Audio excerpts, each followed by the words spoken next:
30 hotel brands around the world. Discover more with Marriott Bonvoy.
Ladies and gentlemen, it's time to begin. Requesting you all to please take your seat.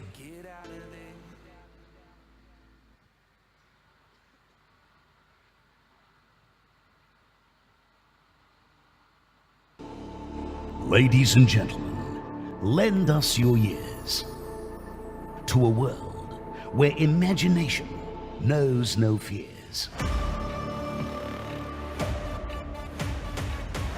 Innovation takes the helm, sets the pace, transforms the ordinary into an extraordinary showcase. Together, we embark on a journey all anew, envisioning an industry with an innovative view. We challenge, we question, breaking the norm, offering world-class solutions, raising the form, fueled by a spirit found in our heart's core, a passion to open opportunity's door.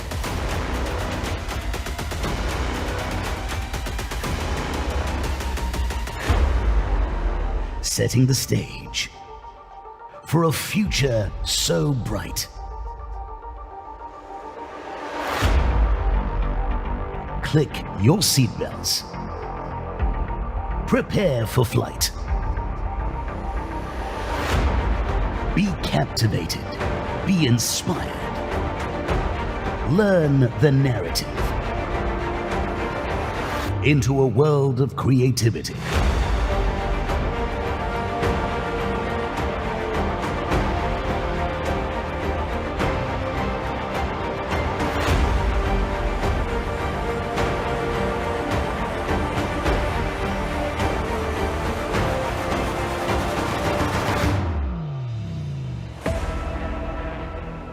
Become illustrated. Join us. Celebrate our entertainment might.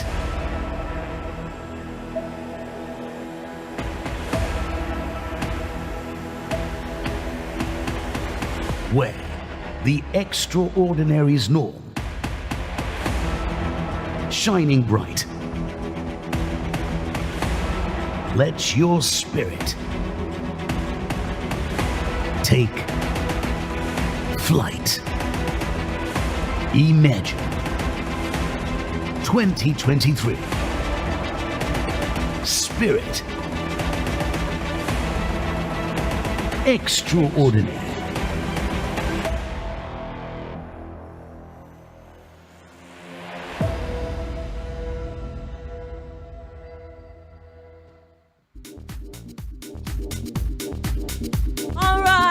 I was really hoping I could come to the stage before 12 p.m. so that I can say good morning.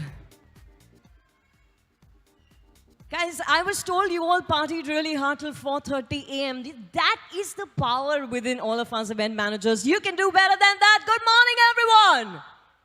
How are you doing this morning?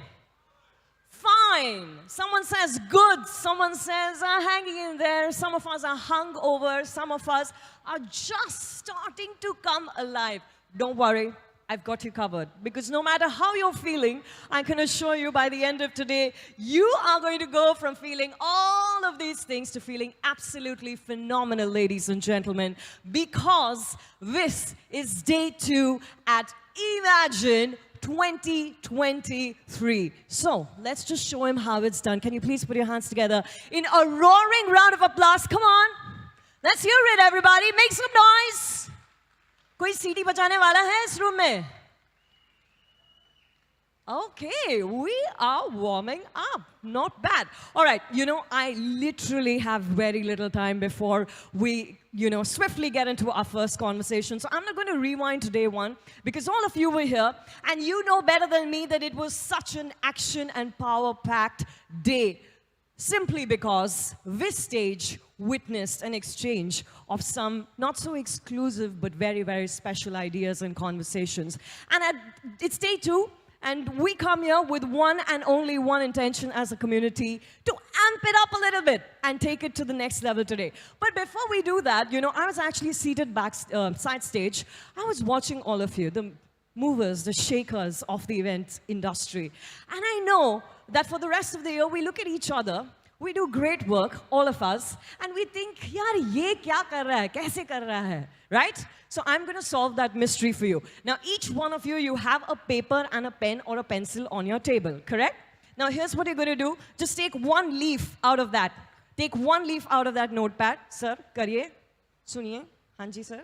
All right? And I want you to quickly write what is going to be your success is going to be, all right? Not what has been so far, because I'm assuming that you've had sort of a day of reinvention, day 1 at Imagine. So what is going to be your mantra for success for 2023? Could you quickly write that? Come on, in one sentence or just one word is enough. It has to be one powerful word, something that's going to make the rest of us think, reimagine. Sorry, I couldn't help but say that. Quickly, have you written that word or that sentence? Listen, for all the biggies who are actually seated on these front tables, it's very important you do this exercise. The rest of the industry is counting on you, because I'm going to tell you what to do next with that piece of paper. So can you please write that down quickly? Okay, I'm assuming all of you have written, sir? Okay. All right. Now, if you are hungover, then you can just make a paper ball out of that leaf. Just make a quick paper ball out of it. If you're not hungover, then make a nice paper plane. The ones we used to make back in school, एक paper plane बना दो. Sir, आप मेरी तरफ देख रहे हो, लिख ही नहीं रहे हो. लिख दिया? अब उसका paper ball बनाइए या तो paper plane बनाइए. Because before we actually invite all our speakers on stage, we are going to first exchange ideas amongst ourselves, all right? So I'm assuming by now you have a paper ball or a paper plane. Some of you are taking this really seriously, and I love you for that. Thank you very much. This is supposed to be a serious exercise. All right? Now, if that is ready, take it in your right hand. If your left hand is dominant, take it in your left hand. Okay? Now, this is your chance to exchange numbers, guys.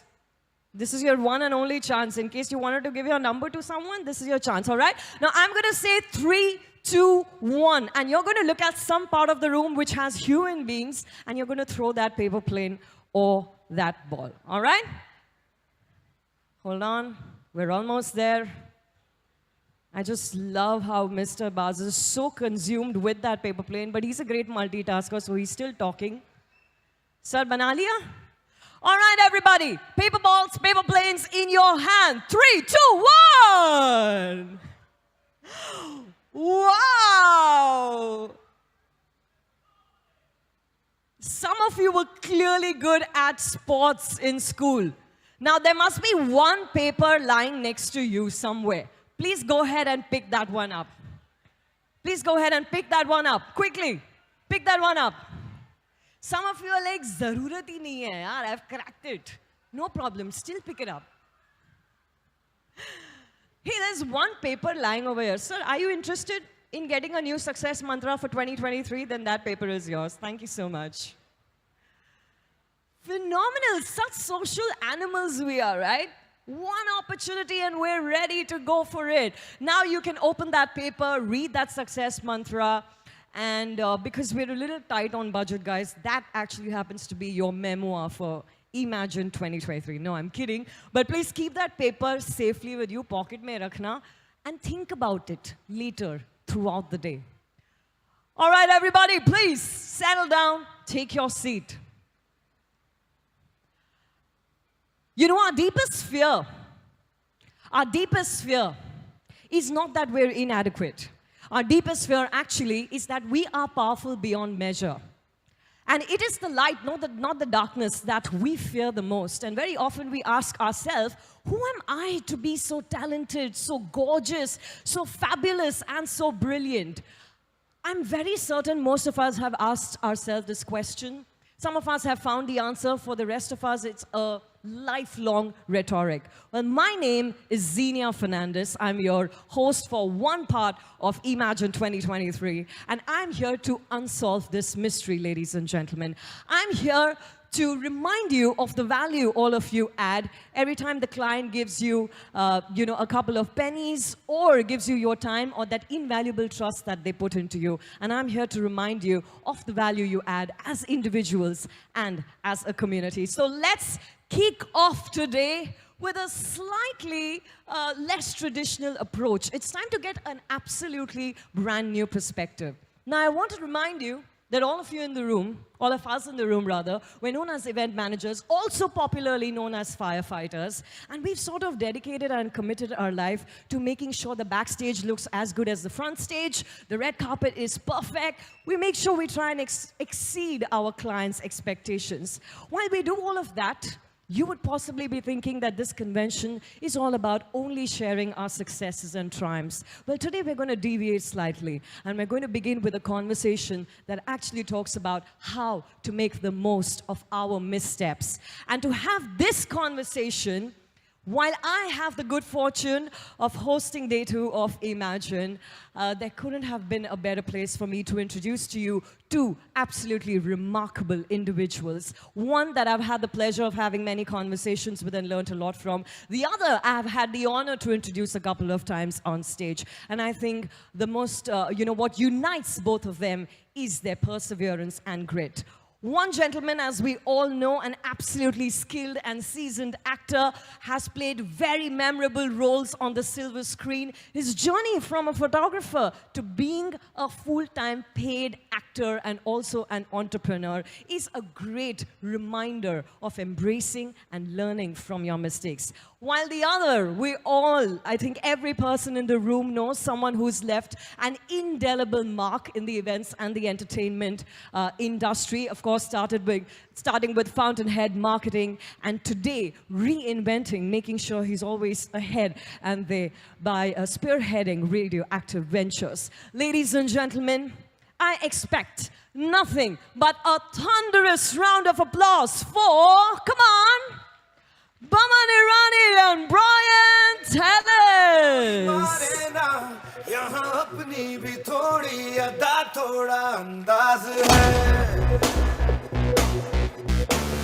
ऐसे हैं चाहे वैसे हैं अरे जो भी हैं जैसे हैं खुद पे हमें नाज है जाने ना हमको ये ज़माना चाहो तो हमको आज़माना Right. Good morning. Actually, we're close to good afternoon. I'd like to extend a very warm welcome to all of you. In addition to what Xenia said, we are completely privileged to have with us a gentleman who's accomplished, to say the least. And what I appreciate most about him is that he still has his feet on the ground, he still has his head on his shoulders, and he's a giver. I could describe the gentleman, someone who's done the rounds. He's been in the hospitality business, in the food and beverage business, obviously in the theater business, and even more obviously in the film business. I'd like to call him a friend of the general community, Baman. Baman, thank you for taking time out to be with us. Well-deserving, really, honestly well-deserving. You got to believe me when I say that. Now, Baman, I want to start actually at the beginning, so to speak. Tell us a little bit about the journey before we go into the nucleus of our conversation, about the starting blocks and a bit of the journey, and then we'll delve into a bit of detail as we go along. Hello, good morning, everyone. I know you all went to sleep at 10 o'clock last night. It was, nice. You all said a prayer. All the Catholics went to church this morning. Yeah.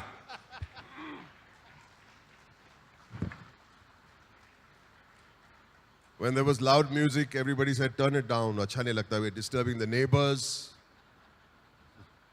So congratulations that you all have made it into this auditorium 45 minutes late. It's okay.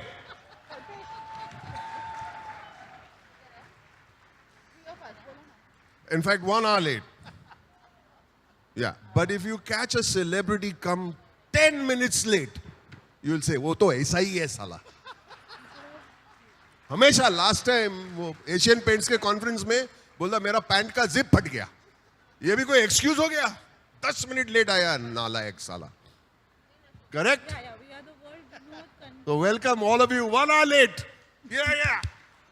So let's talk about the beginning. Brian, first of all, he is my man, the sweetest guy, and he's talking about people who've not changed from all, after all that they've achieved. He's the guy who says he has the hair on his shoulders, feet on the ground, hair on the head. Yeah. Is there any change in the next one? But, Do we need to well, put Raghav when do I start? We both born in the same year. Okay. Yeah. Only Lalit ji has changed. I look 20 years younger, but that's okay. So I was born, Brian, 6 months after my father died, which means I was born posthumously, same year as you. You were born in August. My father died in the May of the same year, and I was born in the December of the same year. And I grew up completely protected as a child, being treated like, you know, कांच का बर्तन होता है ऐसे संभाल के लोग, especially all the women in the family. There were only women in my family. I thought there was only one species on this planet, the female species. I didn't know what a man looked like. I'm not joking. I didn't know what the voice of a man was. So when I heard the voice of a man, especially someone like Brian's voice, right? I got scared. Matlab, ye kya hai? And I was an extremely frightened child. I had a speech defect. And that because of that, I didn't speak for many years. I didn't speak out of fear that people would make fun of me because I used to squeak. I had a stammer, I had a stutter, and I had a lisp like virus. I used to talk like that, so everybody used to laugh. Brian is still laughing.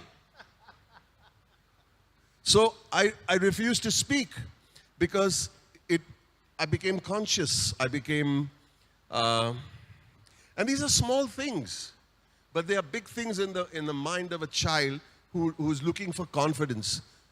And I didn't get admission in St. Mary's School initially. The father said he's not even answering anything. I'm showing a photograph of a horse, a mouse, he's not even answering. How can I answer when there's an S in it?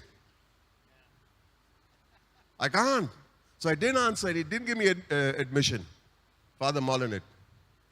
But 10 days later, he calls up my mother and says, you know, Mrs. Irani, we are educationists, and which child doesn't know what a horse is? Which child doesn't know what a mouse is? He's just a nervous child.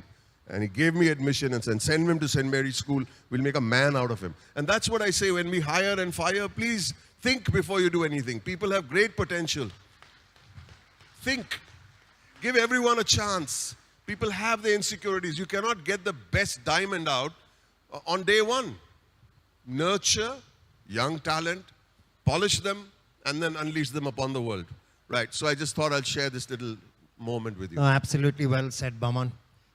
Thank you again to that priest at St. Mary's for accepting. Incidentally, we were born in the same year, and just in case you misunderstand, we are 30 years old, both of us, yeah? Just clarifying. Right, Baman? No? Yeah, that joke didn't do very well, you know. We are Speak for 35. Tell the bloody truth, man. How old? 35. Sorry, I tried to cheat by 5 years, but hey. Okay, yeah. Actually, let's get closer to each other since we are now 64 and no women are interested in us. Counting, and counting. So Baman, I mean, besides this wonderful sense of humor, besides destroying people who are chatting with you on the fireside, what else kind of, you know, drives you as an individual? Tell us a little bit about, we want to get to know the Baman Irani, with your permission. We all know the film star, we all know the superstar. I'm trying to get a little bit of the truth out of this gentleman, and it's some truth. I think that just as I mentioned about Father Molinate, it also becomes a situation when, with each passing anecdote that happens in my life, I chose not to take offense to people who corrected me. Our egos don't allow us to take correction. So with each passing anecdote that I might share a couple of here and there, I took the lessons from it. Even if that guy is wrong, try and see if there's any truth in it. Even if the guy's methods are bad, try and see if there's any truth in it. Because our egos are very, very big. We got huge egos. But what inspires me, I think, is to find something that you love. Who was saying something today, you know, Sabas. Sabas makes sense sometimes. King Sabas, where are you? Everybody give a big hand to this man. King Sabas. He was telling me, you know, at the party last night, it went on till 3:30, but I left at 1 o'clock. I said, big favor you're doing. You're too old. Go to sleep. No, Sabas, don't complain. What I'm saying is that he said, I have to be interested in doing what I'm doing. And the best thing that you could do is don't do things that you're not interested in. Don't let it only be about the money and the numbers. We do things. So when my mother, and this is a great lady, she's a great lady, she recognized that this shy kid who had a squeaky voice and a big lisp, she one day saw me in the school choir.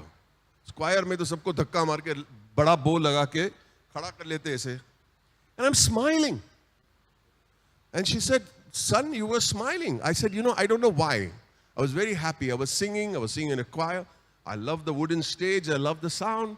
I love the lights. I love an audience. Something happened to me.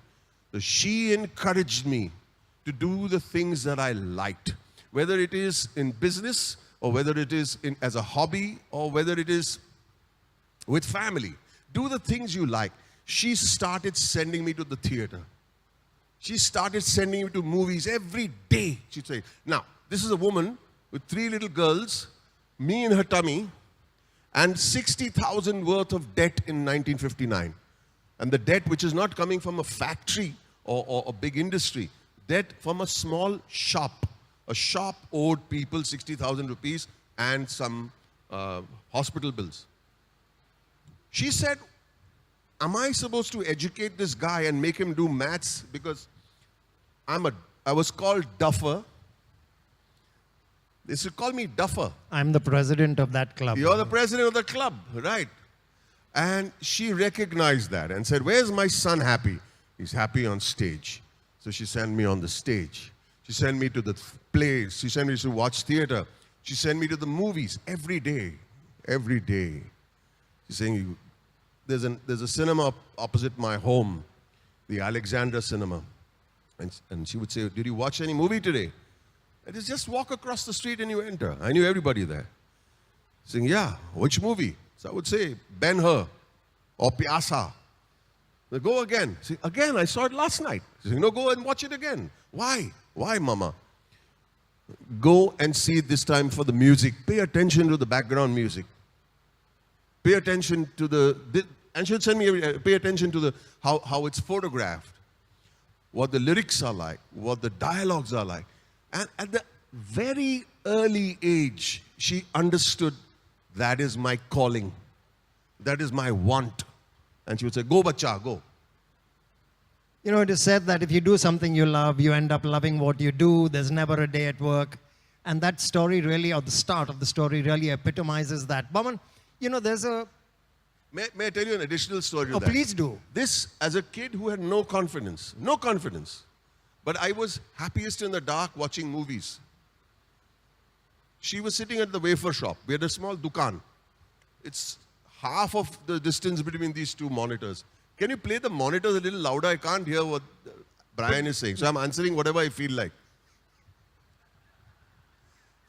Just pump up the monitors. Put the microphones on the monitor. Monitors, yeah. So this is a thing that actually changed my life. Yeah, better, no? Yes. You're suddenly starting to sound good. Yeah. And I hope you've noticed my voice. It's your voice. It's no. Yeah, thank you. So there was a gentleman, my father's friend. By the way, Brian looks a lot like my dad.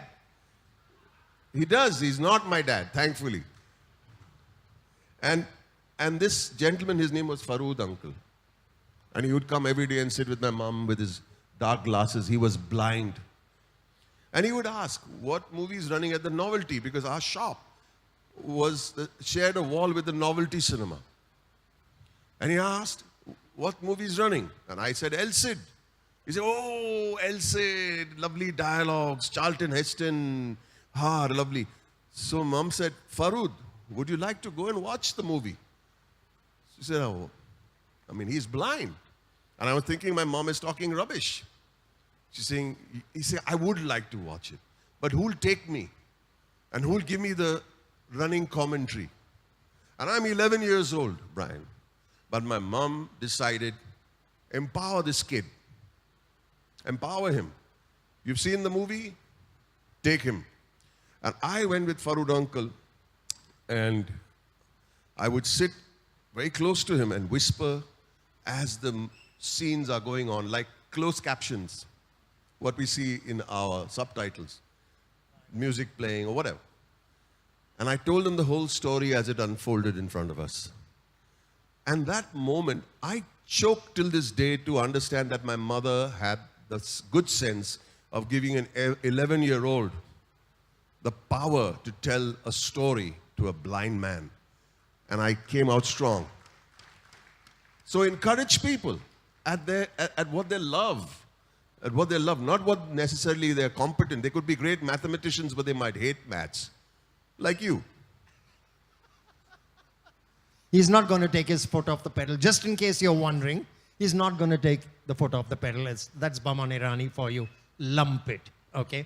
Now, speaking of Baman Irani, you epitomize, the glass half full, so to speak, or no success without failures. A failure can do two things to you. It can get you down, or it can inspire you never to be a failure again in that area. Right. And you've had moments, the zero bulb moment, I think you call it. Can you take us through that? So I was sitting at the wafer shop, and I had not taken my family out for 7 years. I decided to become a photographer to make money on the side. I used to work at the Taj. I used to collect tips. Those tips I'd put in a piggy bank. I bought a camera out of it, and I started doing photography on Sundays. School events, sporting events, cycle races, football matches, hockey matches, cricket matches. And I would sell those pictures for 20, 25 rupees a pop. And with that money, I took my family to Ooty. 7 years after we got married, we had never stepped out of Bombay, right? And I said, I got to give my family a good time. And this is what we're all here for, by the way, for our families. Let's make no mistake about it. We're here for our families. We do whatever we do. We work hard like donkeys, but we do it for our family. They say, yeah, look, come on, let's have fun, right? We went to Ooty and it turned out that the hotel, there was no internet those days, looked like a set from a Ramsey horror film.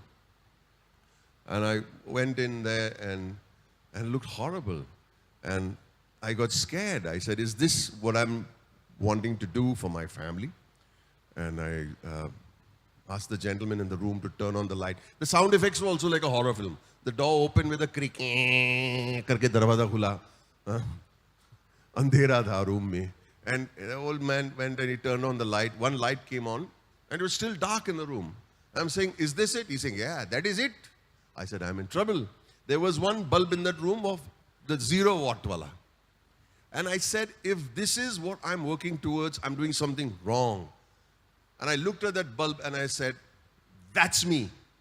I'm 0 because I can't get one simple family holiday right. And from that day on, I think it gives you a nice kick in your own backside to understand that you've got to up your game. And it's not a game just to make money, but a game so that you have credibility. To me, credibility is far more potent as your armor, your shield, and your selling point than how much you have in the bank. Nobody cares how much money you have in the bank. Get credibility. And I changed my whole way of thinking, and my whole life changed after that day. It's good to get kicked in your backside. It's good. Yeah. It's about perspective, or how you recognize opportunities. Like I said, is it half full or is it half empty? And that's another thing that's amazing about you, Baman. I mean, you're hungry, you're constantly hungry. You have the ability to recognize opportunities, and I don't mean that in a negative way, and you embrace it almost instinctively. I can clearly remember your first foray into theater, for instance. Tell us a little bit about the theater foray and how it started. Talking about opportunities, I want to say something, if you don't mind. No, please do. I used to take photographs, as I said, for school events, and the zero bulb moment prompted me to do something bigger. And the World Cup of Boxing, the big event was coming. The World Cup of Boxing, Olympians were coming to this country. And I said, I want to be the official photographer for that. And the point I'm making over here is, all of us in this room, in our lives, must want something. If you don't want something, then your story is not worth telling. And I said, I want, in a good way, I want to be the official photographer of the World Cup. I go and meet Aspi Adajania, and he was extremely rude. He was extremely rude to me. I said, "Ye Parsi log kya matlab?" I said, "Nahi chahiye humko. Bolo, say no." And he told me, "You're that wafer wala?" I said, "I want to be the official photographer." He said, "You're that wafer wala?" I said, "Ye to racist aadmi hai." So I said, "Yeah." And he asked me a very weird question. He said, "What do you know about potatoes? No, where do you buy your potatoes?" I said, "Bahut ajeeb aadmi hai." He said, "I go and buy it at the onion and potato market in New Bombay." Acha, what do you know about potatoes? So मैं क्या बोलूं? I know everything about needs to know about potato. You need to know about potatoes. Which area they come from the color, from the moisture that's in there, from Metupalayam, Vatti, Talegaon, Nashik, whatever the area is, I can tell. Saying, "You're superb at potatoes." I said, "Yeah. What else you get in that market?" I said, "I'm saying this is the most bizarre conversation." I said, "I told you, onion and potatoes." So what do you know about onions? I said, "Nothing." Guess what he said? He said, "I've seen all your photographs. They're very good. And you want to be the official photographer of the Boxing World Cup? But there are no onions over here. You know nothing about onions. There's not a single picture about boxing. You have some cheek to walk in over here and tell me that you want to be the official photographer of the World Cup when you don't have a single boxing picture." So you could have done, sorry, I'm not pointing fingers at anyone, you could have done all kinds of events. But you've not done a particular kind of event, which is out of your regular. No, you'll have to start from scratch. The English word is know your bloody onions about whatever you do. So I took it upon myself and saying, he's absolutely right. And I went and took photographs of boxing, terrible boxing. One light, as usual, mere naseeb mein one light hi hota hai. One light on top of the ring. And I'm seeing these thin guys, I said, how am I going to, this is my opportunity. Is this my opportunity? And I was about to leave and said, I needed to take world-class pictures. This is nothing. And I said to myself, this is my opportunity, or lack of it thereof. And if it is lacking, make sure you stretch that lacking to a degree where you make even the worst opportunity the finest opportunity.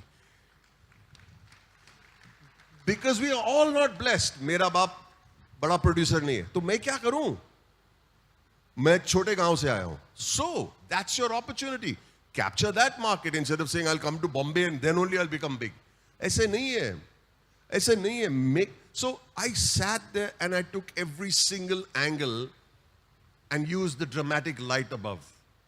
And used that light and created pictures, went to Aspi Adajania, put those pictures on the table, and before he even opened it, he gave me a letter and said, you are official photographer of the World Cup. And I said, you've not even seen the pictures. And he said, I didn't have to. I know you were going to come back with good pictures. Because you've used the opportunity, and I've seen that place, and you've made some dramatic pictures. That's all it takes. People want to see your passion at the same time. Right. How much that event or whatever. Dekha? Sat bola na. See, it's about seeing the positive. The timing was right. Dekha? Yeah, there you go. There you go. Divine intervention. Right. Okay, so, going back to the topic about doing what you're passionate about, Baman, in our business, very often we fall prey to, oh, Baman does those kind of events so well, or whoever else. So I want to be, I want to do exactly what he's doing. And yet there's the counter theory on which you just touched about. Understand who you are. Understand where your strengths lie. Understand where your passion, what they call the SWOT analysis, and actually be true to yourself. Very often we fall prey to trying to be everything to everyone. And I want, as is always your case, you're honest. What is your take, or what is your advice to all of us here? Because there are various facets, right? There's government business, there's mice business, there's corporate business, there's, whatever else. So your take on this, because everyone wants to grow. Everyone wants to be, all things to everybody. मैं कुछ ज़्यादा बोल दिया कोई काम नहीं देगा मेरे को यार नहीं let me say this I think this is something I learned from screenwriting, something I learned while learning screenwriting, and my teacher told me, make the movie that you're afraid to make because it's very close to your heart and it's scary, and make the movie that has not been made before, right? Now, if I take a cue from that, if I'm doing something by rote, how are we leaving our clients with an experience? So it should be something, hopefully, that you haven't done before. Oh, this happened, so-and-so place, we'll do a similar one. Or let's get a celebrity. Yeah, and I think the getting a celebrity is not a bad idea. But do something you haven't done before every single time, at least try. And be unique. Be unique from the other guy. And I feel that's what I've tried to do as an actor, what I've tried to do as a writer and filmmaker. And the only advice I'll say, yeah, it's easy peasy. Ho gaya. No. Let's figure out, can we enhance the experience? Getting a celebrity is not a difficult thing anymore. People think that we got a celebrity, oh, my client will be happy with me. No. Make the celebrity and write something unique, a new angle, a new take. And the client, that was very interesting. I felt good about it. There are three aspects when we are speaking, or we are writing a scene, or acting, or in the experience of a movie. There are three things, and that comes from Greek philosophy. There's ethos, logos, and pathos. Ethos is your ethic or your presentation, how you present things to the client. Logos is the logic that you give to your client. And pathos is the emotion. If you have any one of these missing, you have a problem. You do have a problem. But if we are speaking right now, like for example, we are speaking, I'm making logical sense to you. I cannot come here dressed inappropriately. I cannot come here saying, speak in a very haphazard way. That is the ethic. And the pathos, which is the feeling or the emotion, is the most important. You got to leave people with an emotion. And that emotion is part of the experience. So if I might say something, this may be a little too much to express in one sitting. But remember, people want their event, whether it's whatever kind of event it is, to be memorable. They get the call and saying, wow, that was nice. I mean, I felt really, and suddenly so-and-so, he did this. I felt emotional. He told us the story of Farood uncle. Wow, I felt nice. Something, come on, you feel charged. It's not that you get in a celebrity and their job is over. Please don't take offense. Advertising, ad films were hugely creative back in the day in the 80s and the 90s and even the early 2000s. And I'm sorry to say, celebrities sell products. But how many of these ads are today memorable? We've lost that. We've got to make the event memorable. That's the only piece of advice I can give you, ladies and gentlemen. I hope. Yeah. And a precious piece of advice. You know, I did mention when I was introducing my friend here, our friend here, I said he is a giver. And I speak from, and I might sound like I'm self-indulging, so be it. I've known this gentleman, I wish I'd known him for longer than I do, but for a fair while. And he's always giving, like he is in today's conversation, right? He doesn't hold back. I want you to talk to us about how you took Spiral Bound, how you created and are taking Spiral Bound forward. This is to do with the Baman who's constantly wanting to share the Baman Irani with the world around him. So about 10, 12 years ago, as all actors who've done a certain amount of work, they say, no, now enough of this nonsense. I've been giving my advice to all the directors, and all that I've been saying they've been using. I should direct my own movie. Of course, go ahead and do it. However, I realized that you need to know your onions. Right. You need to know your onions. And just because I've been in the business for a certain amount of time does not give me the authority or the graduation to be a film writer, director. Doesn't. You got to start from what Aspi told you. Aspi told me, know your onions. So I started learning screenwriting from scratch. A, B, C, D. Drew a graph, structured the film, Act 1, Act 2, Act 3, midpoint picket. And I went to the US and did some workshops, read every single book, knowing my onions.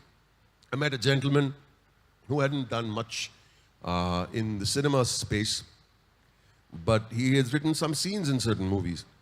I met him at a workshop, and I started taking advice from him. And I made him my guru. And I said, you teach me, and I'll write my film. So it took me 10 years to write a simple film about two people. But every year I would go three or four times to the United States, sometimes come back with 2 pages, 2.5 pages, 3 pages. But I was not writing this magnum opus. I was only knowing my onions. It turns out, in 4 or 5 years later, it turns out to be an Oscar winner. I said, that's the end of my relationship with this guy because he's going to become a big star. But he didn't. He stuck to me even closer because by then we had developed a relationship, and which is a very important part of what we do, whether it's events or cinema or whatever. And I learned it and applied it. Application is everything. You may learn 500 things. You may receive 500 things. You may go to church but you have to implement it in day-to-day life. It doesn't get over in that 1 hour mass that you do. So I applied everything in my script. And when I finished writing the script, I said, I now am equipped, and I'm saying this humbly, with a certain amount of knowledge about screenwriting. I do. I'm saying this humbly.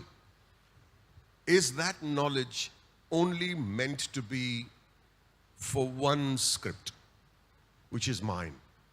And that's the most stupid, unproductive, non-progressive thought that I'd ever thought of. So I made a kind of an almanac, and and what I did was I started something in the pandemic, which is called Spiral Bound. There was something new called the Zoom call. You ever heard of a thing called a Zoom call? Yeah. It happened in the pandemic, right? And I started with 4 students, and today we have, I forget the number, but we have completed 631.5 hour sessions in the last 3 years. And, wow. And this is not a sales pitch, my friends. I don't like pushing anything. This is simply a give back to the industry that has given me everything. Because if my teaching from Alex to me can help 5 great scripts in the next 10 years for our cinema, right? I think I've done my give back. It's free. Anyone can come. Anyone sitting over here can come. You may have not written a word in your life. But if you just come, sit there, and receive, who knows, we may have a writer. Who knows? And that's the give back to the industry that I'm very proud that I am part of. Because you after a while, what's the point then? You go home and you say, I made so many movies and I did this and I did that and I spoke to Brian Tellis and crowning glory of my everything. Yeah, but then what? If you don't give back, you've only taken. And for me, that's unacceptable. You know, Baman, you've triggered another thought. I mean, you speak about relationships, you speak about friends that you've had over the years. I know while we've known each other, we don't speak to each other very often, but when By we, choice, most of... Anyway, sorry. I asked for that one. I asked for that one. Yeah. But I want to talk about relationships, Baman, because I know you're the kind of gentleman that if you speak to after a month, a year, 5 years, you pick up the phone on each other and you pick it up exactly from where you left off. Now, I want to relate that analogy to our work. I mean, we have clients and sometimes we tend to treat people minus the relationship, it's transactional. And, you know, without maybe meaning to, but very strongly, you propagate relationships, you know, that go way deeper than the commercial angle or the transactional angle. Tell us a little bit about past clients, current clients, and your take on this, because I know you have a lot to share here. I have a little bit of a philosophy, and that philosophy will apply to the transactional relationships or the non-transactional relationships we have with our clients. So my take is very simple. You wanted something out of life. You have to have a want. I want to do this. I want to start this kind of company. I want to do these kind of events. And you wanted that. But I relate it to, say, the clothes that you wear. When you're walking around in your pajamas, you have a certain body language, right? When you're walking around in jeans, you have a certain body language. When you're walking around in a suit, suddenly your spine stiffens, your neck becomes stiffer, and your nose goes just that micron higher. Just because you're wearing a suit. And you could be the same guy. And there's a danger in that.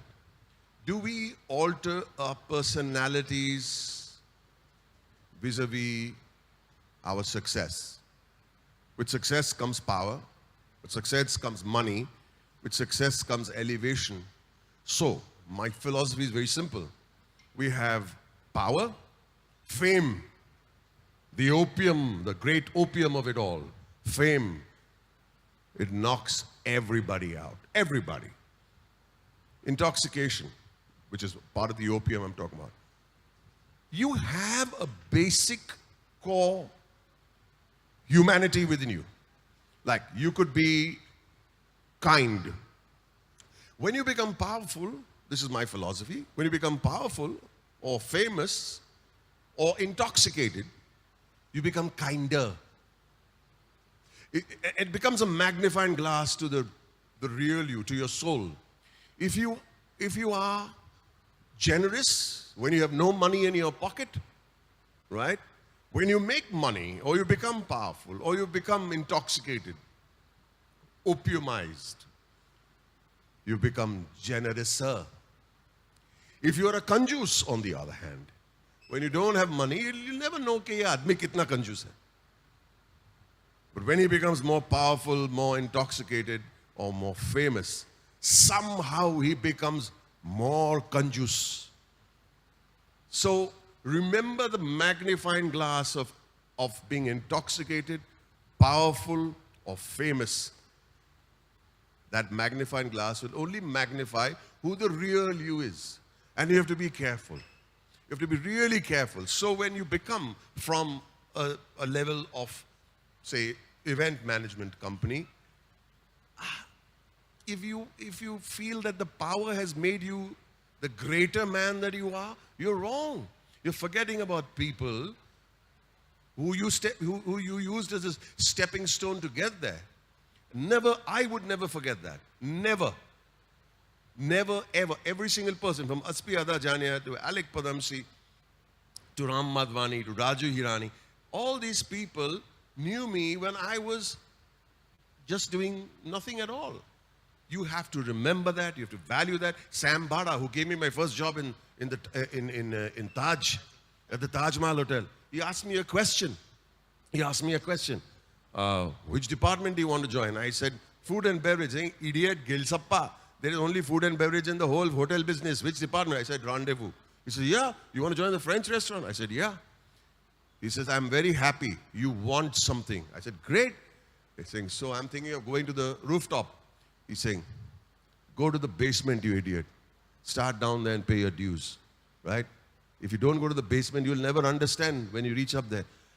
I went to the Lexington recently, 10, 15 years ago. I walked into Lexington in New York. Somebody gives me a bouquet of flowers. I gave the bouquet of flowers back to Sambara. Wow. I said, sir, you gave me my first job and my biggest lesson. Pay your dues and remain humble, you know. Why should things change? Oh, hi, Mr. Sambara. How are you? Are chhod yaar.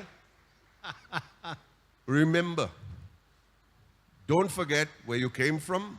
My grandmother came on a donkey from Iran. On a donkey. This is not a biblical story. So who the hell am I? He came in a boat, a sailboat from Khurramshah to Mumbai, to Bombay then. Right? Who the hell am I? People say, how's your room? It's fantastic, yeah. Do I have the guts to say my room is not good? Is your room good? Yeah, it's fantastic, buddy. And I think of who I am and where I came from the pajamas that I wore to the suit that I'm wearing. Try to be very careful of your core soul, because the magnifying glass of power, fame, and opium, the intoxication, will drive you nuts. Guys, this is the real shit. Pardon my expression, but this is the real shit. Wow. You know, another thing that comes across, and I know I'm pushing the limits on time, but another important thing, Baman, that I want you to kind of share your thoughts with us on is consistency. I mean, I don't know, I'm sure you guys have seen all the movies that Baman's been part of, and some really iconic movies. Theater, I mean, I'm not Bajirao, for instance. I've probably seen it around 5 times maybe until he passed away. But tell us a little bit about consistency, because let me use Bajirao. Man, every time I saw it, you raised the bar, as did your colleagues on stage. So what intrigues me, and I'm sure intrigues all of us, is you may have a great show or a great event or whatever, but what is it that drives that consistency? What is it that makes you that ever hungry, wanting to up the bar every single time you do what you love? What is it? I have a stupid answer. Yeah. I get bored very easily. Okay. So if I'm doing the same thing over and over again, I don't want to be bored. I want to do something fresh every single time and say, yeah, let's try this. Because if I'm going to do it just because I have to do it, then I'm bored. And I find boredom extremely, extremely unhealthy for me. Extremely unhealthy. If I'm sitting and having this conversation with you, Brian, and I'm bored, how are they going to receive it? If I'm bored, they'll be bored. If I'm excited, which I'm really acting really well to be excited to talk to you, but I'm pretending. But There seems to be a mutual admiration in society. love this guy. So if I am not going to pepper it with fun and make it out like it's the first time, then they're going to be thoroughly bored. And I just hope to God they aren't. Because to me, what the audience feels is paramount to me. Paramount. If they don't enjoy what we've done, why are we sitting here? We'll go to a bar, the two of us, and bore the shit out of each other. Right? But they have to be happy. Audience has. My mother, God bless her soul, the first role I got in theater was a 3-minute role. Alec Padamsi gave me the role. 3-minute role. And please cheer. Please don't be bashful about it. But it was a 3-minute role and I was playing a pimp. Yeah. I was going to say some things. I was going to say some things don't change. Yeah. See, I'll give you that one. So it was so important that I rehearsed it so many times. Bruce Lee said, I don't fear a man that has 1,000 kicks. I fear a man who has 1 kick but rehearses it 1,000 times. Now, once you rehearse it 1,000 times, where is the discovery? Believe me, there is. Every single time, the discovery is knowing that the audience is a different one. And that's it. And then create something. My mother, let me crack a slight Parsi joke. My mother got so excited, when I was doing the role. Her son finally did what she thought he was meant to do. And thanks to Shamak Davar also for that, really. Yeah? Great guy. She would go to the bathroom. should ask all the ladies in the bathroom. How is my son? Who's your son? Are the pimp. He's my son. Take pride and joy in whatever you do and let your family, be a big support system. Yeah.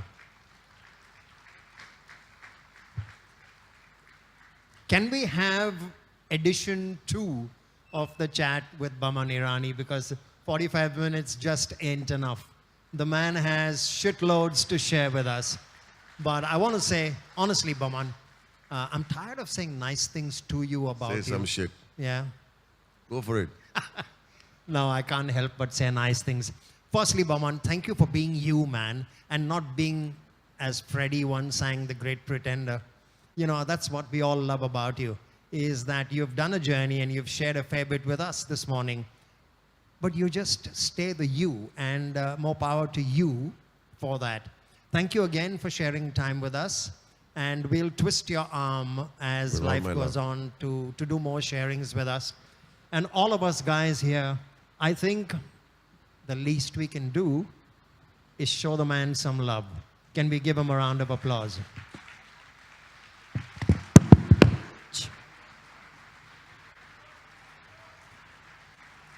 Ladies and gentlemen, Baman Irani.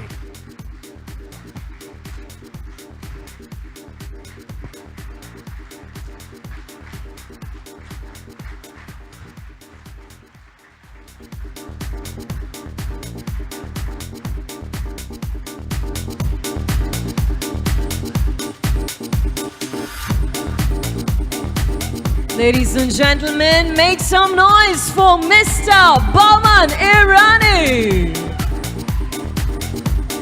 And of course, the man who's been telling us like it is. Mr. Rani, please step forward, and I'd like to quickly invite Mr. Samit Garg, President Eema West, Mr. Ruchin Kohli, Joint Secretary North Eema, Mr. D.V. Vinod, Vice President South Eema, requesting you to please join us on stage to present a token of our gratitude.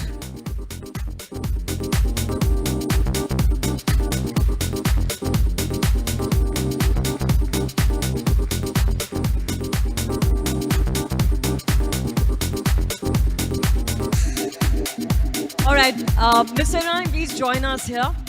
We'd like to quickly present you a token of our gratitude. And Mr. Tellis, of course.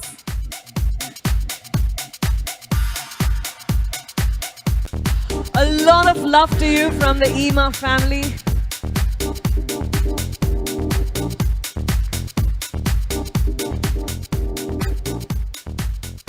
Didn't I tell you that today is going to be absolutely epic and we're all set to take it one notch higher? Everybody, please take your seat because we're going from one powerful conversation to another. Everybody, please take your seat.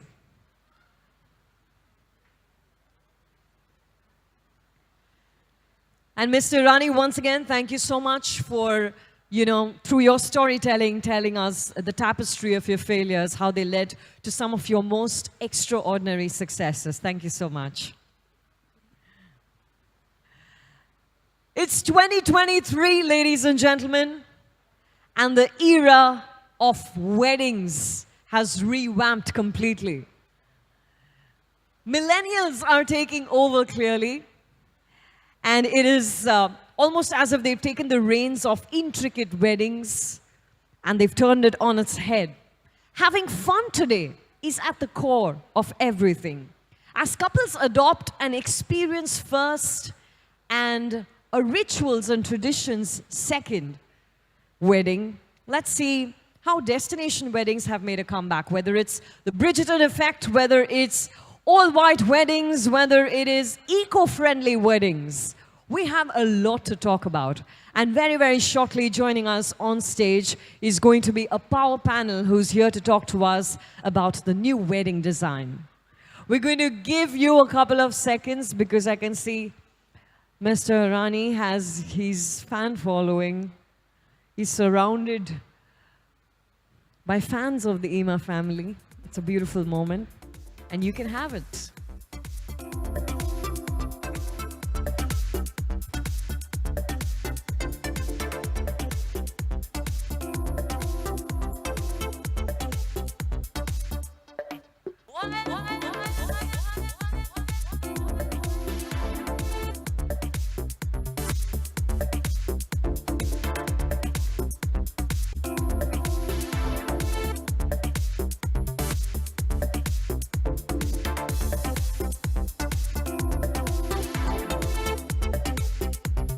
Thank you once again, Mr. Rani, on behalf of the Eema family and my dear people. See you soon.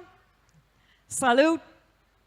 And everybody, please take your seat. Let's make some space and time for our next panel over here that's here to talk to us about the gravitas of wedding design.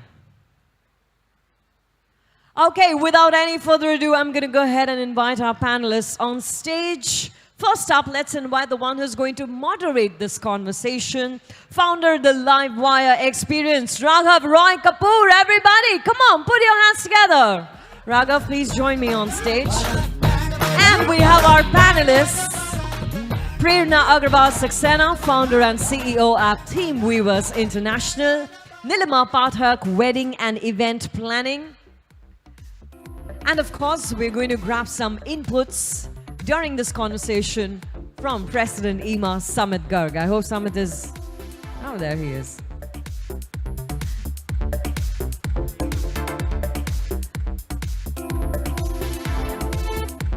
Okay, there's my lovely panel.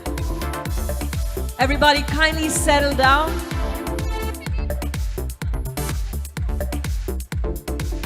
Take your seats, ladies, and Raghav. Yes.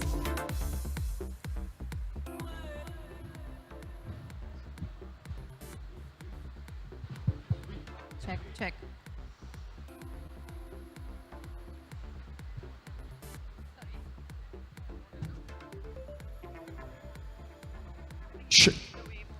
Yes, not a tall order at all to come here and speak after Brian Tellis and Baman Irani. No pressure, ladies. Yeah, this is like a death trap Samit has put me into, but... Right, just going to take a few seconds for everyone to quickly settle down. So the big fat Indian wedding, you know, that's not new to us. The grandeur, the masala, you know, the larger-than-life experiences, big, bold, mera usse acha, uska mere se acha, and all of that piece, the one-upmanship. You know, huge sets, costumes, the grandeur. This is what's been happening. But I see a kind of a shift in the last 3 years specifically. And things are slowly evolving. The design sensibilities are evolving. The curation is evolving over the last, I would say, 2-3 years. And it's becoming more intimate, more creative, more about storytelling. And I think there's a minimalistic and subtle approach. Let's begin with you, Prerna. This is something I've noticed in the last 3 years. What's your take on this piece? How do you think that there's a stark change in the way things are happening? So earlier, my target would be the parents. I mean, my client was a parent, now it's a couple. And this shift actually started during COVID. And now it's, of course, trending, and we are like dealing with a couple. So when we speak to the couple, the first thing they want is they want no wastage. You know, they're looking for more sustainable things, yet luxurious. So that's the first take I have seen. Also, you know, they want something more Indian contemporary, which has always been our style. But they're always looking for something contemporary, yet a little Indian as well, so that it does fly with the parents. So these are the few things that I've seen which are shifted. So that's a good point. Earlier the parents were calling the shots, now the kids have taken over. Do you think the whole digital kind of revolution during the COVID period made a difference? And we were talking about this earlier, and you said that parents didn't understand the whole Zoom wedding, and that's what kind of actually led to you know, the sensibilities moving on. All our meetings during COVID was on Zoom. I think parents didn't know how to handle Zoom meetings. So they said, unko aage kar diya, bhai, jao, tum log karo, because hum log nahi kar payenge, we'll not be able to take this forward. I think the shift happened in COVID. And actually today only when we were speaking, I cracked this, that how come suddenly in COVID, the entire shift happened so quickly? Because everything went on Zoom. So Nilima, what's your take? Do you think people have become more awoke? They're more exposed? Because there's so much more happening. It's not necessarily about the big, bold, and large anymore. What's your take on this? I think right now it's a global audience, global clientele. There are people from Germany getting married to an Indian bride. There are people who have studied in India, studied abroad, coming back to India and getting married. So definitely it's more global in that sense. Also, like you said, it's a lot of storytelling. People want to bring in their stories into it. I have a client who studied in California, and she and her fiance frequented this wine bar, and they wanted to create a mehendi that was kind of resonated with that event, with that space, and that's how the mehendi was created, representing the wine bar there. So you think there's a lot of them involved in the entire storytelling or the entire aesthetics these days compared to what it was? Definitely, 100%. Let's go in and take a look at the video. Can we have Nilima's video, please, up on the screen? Very interesting video. And we're going to quickly come back and speak about that video once, please.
Absolutely stunning.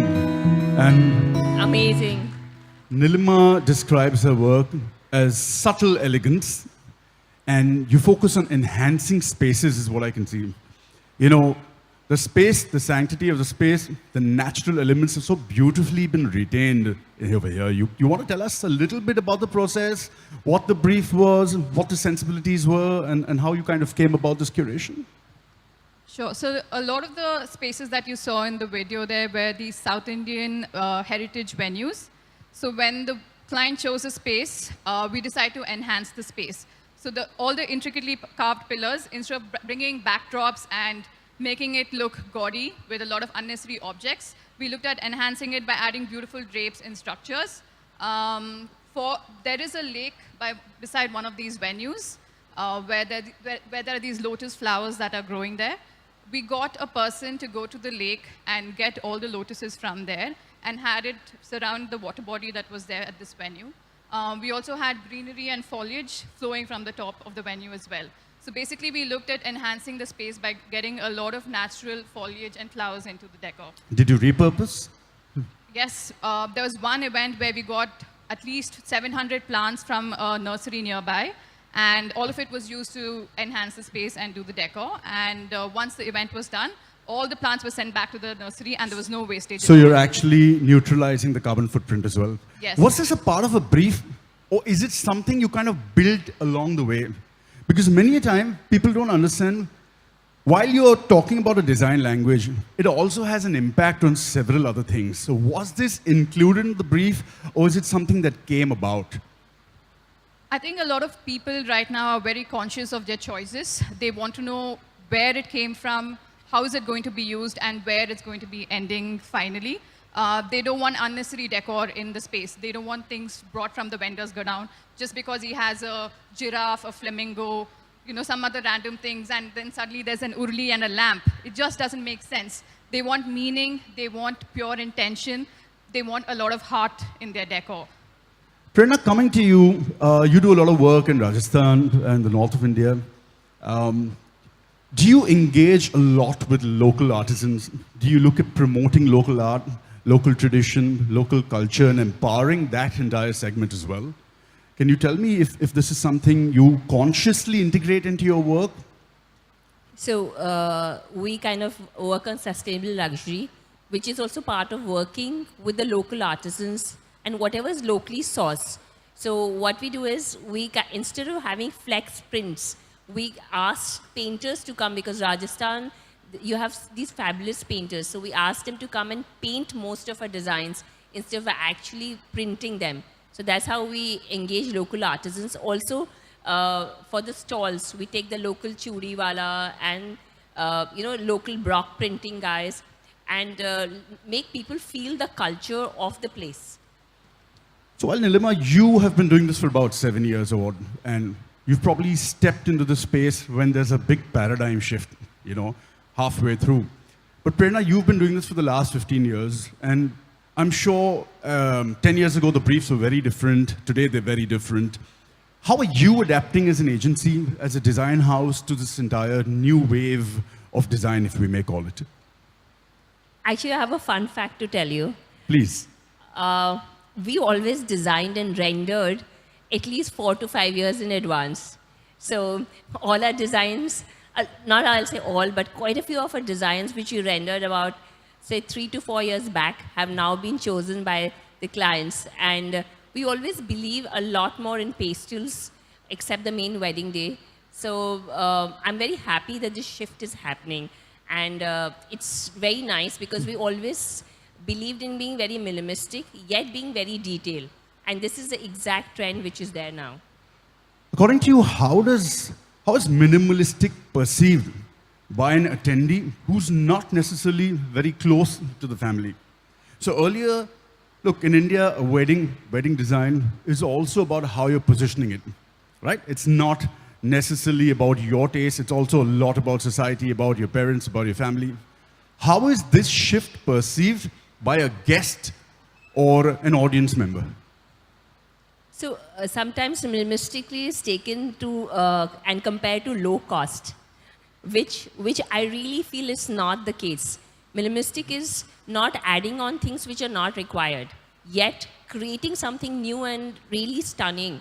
So it takes a lot of money because you're actually creating it to the venue.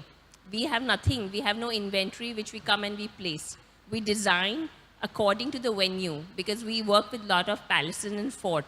So everything is designed from scratch, from the sketch to render to reality is to that event. Nothing is pre-made and kept and just put. Simplicity costs. I always say that. People think it's the other way around. Nilima, I saw a beautiful Vidhi mandap in your setup that you just showed us. Was that a part of the venue? Because it just kind of blended in beautifully. And I'm sure that if it was not, it was not cheap to produce. You want to tell us a little bit about how you kind of blended that entire thing in with the space? Yes, so what you saw was at this venue called Tamarind Tree in Bangalore. So it's a very old heritage property. So we recce the space, saw that it has a lot of antique pillars and South Indian elements in it. Hence, we pitched the concept to the client where we make the mandap look like an old structure and a mandapam, make it seem like as if it's kind of ruined and flowers and leaves are growing on it for over a period of time, and they bought it. So because of which we did a little bit of research trying to figure out what are the characters that are going into the space, and we got the yali done. We got pillars done, we distressed it over time, and of course, on D-Day came, we put it all together and had flowers coming out from it. That is absolutely beautiful. Any trend that has really stood out this year? So I'm going to also talk about sustainable luxury. Sustainable weddings, sustainable design, sustainable luxury. Is this just a buzzword, or are people actually coming with such briefs? And if so, what percentage of people are coming in with this sort of brief? Nilima. I think there's this word that's going around right now called quiet luxury because of this show called Succession, where you hear of the really billionaires who don't wear brands saying Prada, Gucci, like billboards labeled across on their t-shirts. But in fact, they choose products that are high quality because it's made for them. Similarly, like how Prerna said as well, how the weddings that you've done in Jaipur are with local artisans, and hence it's made for that specific space.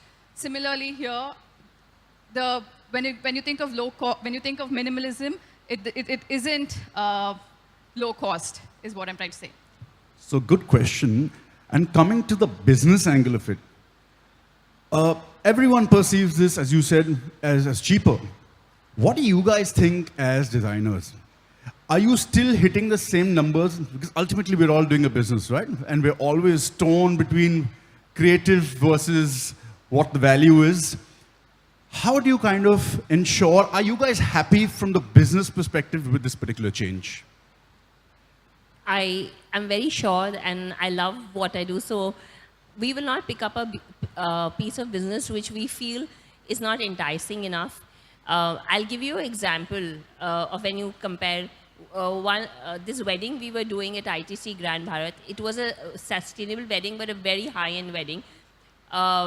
We made a mandap, and the mandap was made out of banana stem. So we used no thermocol, but we used banana stem and the carving of the banana stem. Now, this karigar came all the way, from Banaras, because there was no one who could do it in Delhi. And if I tell you the cost, you'll be like, really? But we paid 5 times the cost of what we pay to carve on a thermocol to a banana stem, but we made sure that, it's done and it's done well. So while you did this, what was the client's reaction, or how was the client?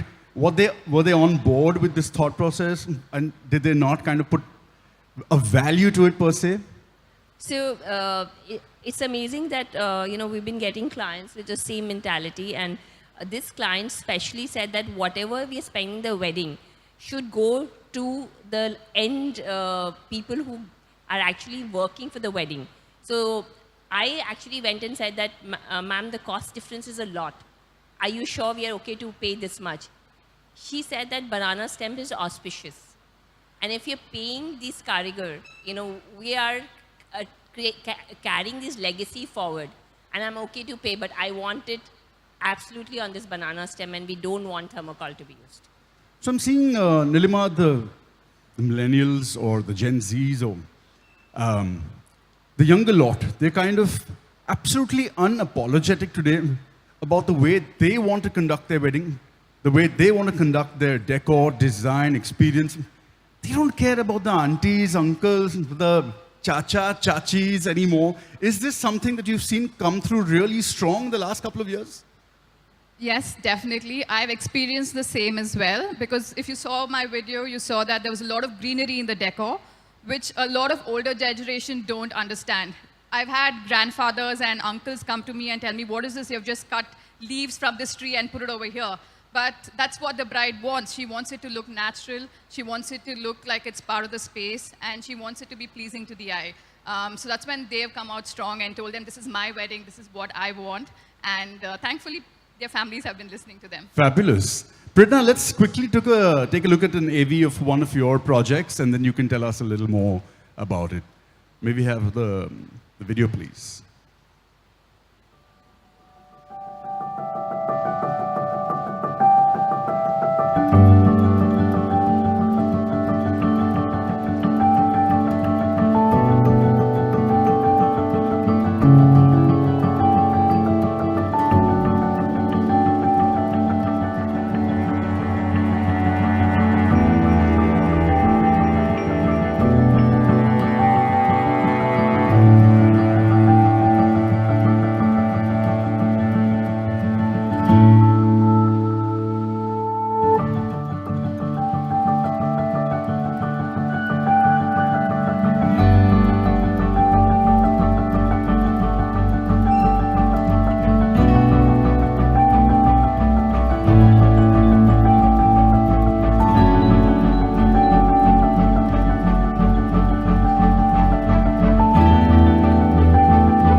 So coming back to the fact, you mentioned your designs are a few years ahead.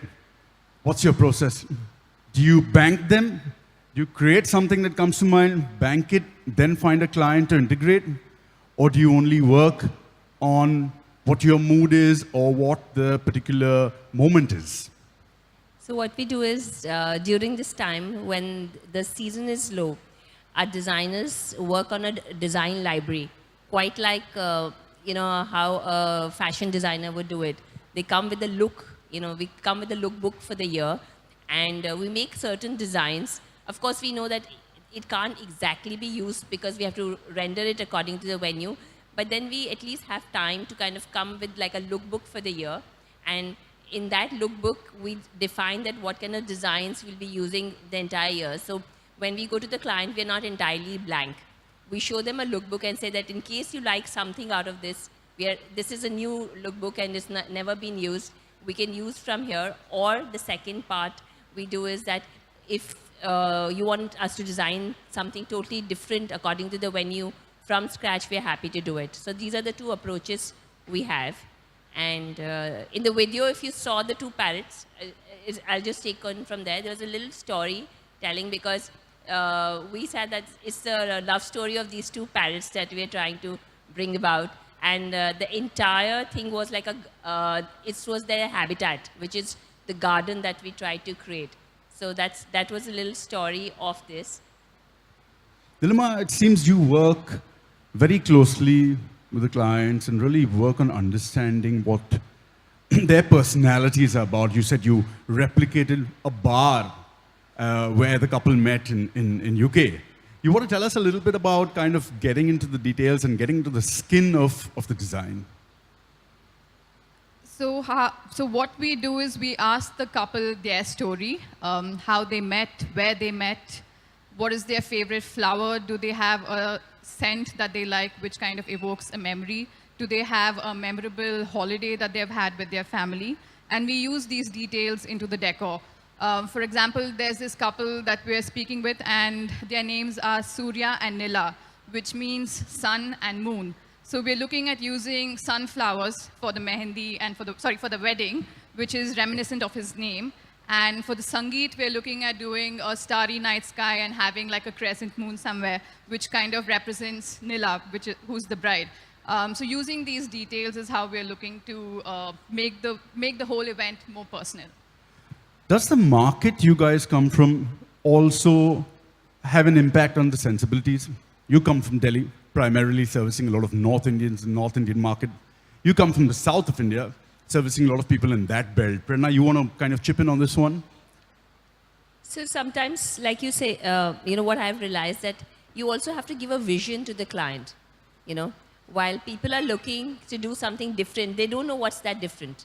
So that's why this lookbook or, something as a heads up helps. And we try and say that instead of doing a lot, concentrate on focus areas and let's do that well.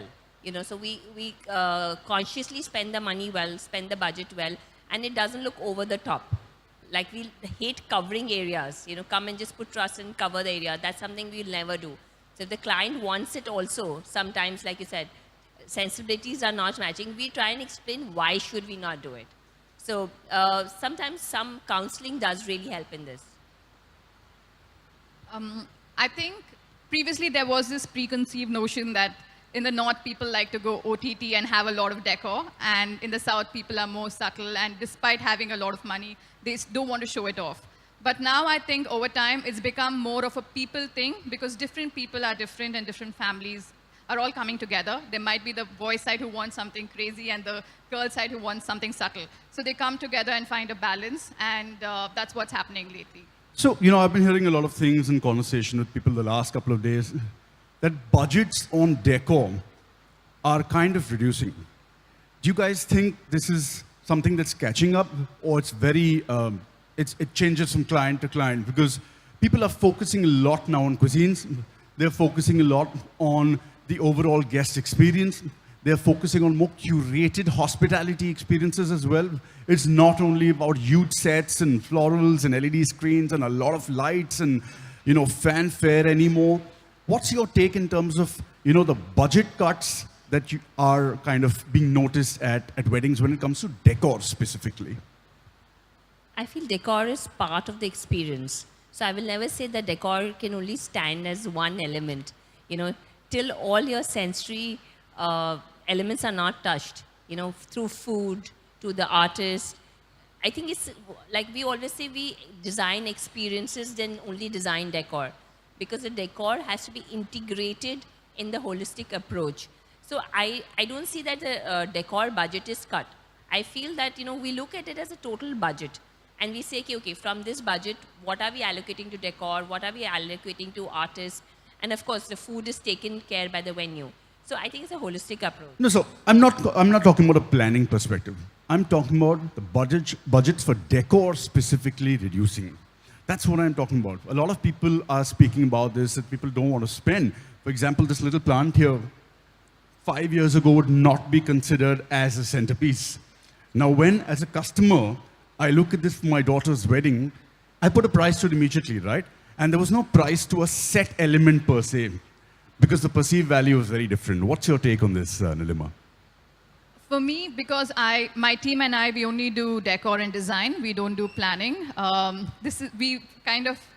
It becomes difficult for us because there are fathers of the brides who are always like, why do I have to spend so much for the decor? But when there are budget constraints, we always try to speak to them on a practical approach. We tell them, okay, you have furniture, which is practical because you need people to be seated on it. So considering your budget, we give them beautiful furniture with beautiful cushions, some kind of detailing on the cushions, and that becomes your decor. Similarly, you don't go crazy and do decor everywhere else. You concentrate on your mandap, or you do one backdrop, and not necessarily, it needn't be photo booths everywhere. So you're saying one central element which catches your fancy, and the other things are just kind of trimmed down. Correct, that's right. Fabulous. So quickly, I'm going to wrap this up, but I want to understand quickly, like a rapid fire. Sustainable weddings, is it just a buzzword, or do you think there is a conscious effort, Prerna? it's a conscious effort. And if you saw the presentation by the ministry, they also have it in their agenda. And it's not going to go anywhere. We all will come around it. Are people doing it in the right way? Everyone speaks about it. Are they repurposing? Are they reusing? What happens to old decor? What happens to the props? What happens to the setting? Is someone following through with that? I think we have to make that effort ourselves because it all comes to a cost. I send all our flowers for composting after an event, which comes at a cost. So which I inform to my client as well. So is this something your client pays for, or is it a part of your process? It depends from clients to client, because some of them come with the thought process that I want everything to be composted or repurposed, and then of course we tell them it comes at a price. What percentage of people are actually doing this? I would say right now it's a 50-50%. That's pretty good. That's pretty good. Quickly, any trends you foresee in the coming year or years, Prerna? We're going more muted in colors, and I think that will continue, that people are going more for pastels. People are going in for more contemporary designs with a little touch of Indianness in it, so that the sense of the wedding doesn't go out. And sustainability is a trend, and it will follow. Nilima. I think in terms of trends, I try to tell the couple's story, and while creating a design for them, I hope that becomes a trend. Absolutely, there's nothing better than that. Guys, coming to the audience, any quick inputs, questions from the audience? I see Mr. Garg sitting there. Can we have some lights in the audience, please, and his microphone on? Anybody wants to ask any question here, wants to participate in this conversation? And if there are no show of hands, then I will walk to people randomly. But is sustainability something that normally comes as a request only from younger audiences? And if so, is there resistance from the elders? I think you're right, Roshan. Since you're talking about sustainability, if you don't mind, I'll just add to Roshan's question. Is the push coming from our end to clients, or is it only when it comes from clients that we are in a position to try and respond or push things? So one is coming from the younger generation for sure. When the cost comes back to the parents, there is a little resistance. So you're right about that, Roshan. And then comes our role to kind of explain that why is it important.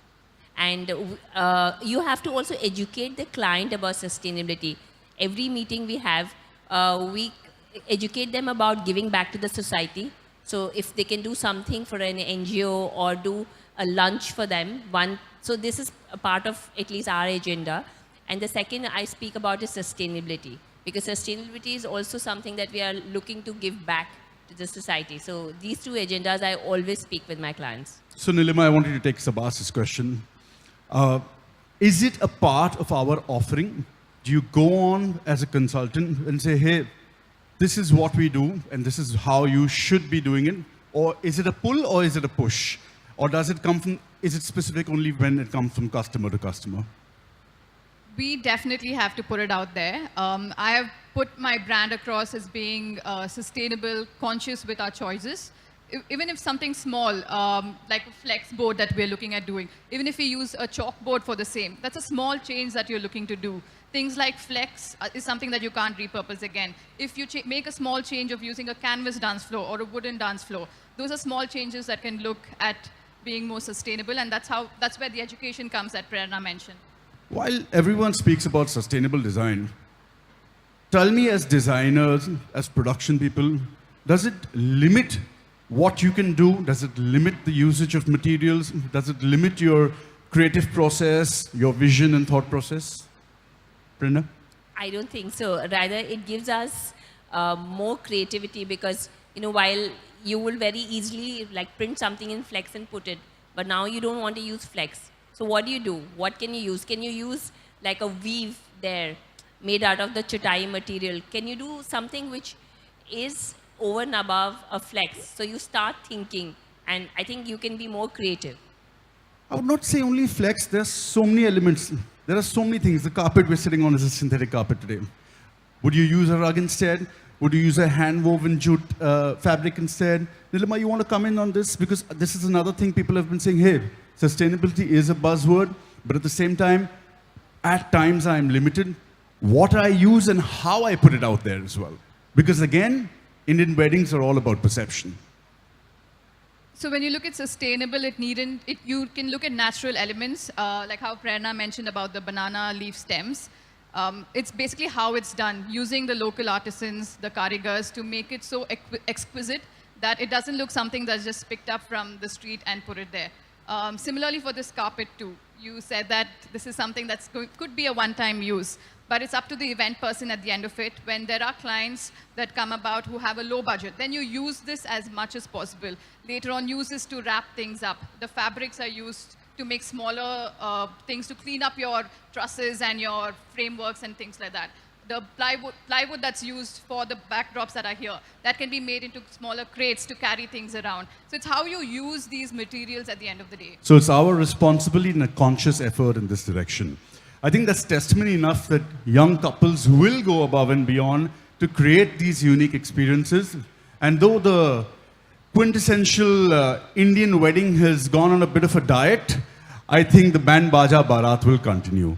Thank you so much, folks. It's been a lovely session. Yes, I had a question, please. And this question is for Nilima. And I have another question for Prerna as well. So Nilima, thank you so much for traveling for Imagine 2023. And Thank you. Prerna, you are home ground, so it's assumed that you're going to be with us. So Nilima, if I were to ask you to give me 3 names, people who you look up to as designers for sensibility within the realms of India, who are those 3 names that inspire you? Definitely Devika Narayan. Then I would say Dinaz from Hyderabad. And probably from Bangalore, I would say Saranya. Okay, that's nice. Thank you so much. Saranya, I haven't met before, so thank you for giving me another name. Prerna, similar question for you. So internationally, which are the 3 designers who you look up to?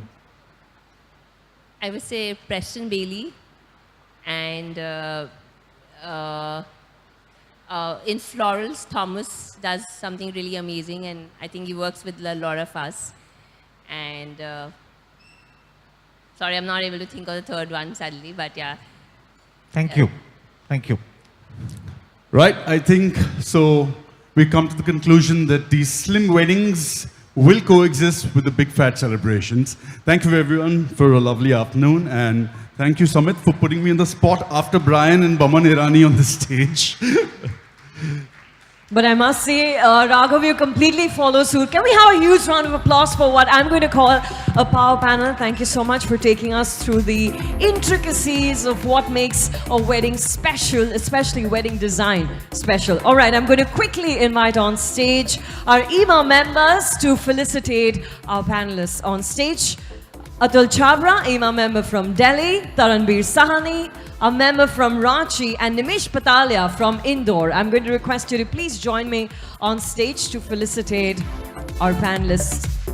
Nilima and Prerna, once again, thank you so much for joining us here. Thank you very much. Welcome, gentlemen.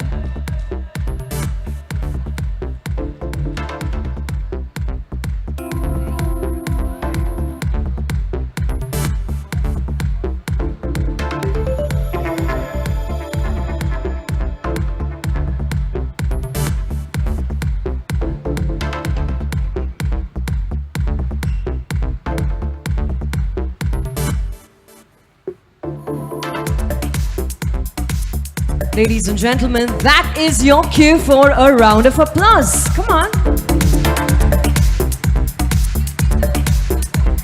Thank you once again.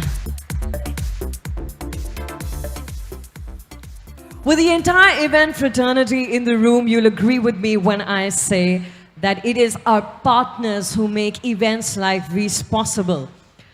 I'd like to invite on stage Mr. Harshal Kothari to talk to us about our partners, and of course we're also going to felicitate them. Hi, welcome. Let's grab a mic from here quickly. All right. Thank Hi, you. good morning, everyone. I'll again take just 5 minutes. I won't take much of the time to felicitate our partners who have been our backbone for making this event success. So I would like to request Vinod Janardhan from Team Rustic to come on the stage with us for felicitating our partners. So please can we have our VJ on the stage, please. आओ VJ आ जाओ.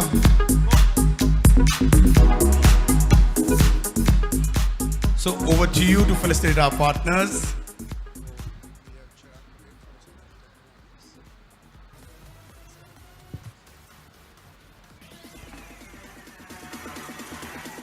Okay, ladies and gentlemen, it's a pleasure to call this gentleman on stage who has really helped us without flinching an eye. We just asked for it and he said, I can give you more. Thank you. And I would like to call on stage Chirag Patel from Synergy Technologies who brought all the LEDs here. Check.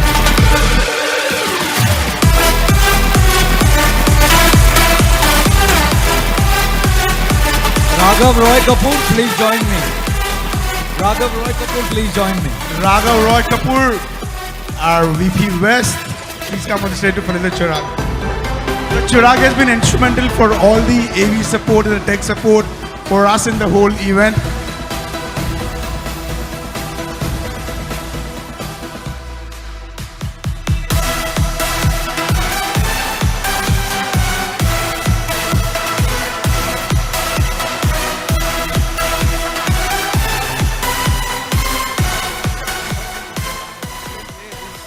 From XMP India, Imran Tamboli. And I would just like to say Mustafa Zaidi, who couldn't be here, but Imran, wherever you are. Yes.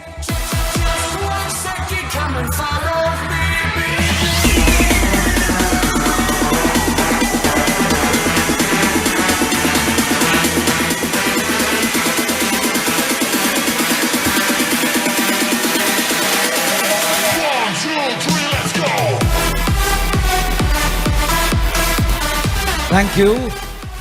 From Khushi Advertising for all the airport advertising and the malls advertising.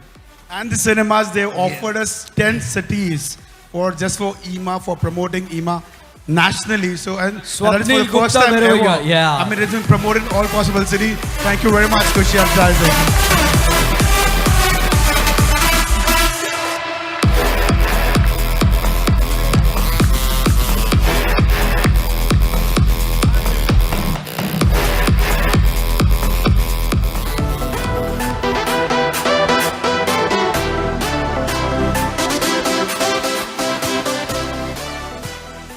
And from Sentibel, Shri Pandey. So they have been of super support for the sound line and the trussing, support for us for all the events for Emax Global here everywhere. I think he's not here.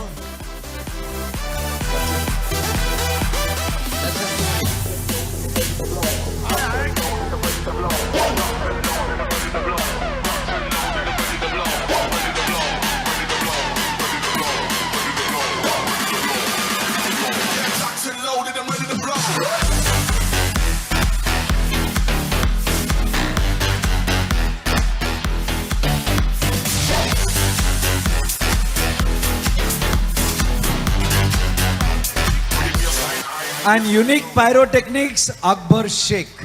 Akbar, wherever you are, for all the pyrotechnics.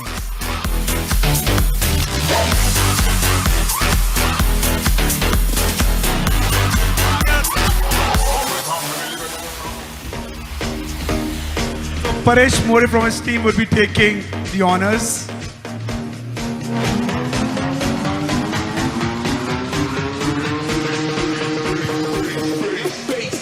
Thank you. So guys, just a small request, all these partners come forth for all our Eema events through the year. It's a humble request, whenever you have work in Bombay, please come forth, support all of them. They're part of our ecosystem. They never think twice before coming forward and putting their best foot forward. So please, a round of applause for all our partners. Okay, I think I missed one. Power Spa Manish for all the massages that you all are getting. So, Yeah. Manish, wherever you are. No, you please say foot massages, yeah?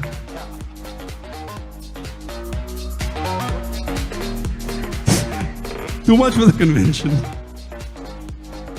Manish, wherever you are. Anybody from Power Spa's team? Okay. All right, I think... And of course, ladies and gentlemen, Xenia Fernandez, our host for the evening. A big round of applause.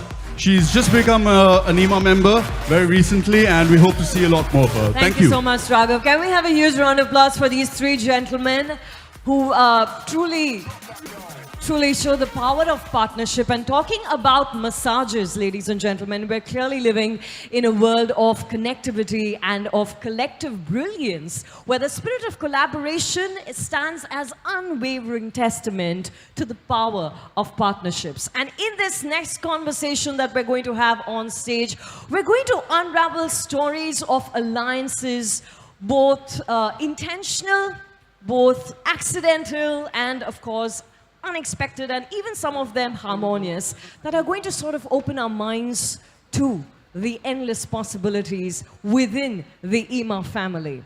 To have this conversation, please join me in welcoming on stage our next power panel. Ladies and gentlemen, make some noise for Vinod Janardhan, founder, Team Rustic.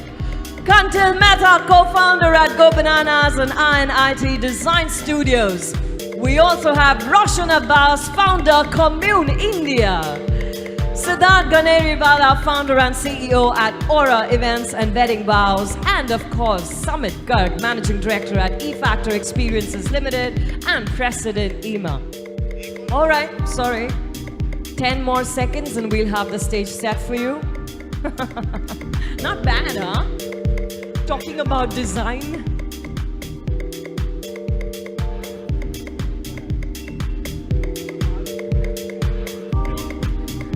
Well, these are all our panelists having a very intimate conversation on stage that involves words that I cannot say publicly. But I can assure you that they're ready to put on a show. Welcome, gentlemen. Sir, you'd like to take this seat? All right, and plants. They're very important, talking about sustainability. We need some green in the frame. All right, 10 seconds and we'll be out of here.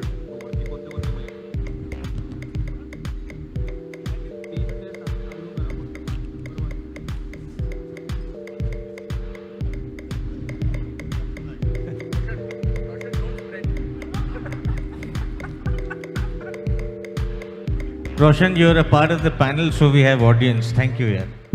Shut up.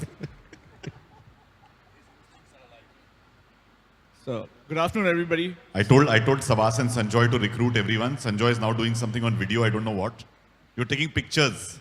Sanjoy is taking pictures with the youngest person in the house. And let's have some lights on the audience, please, so that we can see who's in the hall and who's not in the hall. It's going to be helpful here. Thank you. Super, super. So, actually, I'm wondering what I'm doing on this session. We've got some 4 great speakers. They themselves are moderators, creators, innovators. So I'm thinking I'm going to step out of this panel.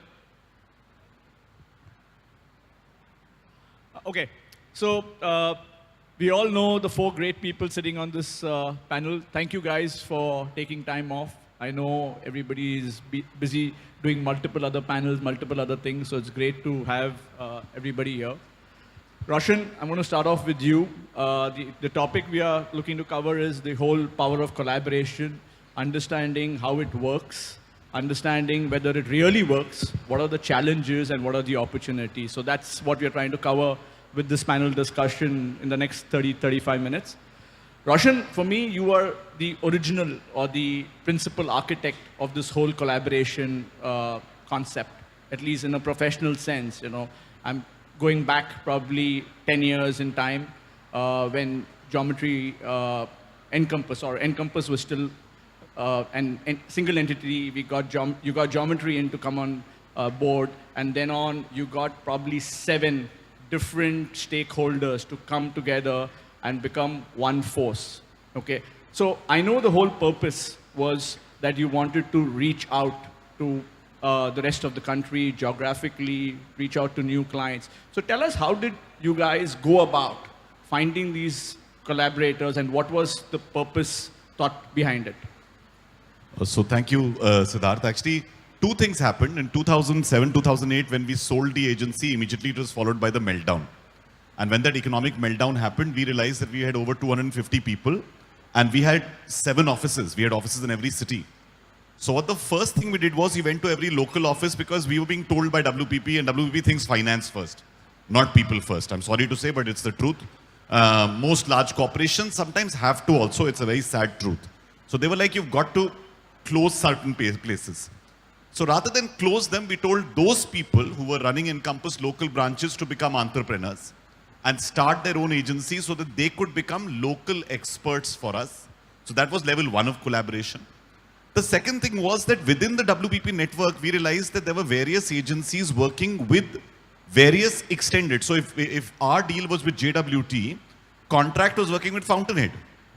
And I remember we had an internal discussion saying, but why can't this happen together? So one of our first collaboration discussions actually happened with Brian, because also we felt our cultures matched a lot. And I said, it's just become a bigger offering. Then the man sitting on my left, who's remained handsome and like this for the longest time, he's always been very, and I think collaboration first comes with a spirit of appreciation. You must appreciate what the other person does. So I had seen some of their work. They had done something with Fountainhead before. We were trying to reach out to IFI. IFI was something that Viscraft used to do all the time. Now, how do you ever manage to do something? You have to pull a bigger magic. So the magic was the magic of collaboration at that point in time. So they had an in, a local person had an in. And I'm telling you strategy, because really now there's no reason to have any holds barred. So it was, they have an in, a local person has an in, bring the two together, come on board. And then when we worked together, there was mutual respect. Like, his team is brilliant. And he's the creative maniac. Then there is Mihir, etc. Also, sab ho jayega, lekin budget mein hona chahiye, right? So you need those people. It was I, him, Sukrit was, Mihir and these guys. So that relationship, and I said, this could give us a footprint in Gujarat. When we met you, we had clients like Toyota, who used to do lots of work down in the south, and other clients. And we said, hey, who's the best person we know in Chennai? It's you. Let's sit with you and have a discussion. Calcutta and luxury events. Oh, there's Show House. And what can we do with Show House? Summit was one of our first collaborations when we did the Gujarat Summit. Because I'd actually attended our Jaipur convention, and I saw the work that he had done, and I just loved the personalization. I said, the screw up is, we know what to do here. We just don't know what to do there. Corporate event managers don't know what to do with the person there. I know what to do with them here. I know what to do with them in the field outside. So this guy really, and his team, knew that. So that was the first collaboration, and they did this beautiful lounge for us, because everybody has a skill. The problem begins when you first want to talk about what you do well. It has to be about what they do well, build that collaboration, and suddenly we were a network without being a network. We were all unmarried, but we were still married. Thanks, Roshan, for that. And since you love Kantil so much, I'm going to go to him next. Kantil, many of us know your journey, but for the benefit of the audience, you guys started off in Ahmedabad. You guys are headquartered still in Ahmedabad. It was a design advertising agency in it. And then you were working with a lot of event partners for your clients. And you saw an opportunity, and Go Bananas happened for you. Okay. And then, from what I understand, is actually as what Roshan said, you saw an opportunity for one of your clients, which is Credai. You went in and got Brian over there as a key collaborator, and you guys pulled off an epic event. And from there, the Geometry Encompass happened, and so on. So tell us, in your mind, also coming in from a city like Ahmedabad, not now, but 20 years ago, was a very different Gujarat and a very different Ahmedabad. Okay, what was the mindset for an agency based out of there to collaborate with the rest? The entire process coming from small town, like my origin was in Baroda, and I've studied design communication. So when you work in a faculty of fine arts, you are actually exposed to sculpture, printmaking, you are exposed to advertising, like you are exposed to painting, all forms of art. And during a fine arts fair, there's a very interesting thing. In fine arts fair, all these people from different faculties come together and they try to create something interesting in terms of an installation, in terms of a theater, a play. You have, so the Kida, I think it's about when all these different faculties come together, the amount of learning that goes for each person, the growth that happens in just one single exercise. The fine arts fair, the preparation takes almost like 20, 25 days or 30 days of preparation. But that 30 days of fine arts fair, interacting with sculpture, art, print, different people coming together is actually enough for an entire 4 years of study.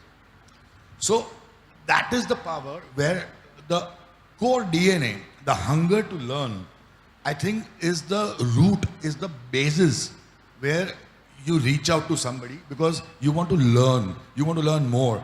I know we were not as apt or not even having that canvas thanks to Eema. Way back, we were obviously working at various multiple places, but we didn't have a platform like Eema. I think Eema came into our picture as a groundbreaking scenario for us, and everything exploded. There were small explosions happening in the state, and we were collaborating in our design days, in advertising There were days. enough explosions happening in Eema also. Huh? Yeah. I missed the AGM. So I think that was the turning point, Eema. But Eema turning point क्यों हुआ? वो इसलिए हुआ क्योंकि learning का, सीखने का जो सीखने की जो भूख है, वो भूख consistent थी. वो भूख अभी भी consistent है. And I think that hunger is where the collaboration makes and gives you a meaning. I think that turnover ये वो सब की बात नहीं है, because I remember even when he was mentioning about the conclave, the global CEO conclave, we all three were there in the entire connect.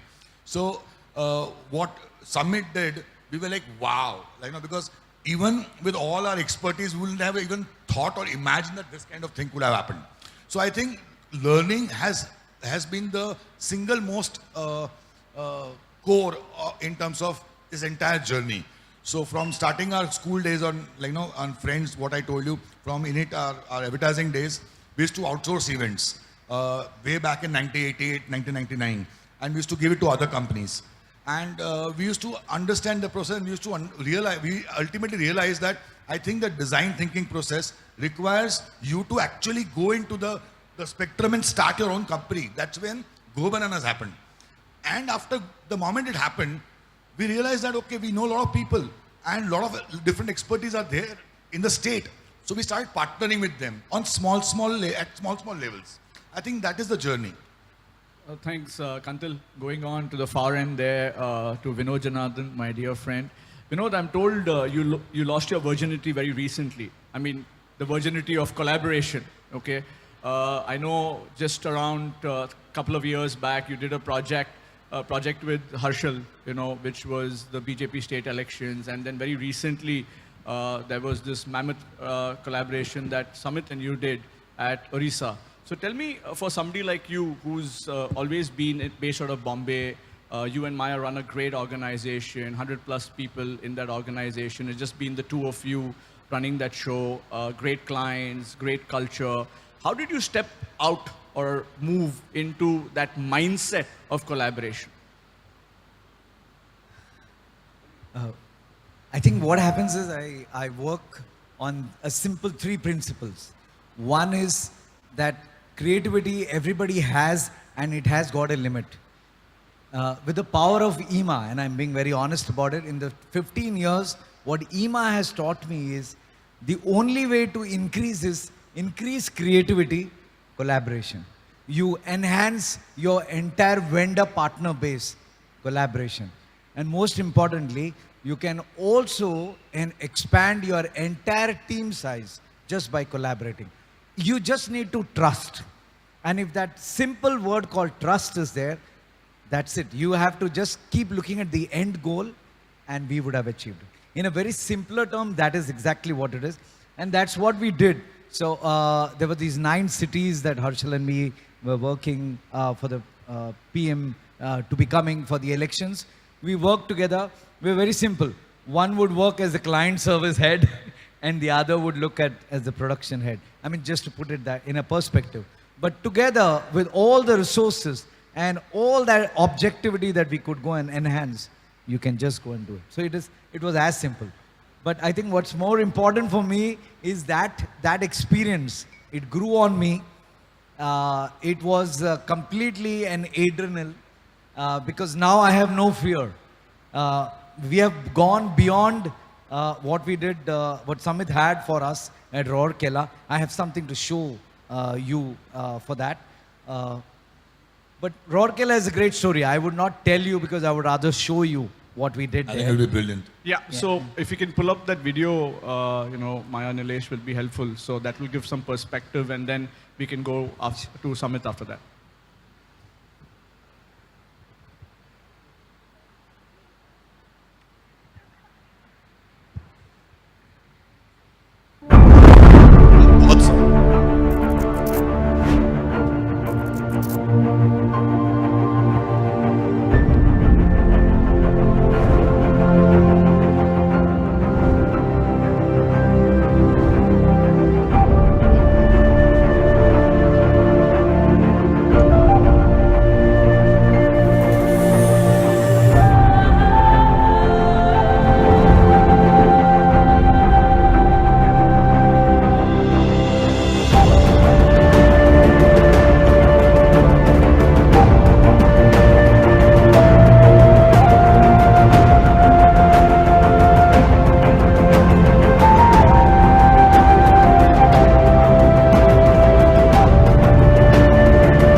Fabulous stuff, Vijay and Samit.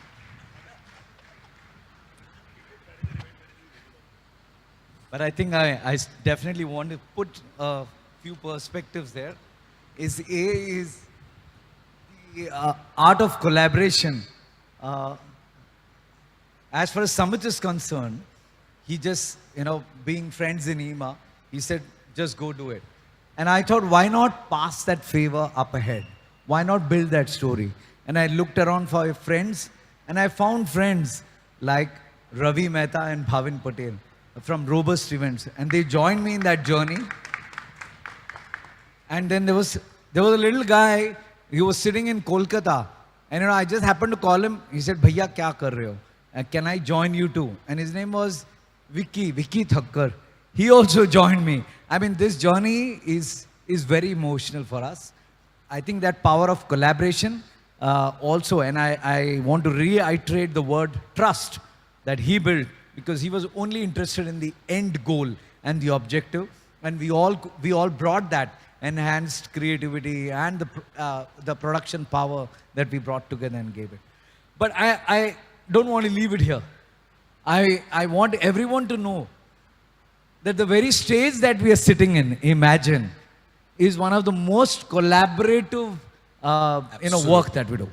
And believe me, it's without money. It is absolutely favors. Every president has done that, and I think we have done it all over again. I think it's hats off to the entire power of Eema. Thank you so much for being here. Awesome.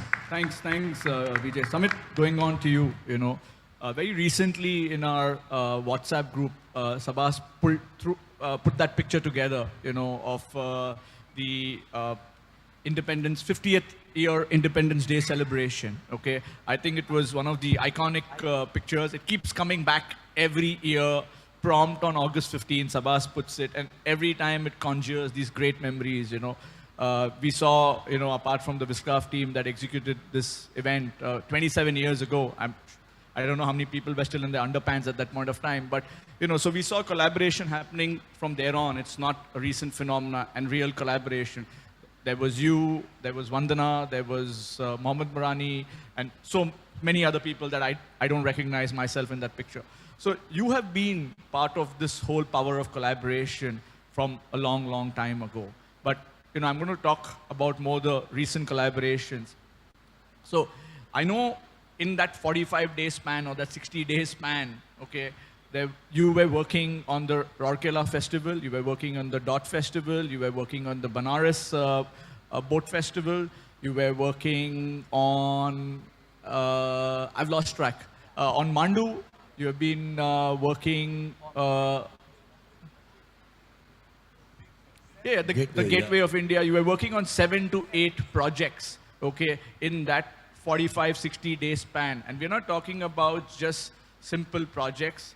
If I had to make a guess estimate, and you can verify whatever it is, I'm talking about, guys, project worth at least to the tune of 300 to 400 crore, okay? Somewhere around that range was getting executed, managed by, Samit and the team. So the whole mindset, Samit, okay, for you specifically that I'm looking at is, it's been the power of collaboration, right? And that's what we have seen with you. Again, I'm trying to understand the mindset. Okay, I think that's very critical because many of us in this room forever, we've been talking, many people in this room, even me, for example, have been talking about collaboration. But when it comes to actually doing it, we are hesitant. There are trust issues, expectation issues, but it just seems so very easy with you. So tell us about that journey. पहले figure confirm करे. No, so thank you, Roshan, for having spoken of appreciation. Thank you, Kantal, for having used the word hunger. And thank you for having used the word trust. ये तीन चीज़ें अपनी जगह बहुत ज़रूरी हैं. And in the process of my growing up, I was very, very close to my father. And amongst many other things that he taught me before he left, there were two things that relate to this as well. और वो हमेशा कहते थे कि अगर ज़िंदगी में बड़ा होने की चाह है तो ऐसे देखना बंद करो, ऐसे देखने की कोशिश करो. और जब आप ऐसे देखते हो ना तो आपको एहसास होता है कि आपको अपने अंदर बहुत सारी चीज़ें बदलने की ज़रूरत है. There's a lot that you really need to change inside. And besides these three, for collaborative success, I think there are two other words that are extremely, extremely important. एक है insecurity. In every collaboration that we get into, you know, a lot of times people just do not engage with it because they're insecure. And if you have that element of insecurity कि यार मैं इसको लेकर उसके पास अगर चला जाऊंगा, कल को ये उसका हो गया तो मेरा क्या होगा? So that is a huge deterrent. So if you want to really collaborate for progression in life, that is something that you need to get off your mind. And the second thing is confidence. आपको ये भरोसा होना चाहिए कि जो तुम्हारे में है वो तुम्हारा है, वो तुमसे कोई लेके नहीं जा सकता. So these two things are extremely, extremely important, and thanks to Dad that amongst the other things he was able to instill that confidence and the very fact that insecurity can never be your friend.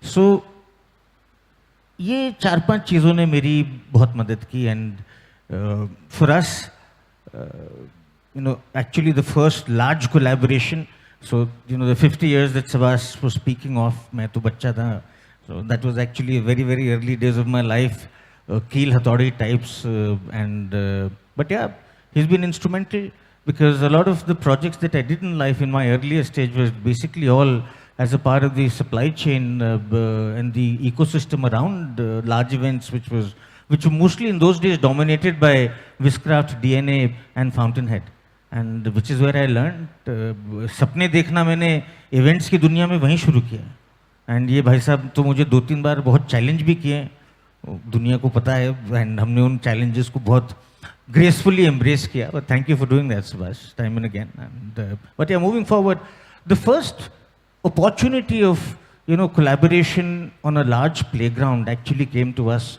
when we were doing the Sahara wedding, because so there was us, there was Vandana, there was a Gurleen Manchanda, there was a Meher Sarid, There was Percept. there was Percept, Shaju. I don't know whether he's here in the hall today or not, but so all of these agencies were involved, and Sahara, she realized in due course of time कि यार ये तो सब एक दूसरे से लड़ने वाले हैं. And then he finally got us on one table and said that, boss, hey, listen, this is not yours, this is not yours, ये मेरा है. And the end objective is something that should be clear to everybody. And that day, you know, so there are certain things you learn while going through episodes and interactions in life. You know, the end objective, which is what you also spoke of. So the end objective is very, very important. So वो clarity भी आनी बहुत ज़रूरी है. So that's when our journey to successive, you know, to successful collaborations actually began.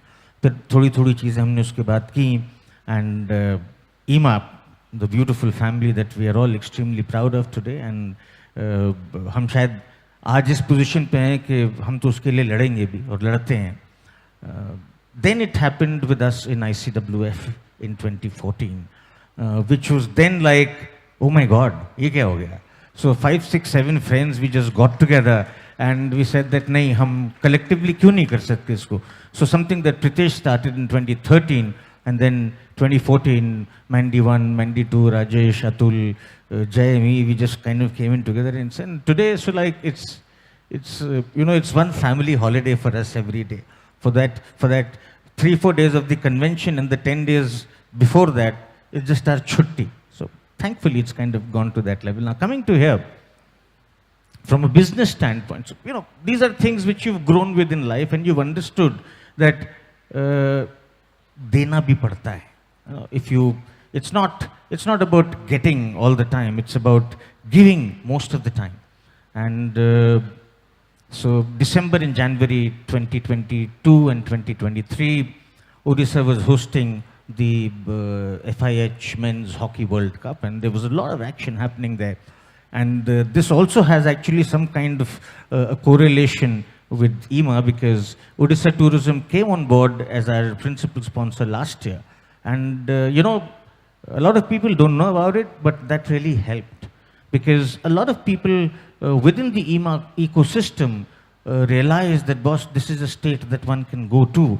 And for those of you who don't know, when Odisha was celebrating the Hockey World Cup, there were 17 Eema companies that were working in the state of Odisha. So give yourselves a huge round of applause for that. So we do this eco retreat, which is a massive project, and then all of a sudden, government tenders, they come about in the last minute. Naveed was working for UP, so they, for the SCO, which is the Shanghai Cooperation Organization, came about this opportunity of doing a boat race and a balloon festival together. Mandu is an event that Jay, on behalf of the company, does. Mandu at the same time, Dotfest came in, Rourkela City Festival came in, and the Gateway of India, all of these things, And they just started and eco-retreat was ongoing. So all of this just came in at the same point in time and how to do it. Now, you also learned that, there are certain opportunities you don't let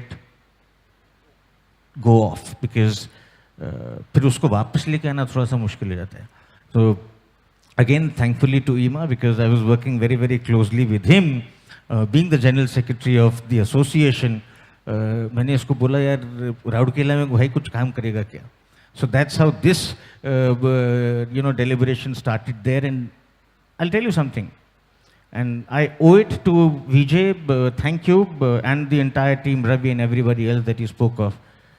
Maya, integral part of the entire thing. Maya, thank you for standing up. He did not just do the event. He handled the government machinery also as if he was E-Factor. So that is, which is where you're actually factor comes in. Exactly. So that's what he did. So senior government dignitaries and everybody. So I did not have any fear in my mind. Kalko, whatever. So that's something that happened there. Mandeep Malhotra, Mandy 2 and me, we've had this beautiful history behind us of having jointly done the Champions Boat League. Now Naveed is getting troubled. We have won the bid in Banaras. How do we make this possible? And I'm doing the 3, 4, 5 things in Odisha. I'm like neck deep here. And boss, the only possibility that you have is that you do it with Mandy 2. If you can do it with Mandy 2, you tell me, otherwise we will not be able to do it. And then Mandy 2 came in on board. And Mandy 2 and Naveed effectively just delivered an absolutely, and this is something that actually also relates to what Sabas was talking about in the sporting session yesterday. I will share something, I've carried it, and thankfully it's one of the nominated entries also at Emax. एक गांव खेड़े के environment में तुम किस चीज को कैसे package कर पब्लिक एंगेजमेंट के लिए क्या बना सकते हो? It's a small example of that we'll speak of. Yeah, but Samit, I know I want you to. I'm going to ask for a video of the Banaras festival, the Later. boat festival. Let me finish. Yeah. Okay. So and then the Dot Festival came about, which was like, and because Bhubaneswar was the epicenter of everything that was happening, it was extremely, extremely important. But going back to Rourkela, I want to mention here. We also looked at the opportunity of getting brands in the process of creating a brand. So we built this beautiful geodesic dome in the middle where we thought we'll do a storytelling festival. Now to do that storytelling festival, what better brand in the country than Spoken? So I spoke to Mr. Spoken, and then Mr. Spoken got Spoken into that particular campus, and similarly there were 1 or 2 other brands that were actually roped into the campus of the Rourkela City Fest. So Dot Fest happened. While we were there in Odisha, I was stationed between Konark and Bhubaneswar. We needed another captain, so made a call to Shaju. And Shaju happily agreed to come on board, and Shaju became the captain of that particular ship. The Mumbai Gateway project was happening at the same point in time, and I think there were 7 projects that we were doing. And then came about this thing at the last minute of doing fireworks in 5 different multiple locations at the same point in time. So then another phone call was made to a friend called Mr. Mohammad Murani. And I was only at one of the places where 1 fireworks happened, and the 4 other locations were actually handled by a lot of Eema partners from Odisha, platinum members. Akshendu, I think, is here in the hall.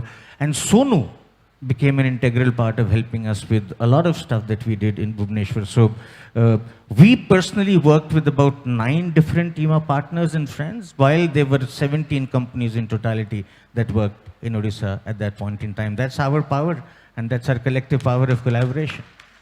Don't ask me numbers. I will not talk about numbers. we just witnessed RRR in making, or probably Bahubali in making.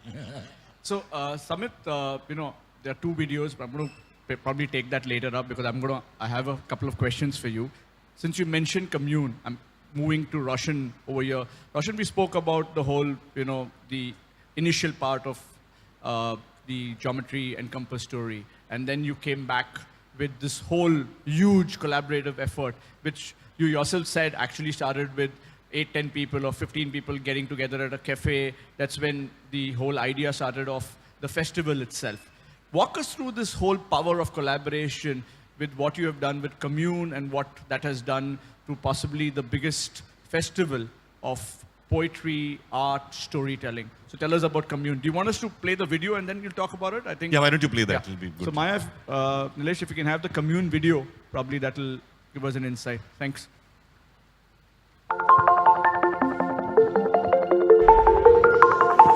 Hi. That twinkle in his eyes was the only pat on the back that I craved for and I needed. ऐसा कोई भारी struggle नहीं था कि railway station पे सो रहा हूँ या प्रधानमंत्री का इंटरव्यू लेके घर चला रहा हूँ.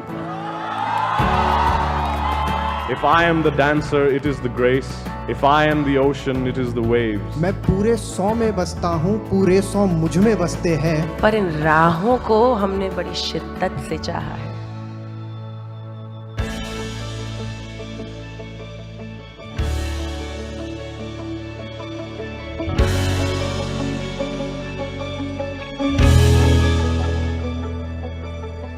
Is the government reading the Constitution?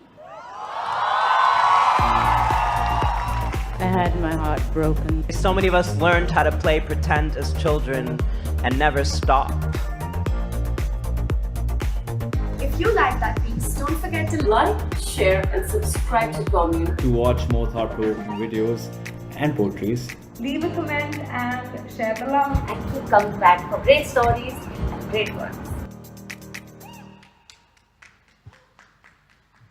So that, ladies and gentlemen, is what Commune is. So tell us, walk us through this whole Commune and this being a collaborative thing. I know you've got Tess and a lot of other people part of this. So tell us, how did this come about and how have you made this the festival, Roshan?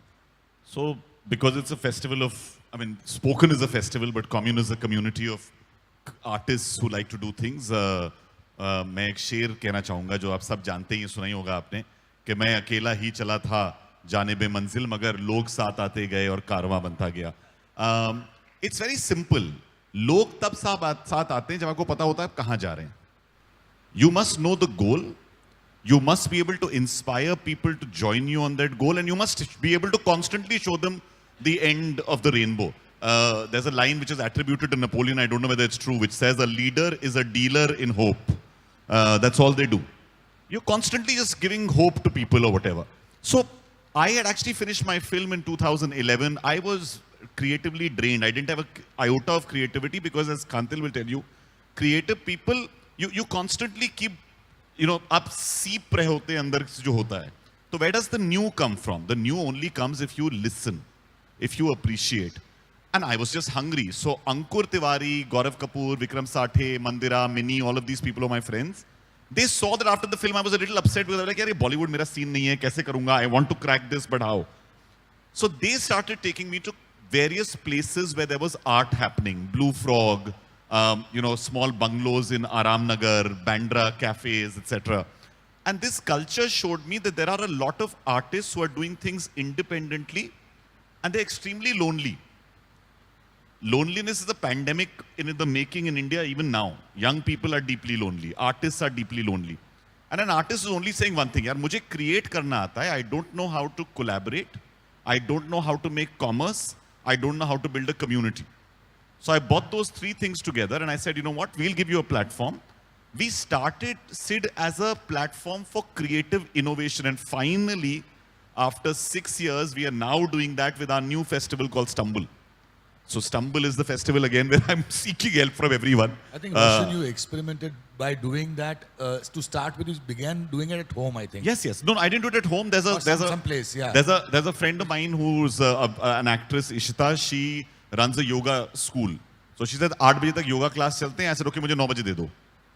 And I went there at 9 o'clock with a antiperspirant because so many people had done yoga, so I needed it to smell decent, and one camera. That was it. Nothing else. By myself. Art में ना कोई छोटा और बड़ा नहीं होता. सबसे बड़ा problem क्या होता है ना? I see so many people lead with their ego, not with their imagination. Learn to lead with your imagination. ये ego से बढ़ता है, मुझे बड़ा खलता है. आप किसी जगह पे जाके लोगों से कहिए, come join me. क्या करना है साथ में करेंगे. So everybody came together.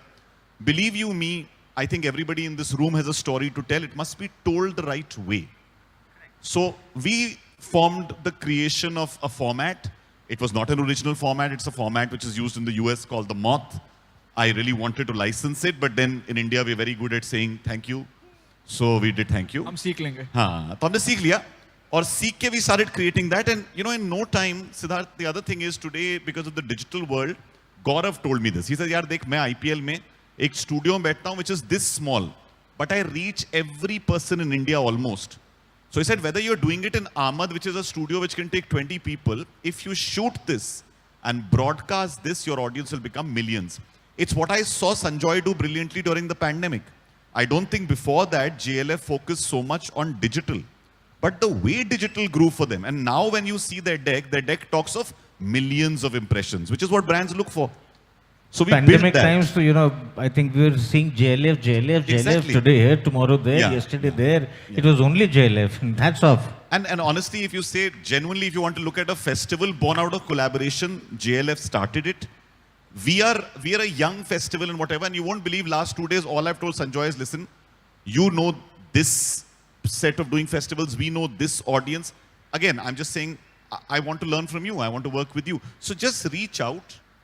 Digitally, when you grow, we are today over 1 million people online, and that's a huge power to have. So Roshan, just sticking on the first spoken festival that you did, with the relationships that you had built as an MC, as a business owner, with your film thing, I know you managed to get a lot of brands to come in. I'm also looking at collaboration, just not between us, but that collaboration also brought in revenue, right? I know you got in Asian Paints, you got a lot of these other brands that HSBC came in. Vodafone, HSBC, came Asian in. Paints. These are the kind of brands that you had worked with, you knew the top management there, they saw value in that whole thing. So I just want you to touch. So Sid, they don't see value. And also getting, you know, brand with who are Yeah, friends yeah. again. Yeah. So let's just talk about that piece. So see what happens is, the second problem is we go to collaborators with a begging bowl saying मेरे पास कुछ नहीं है, and when we make money we forget them first.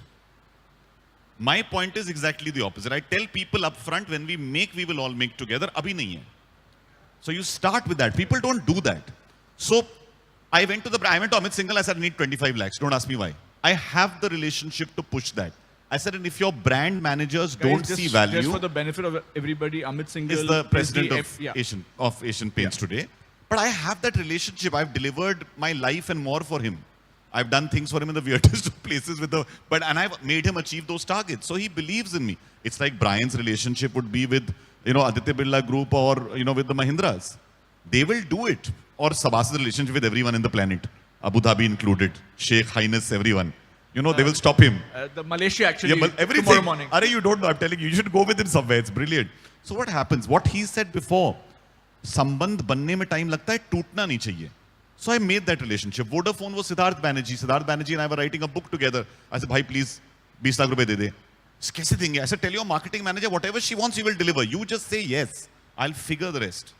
So you must be able to sell an audacious dream, and you must be able to promise them you will deliver. It took us a year to deliver the numbers Vodafone wanted. I went to Amandeep because he was more popular than any of us on social media. I said, Aman, ek video kar de yaar. I said, किसके लिए? I said, brand है, लेकिन brand का नाम नहीं आएगा. So people trust you. They do that. Brandwidth came on board. Brandwidth now has 10% equity in Commune. It's not that I said, aake kar do. I gave them 10% So that's the reason I was trying to, you know, bring in, because as always. No, aware of exactly. these And things I keep saying this. Equity is one of the best ways to show trust. Profit sharing is a second way of giving trust to people. Just getting people involved. Recognition is the smallest form of trust. Calling all your partners on stage is level 1. When you call those people, they suddenly feel, हाँ यार मैं थोड़ी ना हूँ, मुझे उल्लू बना दी.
all the representation is done by the team there.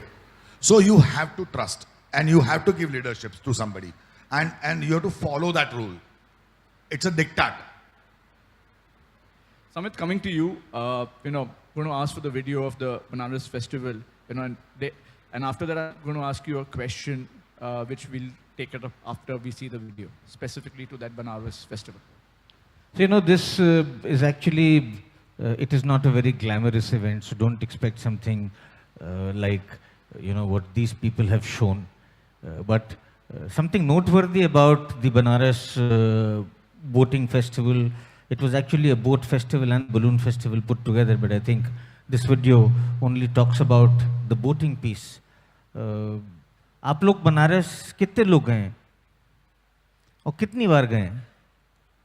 So the Banaras 10 years ago and the Banaras today, there is a huge amount of difference.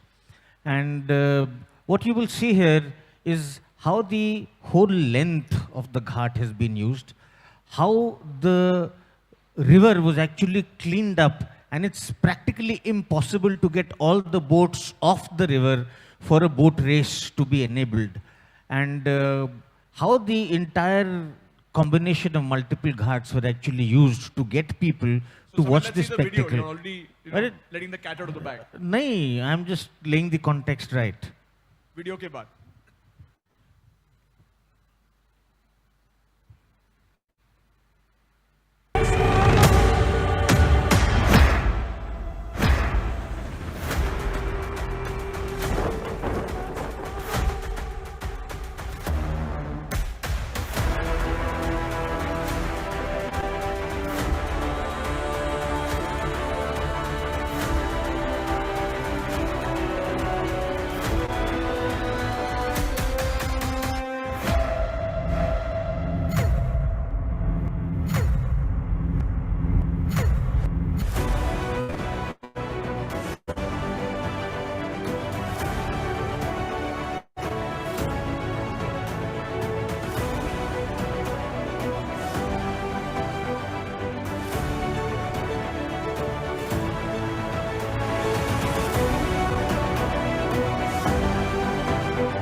So Samit, my question on this particular festival, you gave it the context about, it was not an easy location, easy place, but given that the topic is more about collaboration, okay, you mentioned that this was at a time when there were 7, 8 other projects happening. You needed captains, okay, different captains for different parts of, for the different ships.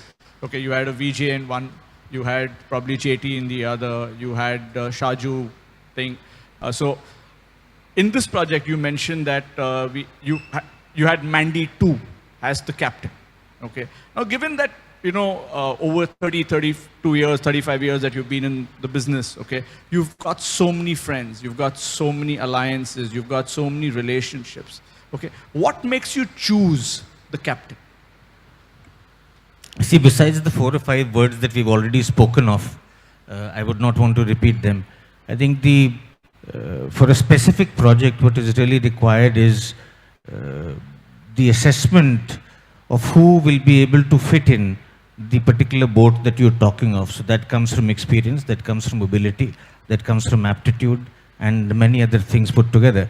So this case in point, so you see, let's understand the purpose of doing this event. The purpose of the idea of doing a boat race here was given by us to the UP government a few years ago. But the purpose of the UP government to do this event here was to actually make sure that they're able to establish a comfortable equation with the massive community of boatsmen there. Because that was the objective, which was a much larger objective. Now to get all of those people on your side of the table, where they're not educated, you're not announcing prize pools of 2 crores, 5 crores, 20 crores of rupees, is an exercise which is very complex. Mandy 2 and me have together actually have already gone through that exercise with the Champion Boat League. So this particular decision for us was very, very easy, because he knew the different kinds of equations that will be put on his table, etc., etc., etc. Navit is very good with his aptitude of dealing with the government. So that combination worked. So the purpose was beautifully accomplished, because now the boatmen and the fishermen community in Kashi look forward to the next edition of this particular event, which is essentially a better packaging of something which was otherwise very rural in the format. Okay. Thank you. Talk to Mandy too whenever I need a boat ride in Kashi. But staying on, Samit, just pushing the accelerator. I know Mandy's too is not here because he's working at the Indian Poker League. Okay. So staying on to the same question. Okay. We all know Mandy 2 is a great guy, great energy, great thing lad. Again, I'm still stressing on it. How do you choose that one person? What about the Indian Poker League? So again, the fact that he has a fairly, he's had a comfortable past working across different things in sports, whether it was with Kabaddi, whether it was with tennis, whether it was the Champions Boat League. He tried something with a few other sporting events also. As a matter of fact, the panel yesterday that Sabas beautifully spoke to, Tenzing is a friend of mine, but the other 2 people were roped in by Mandy 2 because of his access to people in that community. So Indian Poker League is something which was like, pata nahi, wo shaukiya ek endeavor hai. So Mandy unfortunately is not here today because he's looking into that. The finals are happening in Goa, and so only because of the fact that he understands that. And Mandy 2 has something which is very, very unique, very classic about him. वो एक बार घुसता है तो वो घुसता है, अगर उसको नहीं घुसना है तो वो छोड़ देगा, आप 40 बार उसको बोलते रहो. So he's actually gotten into it. So right from creating the brand entity, the design language and communication, we have a small social media presence now, but the quality with which all of that has been done is really fantastic, and it instilled a lot of inspiration in the management of the Poker League. That also coincidentally is funded by Dabur. Okay, thanks. I know Vijay wants to say something, but we're going to take 2 questions from the audience. So once Vijay finishes, we'll come into the audience, 2 questions, and then we'll wrap up the session, please. Vijay? Yeah, first, check. First, thank you so much for hanging around, because I think we 5 blokes are the people who are stopping you from lunch, and you people are many still people there. have had lunch and come back. Yes. That's a good one. So you see, every one of us who comes to the table brings a unique perspective, a unique skill set. But I think what we need, along with all those words that we came through together, is we also need a mindset. If that mindset, if we carry that and we fuel it along with the passion and the trust, I am 100% sure that we will go across. I think the trust factor needs, but like the intent needs the fear factor to go. There is tremendous amount of fear factor of losing business and all that. I think the fear factor needs to be just eradicated. कंतिल हम सब यही बोलते हैं कि हम नंगे आए थे नंगे जाएंगे. फिर what is the fear? There is no fear. अभी नंगा मत होना तू. नहीं. But I also want to say is that beyond this, I just want to tell you about it, and I think there has been so much discussion that's happened across, and probably that can be a different type. But I want you to know, especially Sanjoy, you should know that the power of collaboration has gone so much that we collaborated with an organization called Robust Events, and we both merged together and we formed one single entity together. Yeah, it's official now. It's official. Yo, cheers, man. So, and I just want you to know, I'm also telling you right now, we already have one more coming up, and the launch date is March, and you'll probably see it. It's probably going to be another large IP that is there from the IP king itself, so you can find out over drinks who that is. And how many people are going to merge with that? But any questions, guys, in the audience? I see Abdul Mukeet as always shooting his hand up. Is there a second question so we can get the mic there? Abdul, knowing you, please make it a question. No financials are going to be discussed. So the question is not for the panelists, but for the moderator. You have a collaboration over a decade with 77. So we would want more insights on how was the collaboration and 77. I think with Daryl. Yeah, so I want to know more insights on that from you. If that's a collaboration that really exists, then hats off, because I have no idea. Nobody in the industry. We all want that. No, so when we search Aura office in Google, we find the Delhi address, which is his address. That's different, okay. So we would want more insights on that. Sushma got a question, but Abdul, to answer your question, my collaboration is with Sanjeev Pasricha, okay, and with Chetan for the weddings thing, okay. So Sanjeev and I collaborated, and we set up a Dubai office 6-7 years back. I'm glad that we sort of slowed that business down completely pre-COVID. So we are still got our pants on. We're still not sure how to take that Dubai business forward, because honestly, there's so much happening in our own country right now. Okay, we are all extremely occupied. Coincidentally, Chetan is not here because he's in Chennai doing a project in Chennai for one of his clients, and our team, the Aura team, is completely, I won't say executing that project, but we are really collaborating and working on that project. Whatever social events that we do, I have no expertise in social events. So Chetan and Arpita are the ones who are working on the project. It's a very clean, transparent deal. We open the thing, Chetan and Arpita come in, they manage the whole thing. Our team over there is learning from them.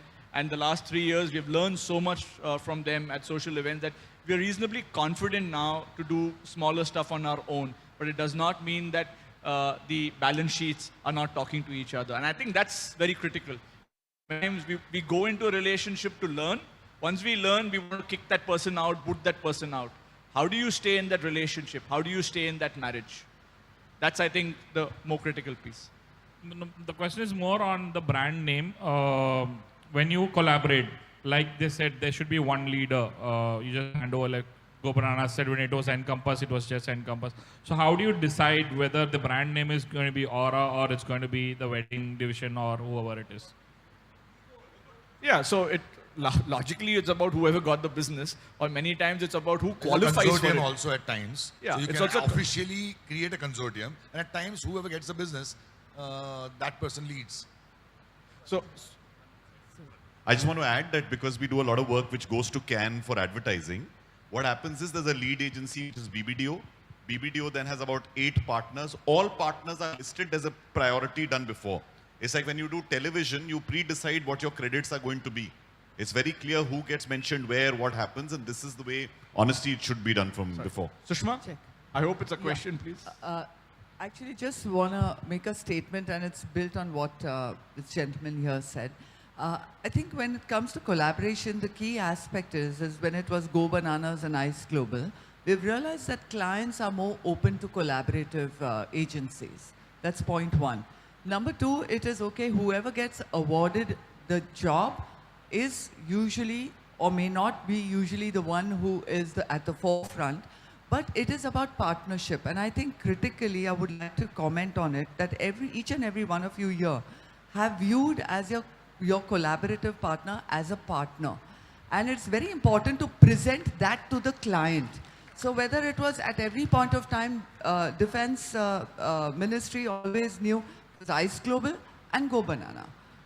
We were always together, whether it was to receive certificates from them or whether it was to take photographs with them. And I'm sure Kanthal will appreciate what I'm saying. So I think we have to view ourselves as partners, and that is when half the battle is won. Nehal, you got a question? No? Okay, fine. Thanks. Guys, so for the paucity of time, we're going to wrap up this session. Thank you all for being here. Thank you to the panelists. I know there were a few charters roaming around in the country a few months back. I'm hoping this group will buy a plane for themselves. That's the power, and collaborate on buying that plane and using it like an Uber. So there's a subtle comment over there. The people who know it will know it. But anyways, thank you guys for being on this panel. It's been fabulous. I was really scared when I was doing the dance 2 days back, which was an uncomfortable space. But when I was supposed to moderate this, I was more scared. But thank you guys for being kind on me. Really appreciate. Thanks. Thank you. Phenomenal is what we started with, and that's what we've been delivering. What a powerful conversation. I'm going to quickly invite on stage Vice President East Eema Sonu Nanda, Anuj Gurwara, our member from Hyderabad, and Martin, our Eema member from Kochi, requesting you to please join us on stage and present a token of our gratitude to our power panel.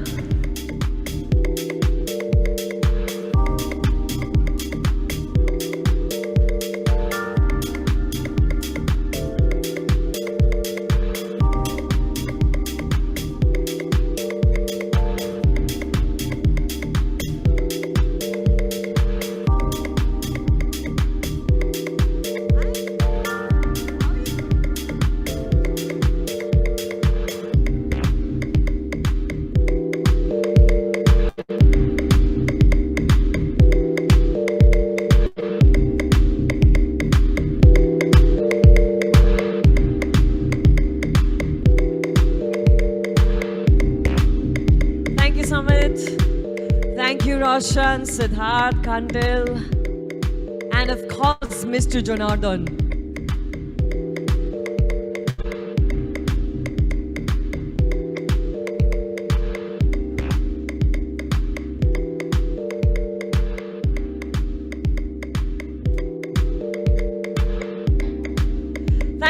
Thank you, gentlemen, once again.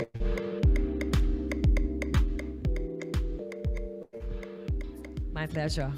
And imagine day one, ladies and gentlemen, we launched the phenomenal I Do film, the wedding film that has gotten a lot of buzz and has gotten all of us talking. What I'm going to put on the screen next is the QR code. When you scan this QR code, it will take you to the Incredible India page. That is where you're going to find this film. And of course, we urge and invite all of you to please share this film on your organizations and your individual social media. We're going to keep this QR code on for a bit. Remember, it will take you to the Incredible India page where you will find our brand new I Do campaign. And I'm stepping aside for you to scan this QR code. Meanwhile, I must say, okay, team, there seems to be a problem with scanning the code. Can we please fix that a little bit? All right, we'll work on that, Deepak. Meanwhile, I must say that it would be unnatural to know that you are hungry and still keep you in the room. So we've opened lunch, ladies and gentlemen, and this is all the time that I had with you. I'm Xenia Fernandez signing off for this part of Imagine Day 2. We will regroup at 3:30 with some more powerful conversations on the other side of the break. See you back in the room at 3:30 p.m. sharp. Thank you.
There's an electrifying panel that's going to come, for which I'm sure most of you have reserved your spots right now. You do not want to miss being very upfront and close with the people coming on stage. We have Mr. Sanjoy Roy, who's also the past president of Eema, who's seated here. Hello, sir. Hello to you.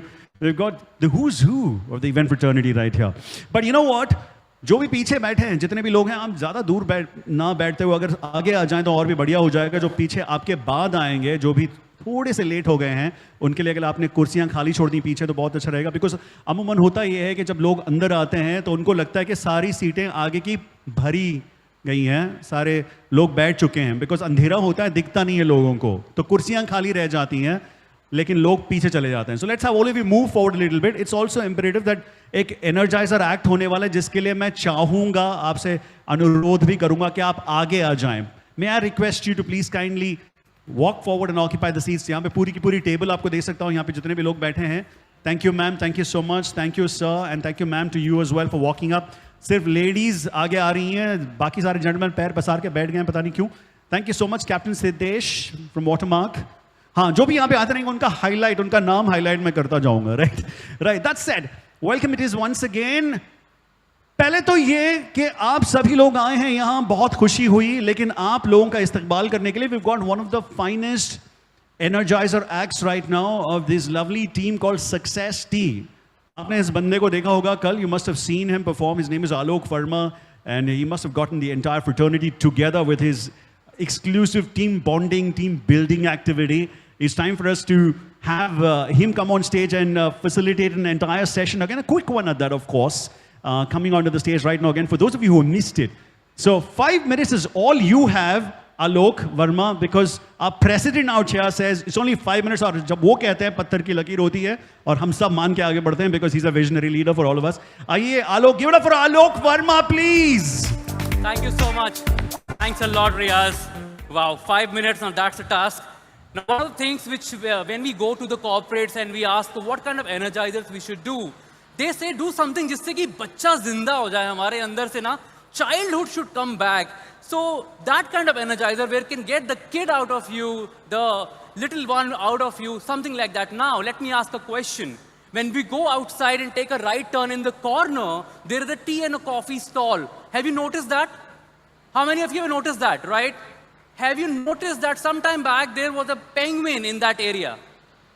Anybody saw the penguin? No, you have not? Okay.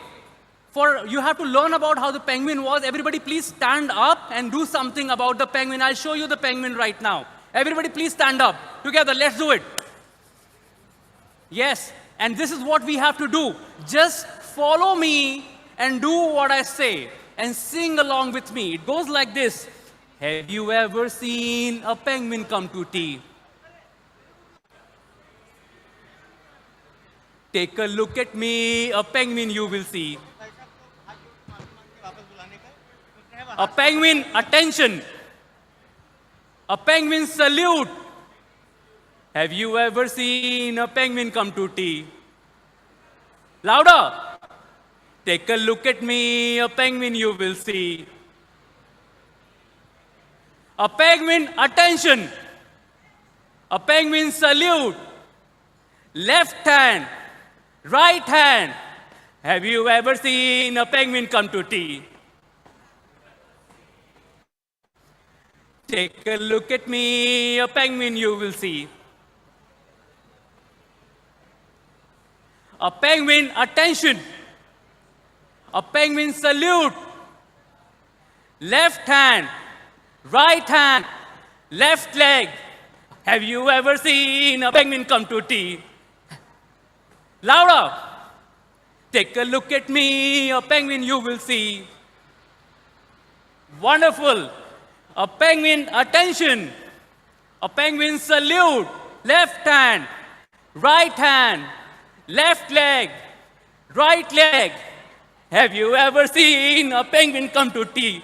Take a look at me, a penguin you will see. Now turn around. Have you ever seen penguin come to tea? Take a look at me.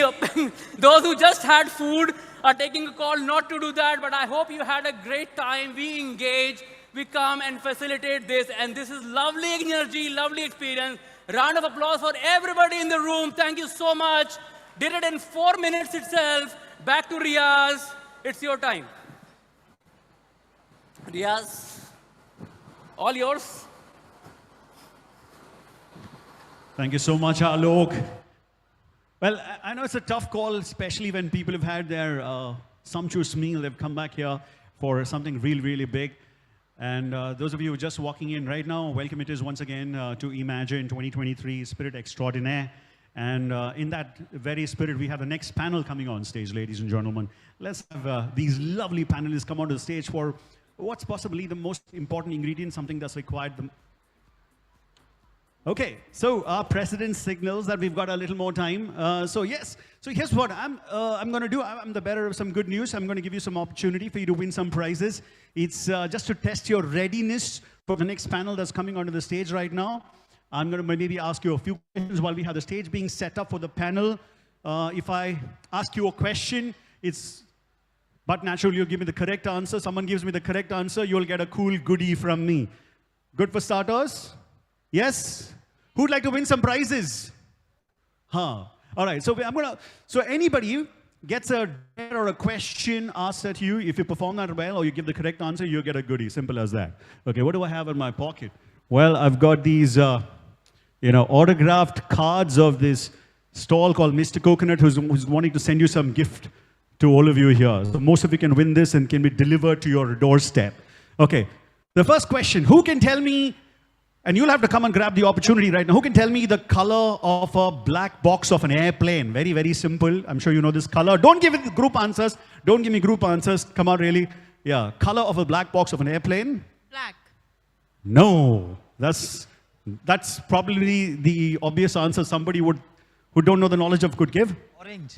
And what is your name, sir? Sanjay Bhandari. From? Kolkata. Your event organization or what do you do? I'm from Kolkata, Encore Events Private Limited. Thank you. Yes, sahi jawab tha. Yes, orange is the color of the black box of an airplane. It is orange because in case of a mishap, that could be spotted from space as well because that's a color that's recognized from the space as well. Okay, next up. Who could give me an example of a palindrome? Example of a palindrome. Okay, palindrome, for those of you or the uninitiated, is words spelled exactly the same way, forward or backwards. Yeah, very easy. Okay, just to give you a clue, if you didn't know, if you're from the south of India, then it's also the name of a language. Yes. Not just word, we used to have phrases. In a palindrome phrases. In Gujarati, limdi game gadi madi, spelt backwards, also means limdi game gadi madi. Absolutely fantastic. Give him a round of applause. And that's the first for me. Somebody who gave me the entire phrase in Gujarati. Fantastic. ये आपके लिए खंतल भाई. ये आपके लिए कुछ भी ना होगा, लेकिन फिर भी कुछ तो है हमारे लिए यहाँ पे दे रहे हैं आपको. Okay. Yes. And somebody quickly, I don't know. This is an opportunity for you to also showcase your talent. We still have a panelist come together. Somebody who can either do this or nominate somebody else around them, him or her, to do this, okay? So maybe I'd run up to this busy table of people over here, seated over here. And why don't we have sing a song for us? No, yes. She says, and there's been a nomination right now. Vijay here, ये बहुत सारा करता है हमारे लिए काम, यहाँ पे इंडस्ट्री के लिए बहुत सारी चीजें करते हैं. So let's have a quick song before we get to the success panel right now. Come on, quickly. Can we start with the session, please? देखिए इनको स्पॉट में डाल दिया गया. So okay, I guess we've got the panelists and everybody ready. Ma'am, I'll come back to you पक्का for sure. लेकिन इस वक्त मुझे स्टेज पे जाना होगा ताकि we have the next panel.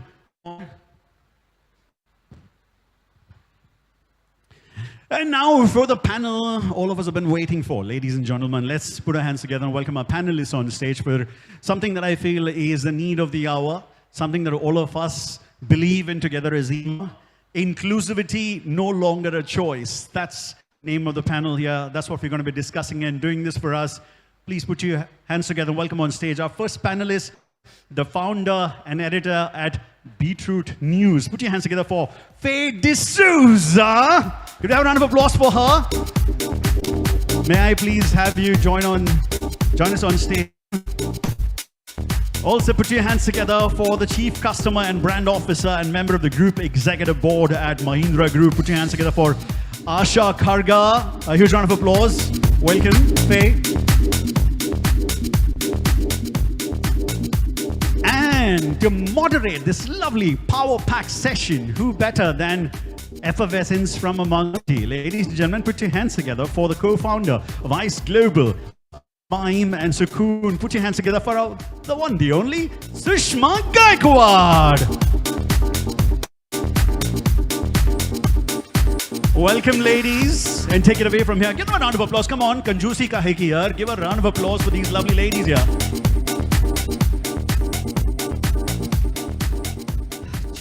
Check. Well, good evening, and a big thank you to both of you for taking the time and being here with us. It really means a lot, because the entire fraternity is talking about inclusivity, and I just want to set the context of what today is about. It is about inclusivity that transcends gender. It is about an equal opportunity for one and all.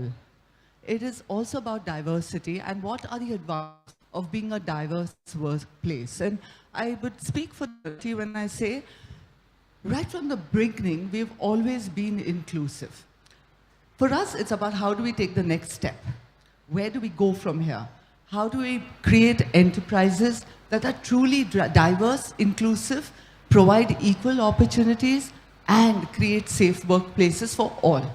So that's what we're really going to be chatting about. So I'm going to begin with what is inclusivity, Asha? I mean, everyone's hearing this buzzword. We're catching people to go and take the pledge. And I've had a couple of people ask me this, inclusivity kya hota hai? So I want your perspective first on what is inclusivity. So firstly, thank you for the opportunity. It's really fantastic to be here representing Mahindra.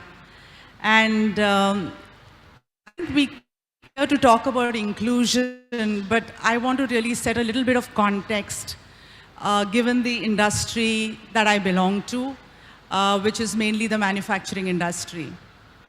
And in the manufacturing industry, we are really on a journey. And our first part of the journey is to do with gender diversity and getting more women into the workforce. So essentially, there are two parts to the problem. The first part is related to social barriers. A lot of people, especially when it comes to parents, are really hesitant about sending women into factories. There was a survey done by a non-profit global organization called FSG, where they actually interviewed close to 6,000 women, and 83% of them actually said that they have to take permission from home to actually go into the workplace. And our factories are located in upcountry locations. They're in Chakan and they're in upcountry Nagpur, for example. So, there is a barrier in people's minds because लड़की factory में क्यों जाएगी? Factory में आदमी लोग काम करते हैं और factory is थोड़ा demeaning in people's minds. अगर लड़कियों को काम पर जाना है तो banking, IT, you know, the services business makes more sense. The second challenge is our industry. We make SUVs that are loved by a lot of us. But ultimately, these are heavy-end machines. And then we make tractors. We are the largest tractor company in the world by volume. And again, industry that conventionally attracts women. So from both sides, there are challenges. And really, our attempt has been to encounter this challenge and to find a way to make diversity work for us. So the first step that we had to do was to actually mobilize communities. So the HR teams and the industrial relations teams in our factories reached out to villages. We went even out to tribal areas. We went to ITIs, we went to polytechnics.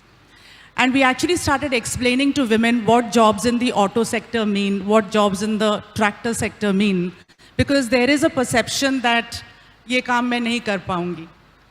So, you know, you have to really go out into communities and help them understand that there are specialized jobs which require specialized training in software. For example, a lot of our cars today or our SUVs today have 16 million lines of code, and therefore you need software engineers.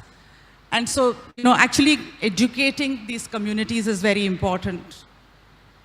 The second part is really, if you look at some of the lines that we have, whether it is paint shop or whether it is welding. Paint shops, for example, 100% of our lines are women because it's a very high quality, high finish job, high precision job. So we've been able to attract women. The second barrier we've had to address is infrastructure. Please remember our factories were made maybe more than 50, 60 years ago. 11 of our biggest factories didn't have toilets for women. So we had to actually invest that capital expenditure to actually build those toilets. The second is the factories are really large. So you have to create comfort rooms where women can actually take a break when they are going through menstruation. And more importantly, you have to get women to work on the second shift.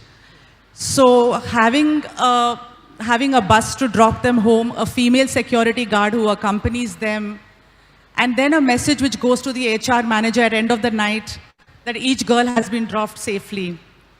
These are again elements that have really worked for us. So I'm quite happy to say that close to 15% of women on the shop, or of people on the shop floor, are today women. It's a big jump, close to 1,200 women on the shop floor out of 7,000. It's still the beginning of a journey, still a long way to go. To me, when you speak about inclusion, Sushma, I think I was talking to one of the girls over there and I asked her what has changed after so many women have come in. And she said one thing to me which will really stay, and she said, there are not too many fights on the floor. Men behave. And pehle bahut jhagde hote hain, because otherwise if it's only boy gang, they tend to get very aggressive.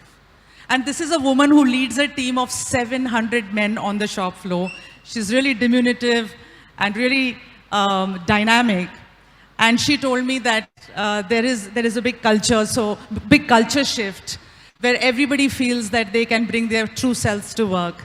And to me, the day we reach the 30% number, the day we reach the 50% number, that's when we'll be truly inclusive. I think I've spoken for long. It's time for Faye to speak. Thank you. Thank you. I must say this, Faye, I have to share this. I've seen Asha's passion. I've had a front row seat to her passion to drive inclusivity in the organization, and it's contagious. I must say this on her behalf. So over to you, Faye.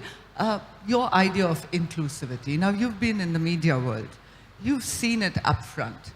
You've seen what's lacking out there. And you have also operated in the media space. So it's very important for us to understand, what is your idea of inclusivity? So for me personally, a truly inclusive space would be a space that reflects society. So if our society is half women, our boardrooms should be half women. Our factories should be half women.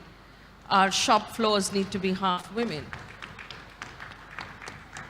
Now, research tells us that any random collection of people, at least 10 to 15% are LGBTQI. Some of them are out to us, some of them are not, which means our boardrooms, our courts, our parliaments, our factory floors need to be friendly so that they're 10% LGBTQI. So we need to be a reflection of society. And I think that most organizations have done an excellent job of making the bottom of the pyramid inclusive, but it's the top that remains the problem. The top, if we're completely honest, is still largely male-dominated. And even for people who do make it to the other side of that glass ceiling, it's not friendly, it's not welcoming, and it's not a safe space. And that's something we genuinely have to change consciously. And a lot of people ask me, what is women empowerment? And why? I think that the way to approach that is to consciously ask the women around us what it is you want to do and find ways to make that possible. So there will be women who want to work the night shift. There will be women who want to continue doing a certain kind of work after they have had children. There'll be women who want to become CEO. We have to find ways to clear the route to make that happen.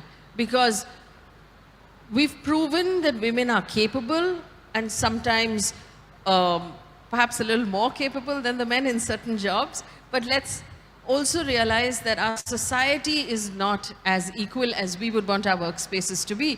So for every woman who is sitting next to you at work, she's got a home to run, a child to care for, aging parents who are her responsibility, groceries, plumbing, electric work.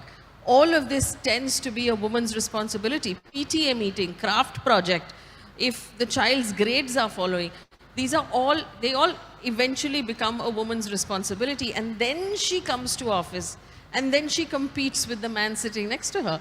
So we have to find ways to make our homes more inclusive so that we can make our workspaces more inclusive. Because if we don't, it's never going to be a 50-50 equal race, ever. I really like that fact about we make our homes inclusive, and that automatically translates into an inclusive workplace. I think it's all about the mindset that we come from. So I want to address this is the next question, and I'll start with you, Faye.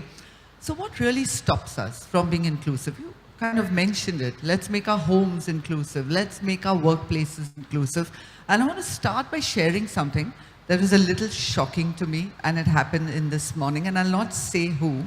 And there's somebody who talked to me about the fact that, you know what, a very close family member, and said, you know, Sushma, Joshua, he's a wonderful boy, but you've really not been a wholesome mother.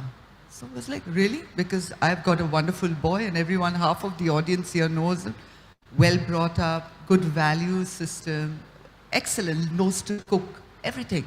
So I said, why do you say that? So she said, you know what? You've really not spent time in the kitchen with him and taught him to cook. And you've never cooked for him as a mother. And there's a family member. It's a family member saying this. You've never cooked for him. So I turned around and told the person, well, you know what? I may have not cooked for him, but he knows how to cook. So he cooks and feeds me. And I don't think being a mother is all about learning to cook. It's much more than that. It's a career, and you build a wholesome life. So there are these stereotypes that we have created. And we feel that that stereotype is the realm in which a person of this particular gender needs to operate. So now if I can come to the stereotypes that are created, when you talk about creative, LGBTQIA+, oh, wonderful, excellent stereotype, right? That has already been created. We're capable of much, much more, and we are capable as a community. So what, according to you, stops us from being truly inclusive? See, you said it, we already carry the baggage of many generations of biases towards gender, towards community, towards caste. And that, in some way, conditions, I think, the way we think. Speaking of women specifically, I think that with every generation of women, we tend to approach jobs differently. Our grandmothers fought for the right to simply be educated. Our mothers wanted to work, and they wanted jobs that was more than teacher, secretary. You know, they only had a few options available to them. For our generation, I think that our jobs and our careers are about our identity more than about just earning enough money to help the family. So with that comes all of this guilt of every time you go away to work, you feel guilty because it's something you're doing for yourself more than something that you're doing to contribute to the family. So I think particularly right now, we want to be counted shoulder to shoulder with the men, but we're also carrying all this baggage about how we want to be perfect mums, and we want to have a perfect home, and we want to, you know, we want everything to be perfect, and that's just, it's just killing us because it's exhausting. And hopefully, when women like us raise boys who are able to split the home halfway, it will allow the next generation of women to truly compete in the workspace. I mean, I say this often, I would love to be an excellent journalist and an excellent mum and an excellent daughter, I feel like I don't have the time to do all three. So I'm constantly left with the feeling that I'm just doing the bare minimum on all counts, and I'm not doing enough on any of these counts. And that is because I'm conditioned from the time I was this high to believe that if the house is not perfect, it's my responsibility. Everything needs to be perfect, that we need to be perfect to be liked. And I think that the next generation and the way we build our workspaces and the way we build our homes will hopefully lead to a more equal society. It'll take time, won't it, Faye? Hopefully we'll be around. No, I mean, we have women like Asha right now changing workspaces as we speak. I don't think it should take that much time. Oh, God willing. Asha, what about you? What really stops? And then also some personal points of view when it comes to the bias that exists. So just a couple of points. I think, Faye touched upon this need of being an excellent mom, an excellent worker at work, and of course, an excellent daughter. Did you not say excellent wife? You missed that. Your husband is clearly last on the list. Yeah, he's suffering from a complete, total lack of attention at this point. Yeah. But, one of the biases that I've seen, especially when young mothers are returning to work, there is an assumption that let's mommy track her career. That bias that just because she's a mom, she needs a softer option at work. And that's a presumption, that's a bias in many people's minds that abhi wo शादी कर चुकी है, बच्चा है, उसको थोड़ा सा non-challenging job दे दो. And I have seen in my experience a lot of women leave because they were so used to demanding jobs. And I think the role for a lot of leaders is to identify and let the woman decide. Many a times we decide for women. If she wants a soft track, let her choose. Don't mommy track her career is one aspect. The second aspect is, I think, including men in conversations. I have a group, or rather my team is actually 70% women. It's the brand and communication and customer team. And the lunch table conversations have actually changed. Because I have two males in my team who have got 1.5-year-old children. And the discussion once at the lunch table was how to burp these children and whether they had colic. I could not imagine a conversation like this happening if this was an all-male group. So I really want a world and this bias that exists that men have to be just men and providers, but men are also fathers, men are partners. And therefore, when a man in my team comes and tells me that I need to take the day off because I need to either pick up my child from school, or between 7 to 9 p.m. is dinner time, and that's the time when I won't take your call, I really love it. And I think we need that kind of an environment where men can actually not be burdened by patriarchy, because this entire battle is not between the sexes. The battle is against patriarchy and some of these deep-rooted values which inhibits men. And I think men need to also be given that space to be who they are. Thank you for that. And Asha, I'd really like you to share that point of view about someone from the LGBTQI+ community who is doing a job which is completely different from what the stereotype is. If you could please share. It was very interesting, so I thought it's very important for everyone to hear that. Yes, so for the first time at the group, we created an employee resource group, as we call it. And Mahindra is actually a diversified, federated group of companies. So what we did is that we reached out to people and said, why don't we come together and create the Pride community? And this was actually my first interaction with them.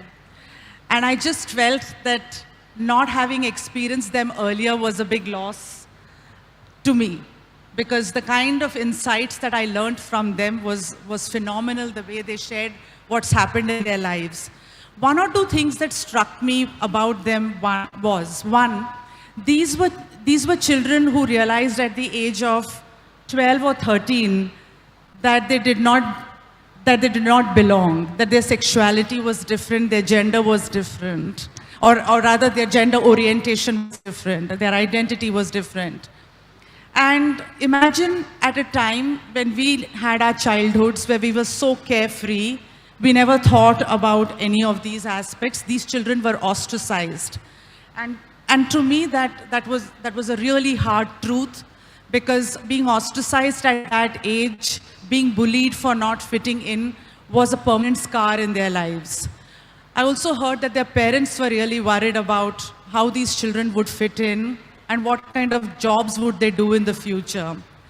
But one of the most interesting insights to me was actually the bias that you spoke about, Sushma, where you said that if you are from the community, from the Pride community, you're naturally creative and you're naturally a certain profile, and that profile has actually got, reinforced by some of the content that we see around us. But many of these folks were actually process engineers, or they were in pre-sales processes, and they were actually looking at very non-creative jobs. And they were fantastic at their jobs.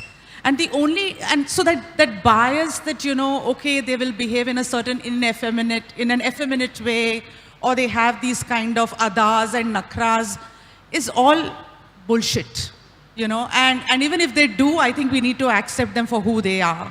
But they're actually competent individuals who are looking for equal opportunities, and our job as leaders is to actually look at them from a competence point of view, from a skill point of view, and not from their gender identity and their sexual orientation point of view. So that to me was really one of the key aspects of this community coming into the group. And I must say, once we launched the community, 200 people have actually come forward expressing to be a part of the group. And now we have actually asked this group to really lead the policy making and policy changes for the community as a whole. Because it's not enough to form a group and say, yes, now let's hang together. But really, what's the change that they would drive, and how as leaders should we be supporting them? That's really the agenda. Excellent. In fact, it brings me to this next point, and that is, I've seen a lot of micro communities being created.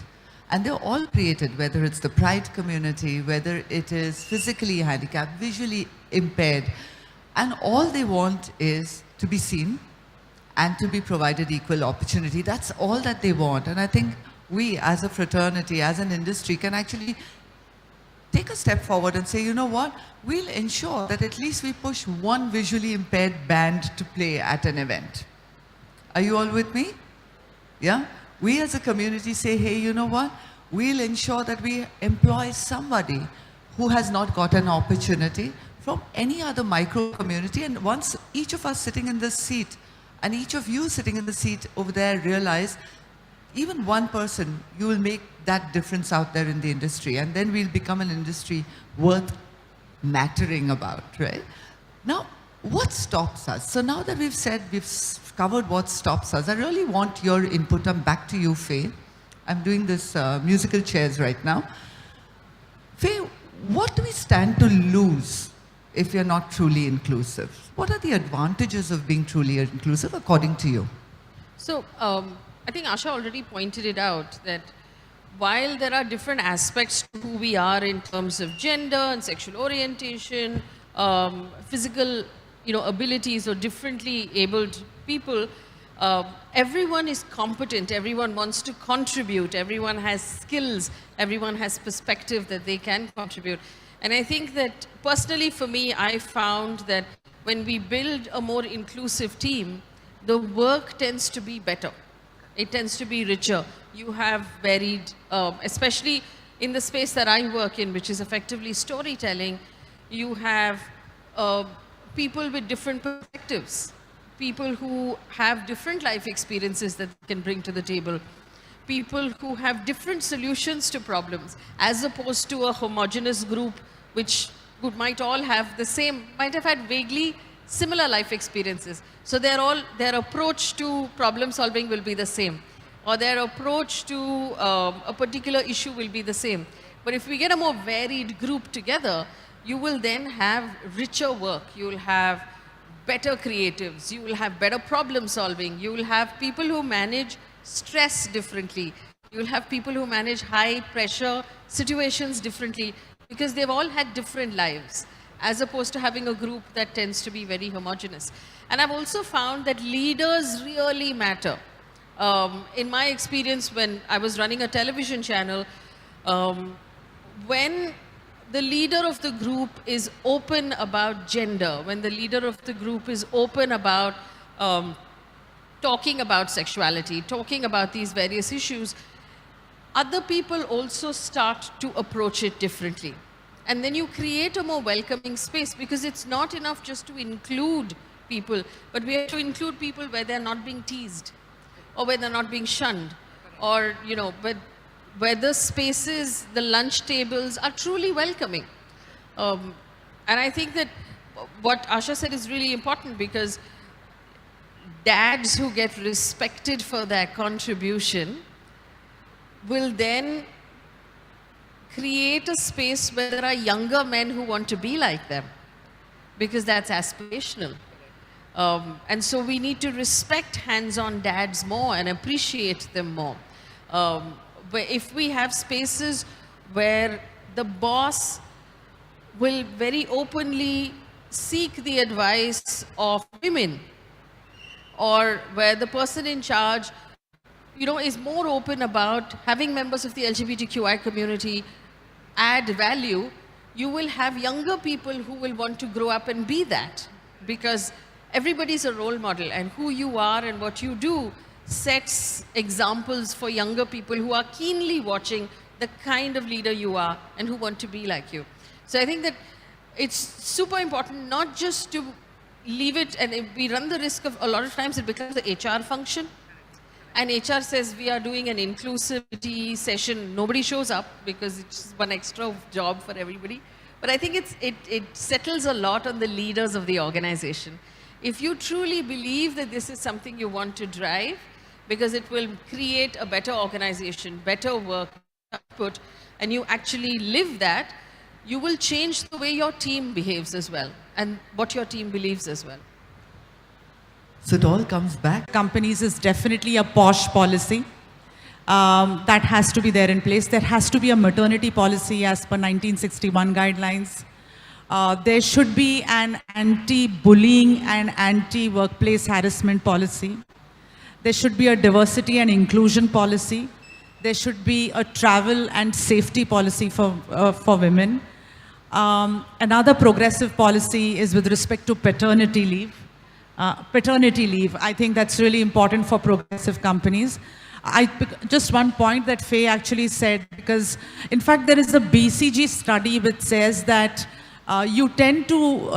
companies tend to be at a risk to lose millennial men if you do not have the right kind of maternity policies for women.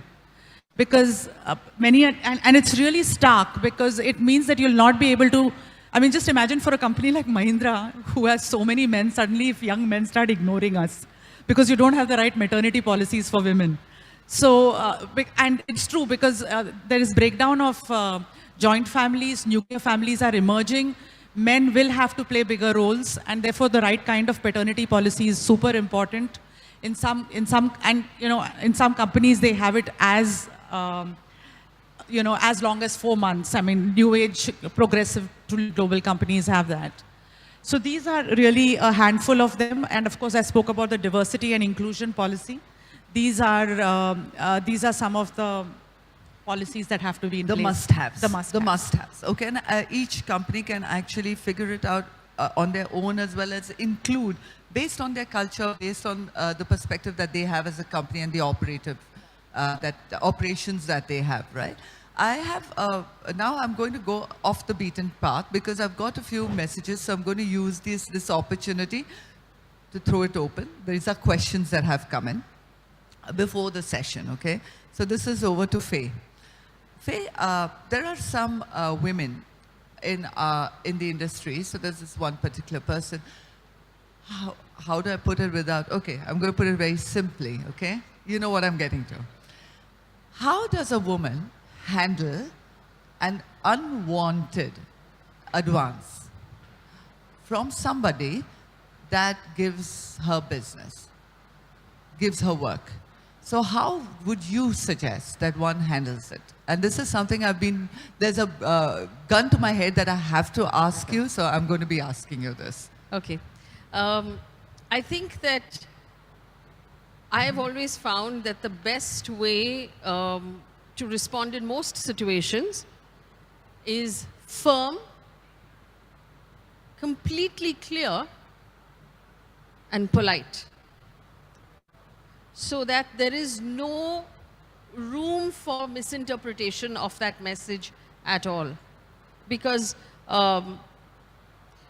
if you consider the Vishaka guidelines of sexual harassment in the workplace, and it applies also with clients and people who give you business, it is very important to clearly have stated no, very clearly. And I think that a lot of times we unfortunately live in an environment where our pop culture has taught us that no means yes and yes means no, and it's all very confusing, right? So politely, firmly say you are not interested. If you care that this person continues to do business with you, you can then maybe say, hey, you know what? I appreciate the business we do together. I would like to continue to do business with you, but I want to make it very clear that I am not interested in any sort of personal relationship with you. And that person, I think, should ideally get that message. Also, the tone with which you say that message should also suggest that it doesn't matter how important you are, I am willing to take this to the next level if you continue to persist. And I've always found that when you're firm and you're clear and you're polite, and I always drop my voice by one register lower in order to be very clear about the fact that I'm being very serious, it normally gets the message across. And this is my personal hack, and I think every woman has her own approach. Thank you. And Asha, do you have a point of view on this? Actually, I think I learned from you, Faye, that I really like dropping the voice up one level. I think that's good. Sometimes I think, I've faced it with colleagues who are actually good friends, and they may say something which is a bit off color. For example, once somebody told me, a heroine, something very casually. And I didn't tell him anything at that point in time because we were in a group and a group of people. And then I took him aside and I said, you called me this. He said, chill, yeah, don't take this so personally. And I said, just imagine if your 24-year-old daughter who works in this particular high-end consultancy was told this by her boss. How would you feel? And it really hit him. And we share a good relationship even today. But it worked. I think most men need to just think about their wives, their daughters, their sisters, their nieces before they make a comment like that. And if they have that screener, then I think a lot of this will reduce.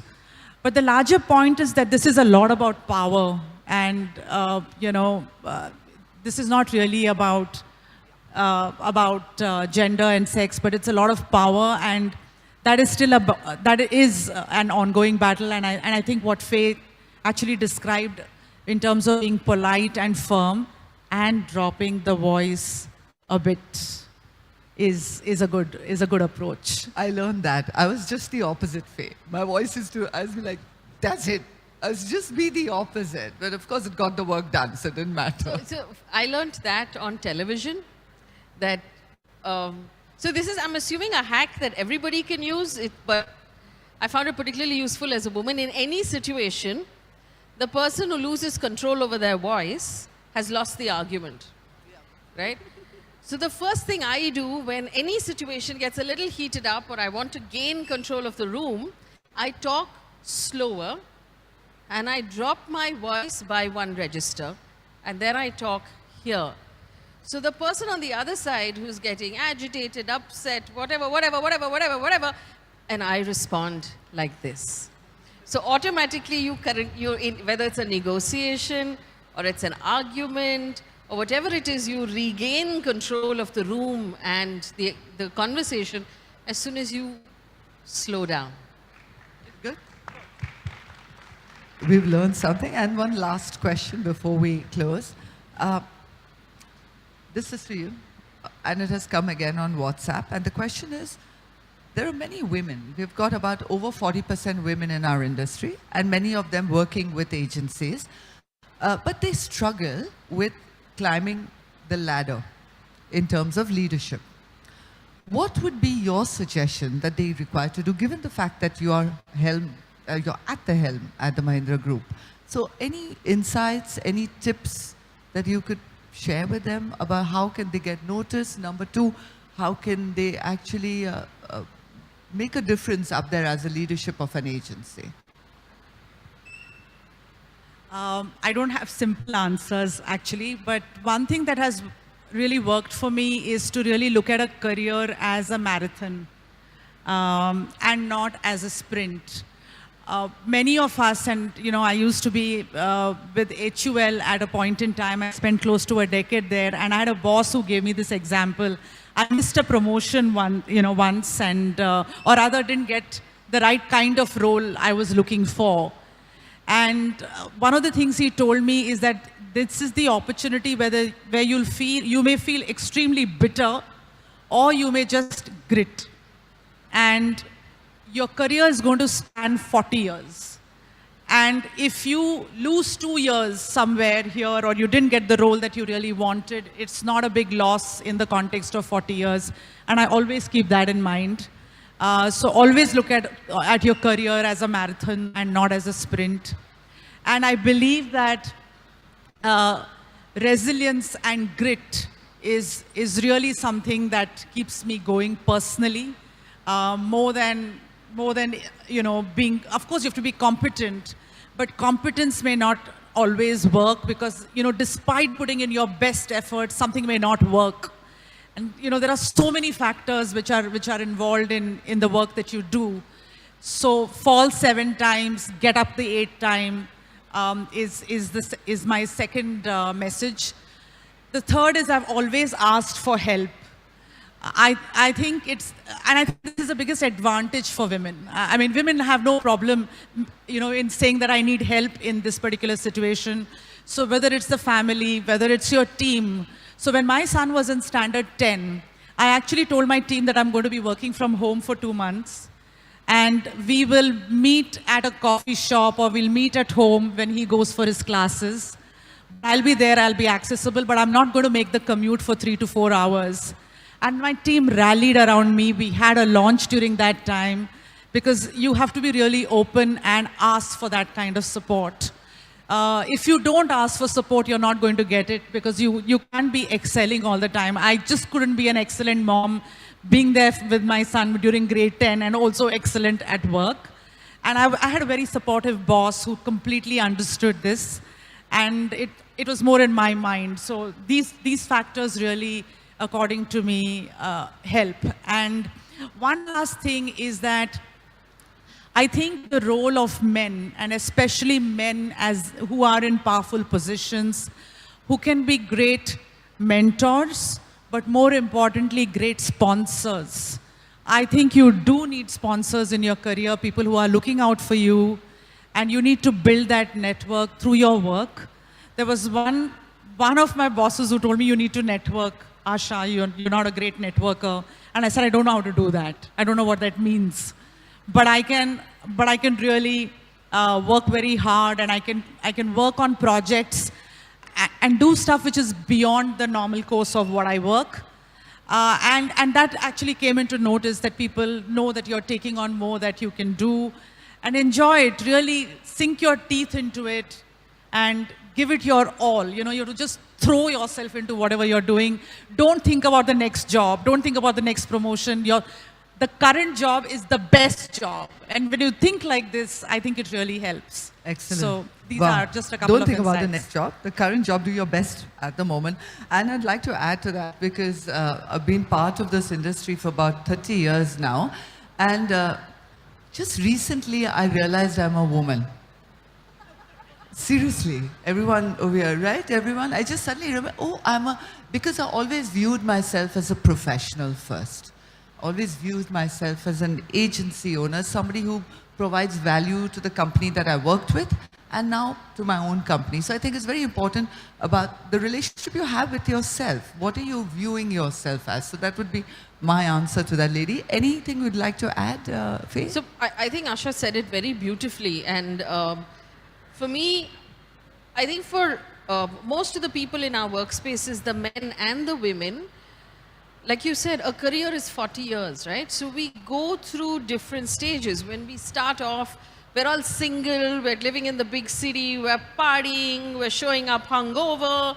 And so you need your boss to tell you what hangover remedy to have in order to get back to work as quickly as possible. And then shoot past 10 years later, you know, there's a baby, there are in-laws, there are different challenges. And then you need your boss to give you a different kind of advice.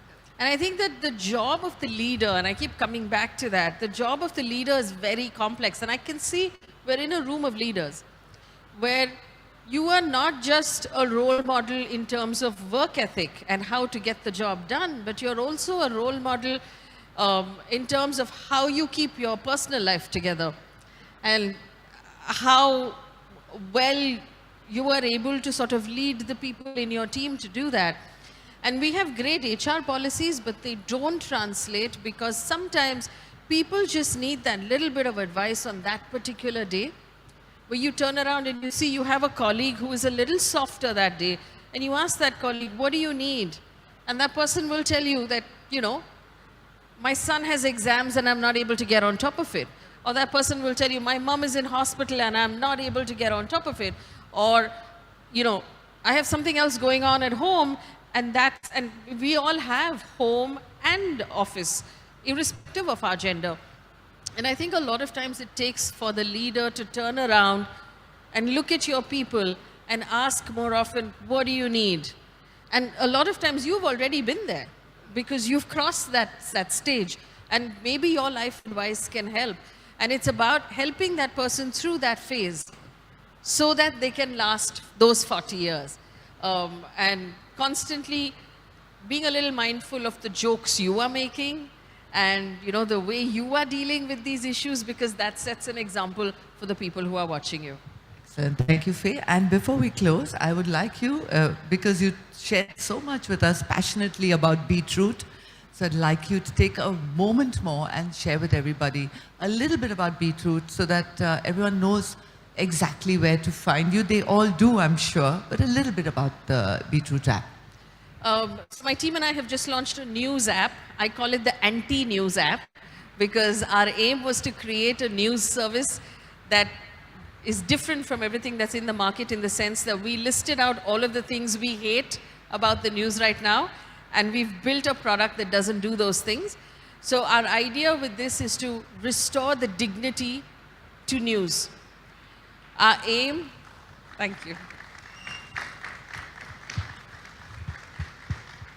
Our aim with this app is to be able to serve you only the news, no opinion, no hyperbole, no sort of exaggeration. We don't have an algorithm that is tracking your patterns and suggesting new information to you. We don't put out who wore what to the airport and what's happening in celebs' personal lives. We literally give you enough information to keep you adequately informed as a member of society. And we do it in the most dignified and the least triggering way possible.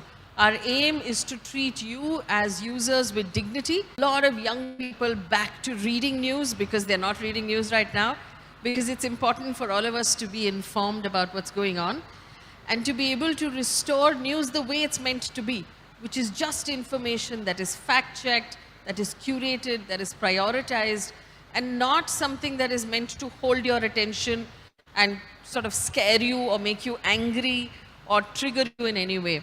So the aim with Beetroot, and the point with the name also, is that it's good for you. It's important for you to consume a certain amount of news every day because it makes you a functioning member of society. but it's not going to be chatpata, it's not going to be entertaining, and it's not going to sort of give you acidity either. Okay, that's important. Thank you so much, Faye. Thank you, Asha. Any closing remarks that you'd like to share with anyone? I think it's been wonderfully insightful. Thank you for the opportunity, and I completely agree with you that it's really about being gender agnostic. The day you actually are not conscious about your gender is the day when we can say that we have truly inclusive and we have truly arrived as a society. Thank you so much.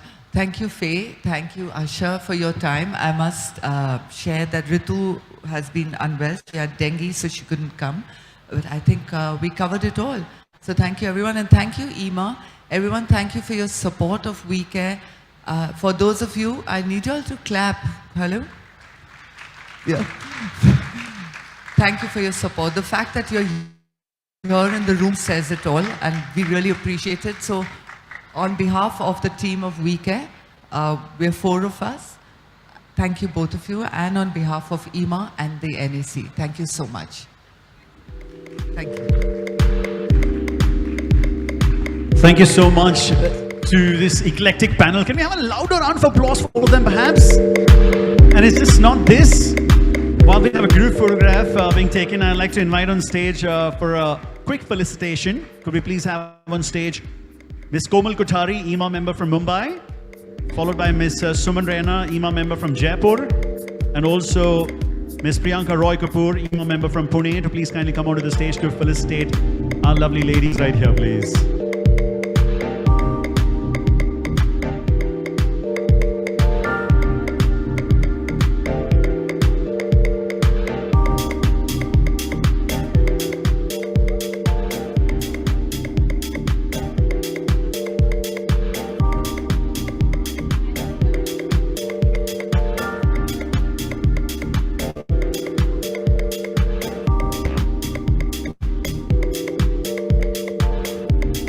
We also have Mr. Sabas Joseph joining us on stage. Hi guys. I just stepped onto stage to make one request to all of you. Faye came in here today. Normally she does such events for a fee. That fee doesn't go home. It goes to help support the Beetroot app. The way we can give back, both to her as well as Beetroot, to use her services to be at our events, to inspire our teams and inspire our audiences and our clients. Her manager is Shruti. She's out there in the audience on the first row. Connect with her and we'll share her number with all of you. Do everything that you can because Beetroot will matter to all of us. Thank you. Thank you, Faye. And now for a quick felicitation.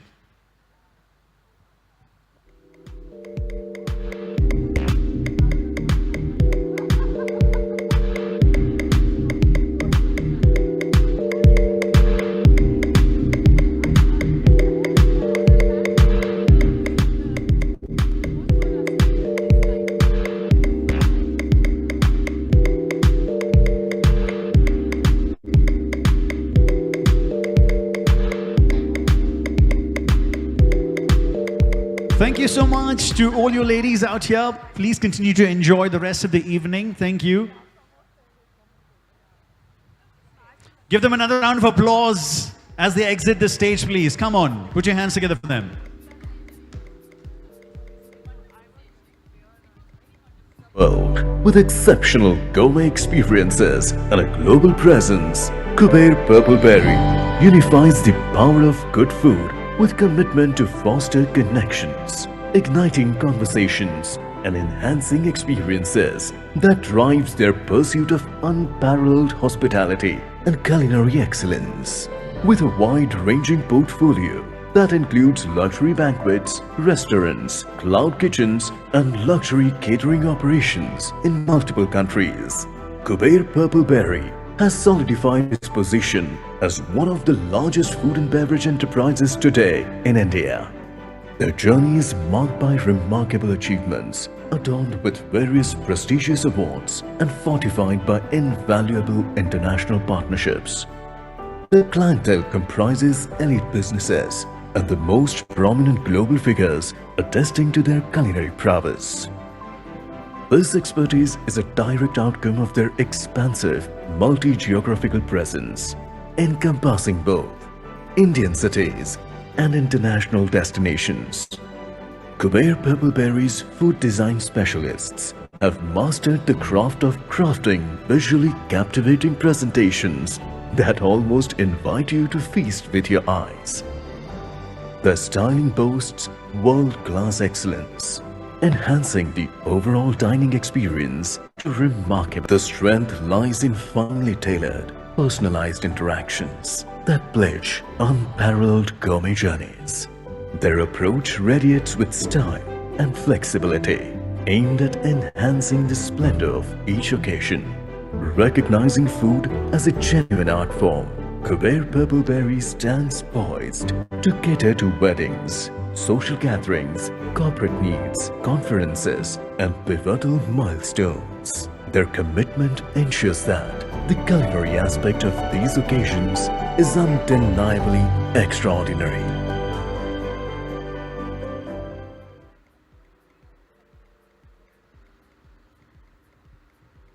All right, that was an AV from one of our sponsors, Purpleberry. I think all our sponsors deserve a huge round of applause because, like our president said this afternoon, all of them have come together pro bono. Most of these partners who are working with us and sponsors have poured their money in. Of course, here making Eema a huge success. It's a collaboration that's going on. But a little round of applause can go a long way in cheering them up and making them come back again next year. So may I once again request you to please put your hands together for all our partners. Come on, zordar taaliyan ho jaye hamare sare partners ke liye. So we've learned a great deal all through the morning about various sessions that have enlightened all of us. Mr. Boman Nirani said it's all about making events memorable, and we've learned from all our stalwarts of the fraternity as well. One of the biggest ingredients to make an event a huge success, internally and externally, is engagement. Engagement of whether it's customers, employees, or contributors, or communities at large. And the next session that's coming up is going to throw light on the 3 processes of engagement. This is going to be a presentation by the author of this amazing book. It's called The Shape of Engagement, on the art of building enduring connections. So may we please have on stage consultant, speaker, trainer in engagement, Scott Gould, who's going to come up right now. A huge round of applause for Mr. Scott Gould, please.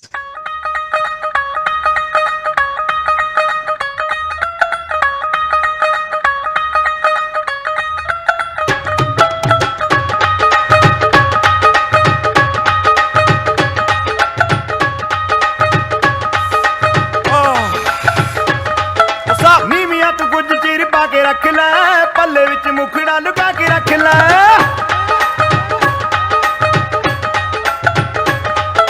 नीमिया तो कुछ चीर पा के रख ले पल्ले विच मुखड़ा लुका के रख ले एवें करी ना किसी दे नाल प्यार मुंडिया तो बच के रही नी तू हुणे हुणे होई मुटियार मुंडिया तो बच के रही नी तू No, I will not inflict my dancing upon you. But hello! I am so happy to be here. I am so thrilled to be here. Namaste. I would like to say that I have been greeted so wonderfully by this country.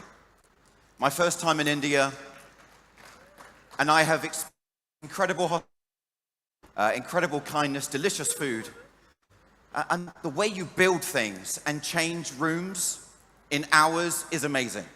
It is like magic, so thank you very much. You have given so much to the world as a culture, and I feel like you've given a lot to me over these couple of days, so thank you very, very much. I'd also like to put out a big shout out to all the production crew, everybody working behind the scenes. They've all done an amazing job, and they are incredible, so thank you. Engagement, that's what I talk about. That's what we're going to talk about right now, engagement. Everyone talks about engagement. You know, we need to engage, we need to get everybody engaged. Employee engagement's really important, and you know, pandemic and virtual engagement. But what do we actually mean when we talk about engagement? Like, what on earth is this word that we're actually using all the time? What does it actually mean? And so I like to suggest that engagement recognizes that there is you and there is me. And as long as we remain separate, we are unengaged. And there's nothing wrong with that. We are actually unengaged from the majority of things in the world. We were all unengaged from each other until today, presumably. I didn't know anyone here a week ago. So I was unengaged and I was separate, but now we're together. And so when you and me creates we, that is engagement. Engagement, therefore, is togetherness. Right? It's quite simple. You literally just take your hands and go unengaged, engaged. So when we say we need people to be engaged, what we mean is we want people to be together on the same page. And as I like to tell my kids, engagement basically is making friends. My kids say, Daddy, what do you do? And I said, I help people make friends, because that's what we're talking about. Engagement is organizational relationship building. And those organizations that do engage, their selves, their individuals, their employees, their teams, their customers, their communities, their vendors, as we engage all the way across the value chain, those organizations massively outperform others. It's absolutely amazing. Now, this is all very nice and well, but what we're really talking about here is engagement makes people do things like this. This is somebody in the States, I believe it's Boston, watching a game of American soccer in the snow. And you only do this if you are super engaged. So the question is, how are we going to get there, right? Engagement is togetherness. It's when you and me become a we. So how on earth does engagement actually work? To do that, I would like to take you for a coffee. These are my two friends, Adam and Eve. And Adam likes Eve, and Adam wants to take Eve out for a drink. So if Adam wants to take Eve for a coffee, what does he need to do? He needs to say, hey, do you want some coffee? Like, it's really simple. But how often do we not get engagement because we don't even ask for it? I had a client recently, he said to me, Scott, how do you get people to turn on their cameras on Zoom in a meeting? I said, have you tried asking them? He didn't even ask them. But of course, it's not enough just to have coffee. Not enough just to say, let's have coffee, because we all have those people that you say, let's have coffee, and then you never do. So there's a second form of engagement, which is actually going and having the cup of coffee, right? So there are two forms of engagement, but there is a third form of engagement. And the third form, the third process of engagement is that after you've had the coffee, some people, you decide, I don't want to have a coffee with them again in my life. And then there are other people that you go, that was a really great, meaningful coffee. I loved that. Let's do it again. So there is a third form of engagement, which is actually what it meant. And this is the one that most people actually neglect. They rarely do the follow-up. So let's break this down a little bit further. That first form of engagement, technically, we can call it communication. It's togetherness in the head. It's about what people know. Right now, you are engaged in your minds by what I'm saying. If you're not engaged in your mind right now by what I'm saying, do you know what you'll be doing? You'll be looking at your phone. And I can see some people are. And that's fine, no problem. But most of you, I can see you're looking at me, I can see you're engaged. The next form of engagement then is the action. It's what we do. We are all here today. We are all engaged in our bodies. We are together in hands. We are physically in this place. And this is often when we talk about event engagement, we often think of this bit here. It's the moment has arrived. Then the final form of engagement is the transformation. What do we become because of the way that we've engaged? And this is about being together in the heart. So it's head, hands, and then heart. And if you want to go a little bit deeper, we can actually talk about the fact that this is what's called cognitive engagement. This middle one is behavior, and the last one is affective. So there's a little bit of deeper psychology. We're not going to go into that, but the point is head, communication. If you don't connect with the head, then you can't connect with the hands. That's the action. Then finally, we have the heart. So let's practice it. I'll say head, you say head. So first you have the head. Then we have the, and then we have the, good, fantastic. Wow, you guys are really good. So in events, generally this is the way these three work out for you. Generally, communication will all be about your marketing and your promotion. The action part, the behavioral engagement, will normally be the experience. If we're talking about the Van Gogh immersive, that's going and doing it, right? And then the final one is the follow-up and the value. So in the case, actually, of this conference, here is the marketing and promotion being done. Now we're here at the Westin, and then finally the follow-up, presumably, is about the ongoing member benefits. So you can see three forms of engagement. So if you were to say, we want people to be really engaged in the event, the question is, well, engaged how? In the head with the marketing, because they know about us, yes. But we also want them to be engaged in the event itself. So that's now the action. And then finally, we want people to engage with us following up. So we've got three things going on. Is this clear? Yeah, I'm seeing nodding. I can't really see too much of you, so I will presume that's good. So, you can go even deeper, right? Think about sessions. Here we have announcement of session gets done. The MC says, now we have. They communicate, they announce the session. Then the session is delivered. That's a photo from the other night. And then finally, transformation. At the end, they come up and they bring you the gifts. And we all clap. You can see again, these three forms of engagement go over and over. If you meet somebody for coffee, you say, hey, how are you? You sit down, you drink the coffee, and then afterwards you say, let's do it again. These three forms keep on coming up again and again. So this is what I call the coffee rule of engagement, which is we engage with anything or anyone like we engage with someone over coffee. It's an amazing hack. If you're thinking to yourself, how do I engage someone? Just think, well, what would I do if I took them for coffee? It's really that simple. I want to engage 100 people in this room. Okay, what would you do with one person for coffee? Now just scale it up. It's very, very powerful. Now, interestingly, our brain does not work differently if you're a customer or an employee or a parent or a friend. It's not like there's a part of my brain that only turns on for my boss and a part that only turns on for my children. It doesn't work like that. But we do have parts of our brain that do correlate to these different forms of engagement. So we know this is a psychological phenomenon, and we know we can measure it, and we also know what makes it work better and what it makes it work worse. So together, here we are, together in head, hands, and heart. Know, do, become. Communication, action, transformation. What I would like to do is I'm going to go through each of the shapes and talk about what's important, but I want you to get those little notepads that are on your tables, which nobody uses. Conferences always put out the notepads and then no one uses them. I want to redeem the life of these notepads. Let's give them a good last session. Get out the notepad and I want you to draw down the shapes. And I need you to help me. Please remind me to tell you to draw on the shape. So if I go onto a shape and don't tell you to draw it, remind me to tell you to draw it, okay? We got a deal? And is that a little engagement trick? Yeah, see, I'm getting you to do something for me, you see. So I'm engaging your head and your hands in an action, you see. See what's going on there? I'm like a ninja of engagement. Right, let's talk about the circle, which, if you were listening, relates to the head, communication, the communication part of engagement. Why is it a circle? Well, because it is a really busy world out there. This is Times Square, but how many of you here feel like your email inbox or your WhatsApp messages are like Times Square? People phoning you all the time from unknown numbers, people trying to sell you a whole array of weird things, right? So we need to have messages that cut through that noise. And you know what the most powerful messages in the world are generally road signs. Everyone notices the road signs. They might not notice the advert, but they notice the road sign. Why is that? Because road signs are so simple. In fact, a friend of mine put it this way. He said, when it comes to communication,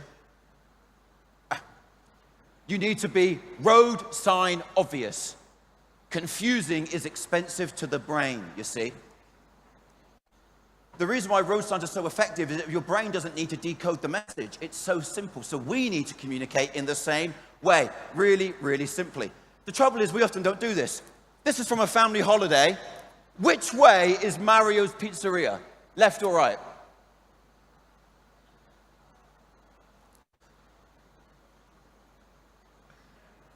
I can't remember myself whether it was left or right, but the point is somebody designed this and genuinely thought it was really clear. And they thought they were probably also being really, really clever. Like, oh yeah, look what I did. Here's another one. How many people at this hotel, slightly drunk, how many men do you think end up going into the ladies' bathroom? I mean, why? Why do this? But again, somebody thought it was good. So the rule here is clear is better than clever, right? Clear is the priority. Like, let's just get rid of, in fact, I want to take it a bit further. I like to call this the dog rule of engagement. This is my dog buddy. And the dog rule of engagement is make your communication so clear that a dog could understand it. That's what I advise people. I say, look, make it so clear a dog can understand it, because dogs can understand. Sit, stay, go, come, good boy, bad boy, right? Dogs can get it. We need to have communication that simple. And I was thinking about it, how elemental were these two amazing experiences that we got to watch videos of yesterday? No words even, but the simplicity and the clarity, it was dog clear. Even my dog would look at that and go, whoo! It was a dog impression. Not very good. So what does this mean? What do we need to do? Well, here is what I suggest. Fewer words. Bigger size type. Simple language. Key words, key phrases. Say the thing that you mean to say. Say exactly what you want and ask for what you want. If somebody isn't switching on their Zoom camera, excuse me, would you please turn on your Zoom camera? Rather than, oh, wouldn't it be great if people's cameras were on? Just, would you please turn your camera on? Don't be so English. Say what you mean, not like us Brits who don't say what we mean. Oh, wrong way. It's like when we're saying everything except the thing that we want to say. Can you imagine Adam asking Eve out for coffee and he's like, would you maybe? Look at this example. This was an email that I got sent from my kids' school. Right, you tell me what you think it means. Dear parent carer, today we started looking in more detail at our school's dress code. This is something we'll be focusing on with all students across the school over the next 2 to 3 weeks. Our dress code was recently revised with details updated on our website, yada, yada, yada. What's this person trying to say? He's trying to say, dear parent, ensure your child dresses according to the school uniform. But he says it in this big, ugly, long, rambly email. How many times do you get an email from your boss and it says everything except what they actually want to say? And you're like, could you please just send me a, and then worse, they don't put paragraphs in. You know how irritating it is, right? So all we needed was this, right? Ensure your children dress. Forgive me, so people act when asked if we ask for what we want, as opposed to insinuating it, right? So Adam would need to say to Eve, hey, Eve, I've seen you around, I find you very attractive, would you have a coffee with me? That's what he needs to do, rather than saying, so Eve, you know, coffee's from Yemen. You ever been to Yemen? And then they go on a big history tour talking about everything about the fact that he wants to ask her for coffee. So if you don't ask, you don't get. So here's a little experiment, right? I do this all over the world. Add me on Instagram. Look at that. Look at that. Everyone's phones come up. Would you have added me if I hadn't have asked you? No. So simple. So simple. So simple. If we don't ask people, then what we're basically doing is assuming that people have a crystal ball where they can see all future. Now, last night there was a magician who could read minds, and he was amazing. He did some freaky things that I'm not sure are real. However, other than him, we don't have it. We need to say what we want. Then the other thing then with communication is once we're clear, we also need to be consistent. We need to keep on communicating because it takes time for things to get through. One of the best books on change ever written was by an author called John Cotter, Harvard business professor. And he says, most organizations under-communicate, not by a factor of 10, but by a factor of 100 or even 1,000. And you go, oh, yeah, sure. But then he goes on to prove it. And he says, 2.3 million is the number of words or numbers an employee is communicated to over 3 months. Then he says, 13,400 words is the typical number of words that a change management program is generally communicated to an employee about. Meaning, the change management program only gets 0.58% of the communication. Do you think that change management program will be successful with such little communication? Of course not. And you know when he wrote this? 1997. So we have this issue far greater now. So people constantly under-communicate. You can't say it once, you've got to say it again and again and again and again. The trick is, don't say it loads and then do nothing, which is my terrible Instagram strategy. I do a lot and then I do nothing. You need to actually, little but often, constant little bits every day. Not massive, just little constant bits. And I've got to say, the social media for this conference has been amazing. Whoever did it, they have been so fantastic on getting things out on a constant basis, tagging people, the whole I'm going to be there. It's been really, really well done. And so what's the rule? How do you know you're being consistent enough? The answer is, when you think you're saying it too much, you're only just starting to say it enough. My kids recently were doing a drama class, and their teacher told them, you have to sing the songs at home so much that your parents get angry with you, because then you know you're learning the song well enough. So that's the trick. Until you are sick of hearing yourself say it, you're only just beginning to say it enough. I mean, because the audience changes, the people change. So, 2 main points there: clear communication, consistent communication. And just one little thing. I think the idea of the circle means we also need to come full circle, is that what we say we're going to do, we need to do. I mean, I want to, something just a little thing, is people will act when asked, if they trust you. Trust is built by doing what you say you will do. People can like you without trusting you, which is quite a scary thing. Someone said to me, how do you get people to come to the event on time and be in the sessions on time? I said, well, do you start on time? Do you end on time? No. Well, then the issue is they don't trust that you will do what you say you will do. So they like you, but they can't trust you. But do you understand the difference? Doesn't mean they don't like you. And it doesn't even necessarily mean that there's anything wrong with being late if that's fine and if everyone's okay. But it does mean there is a trust issue. That is the fundamental issue. You know when you've got that one person that makes promises and breaks them and in the end you don't listen anymore? We're doing that where every session that starts late, we're constantly basically saying, can't trust, can't trust. Pretty nasty, but it is really true. Right, let's look at the next one, triangle. Triangle, of course, is the let go part of engagement. Who guessed it? Did you say it? Did someone shout it out to me? I want you to draw this down on your piece of paper. Yeah, draw the triangle down now. So you did the circle, now draw the good man, good. Draw the triangle. So we had the circle, now we have the triangle.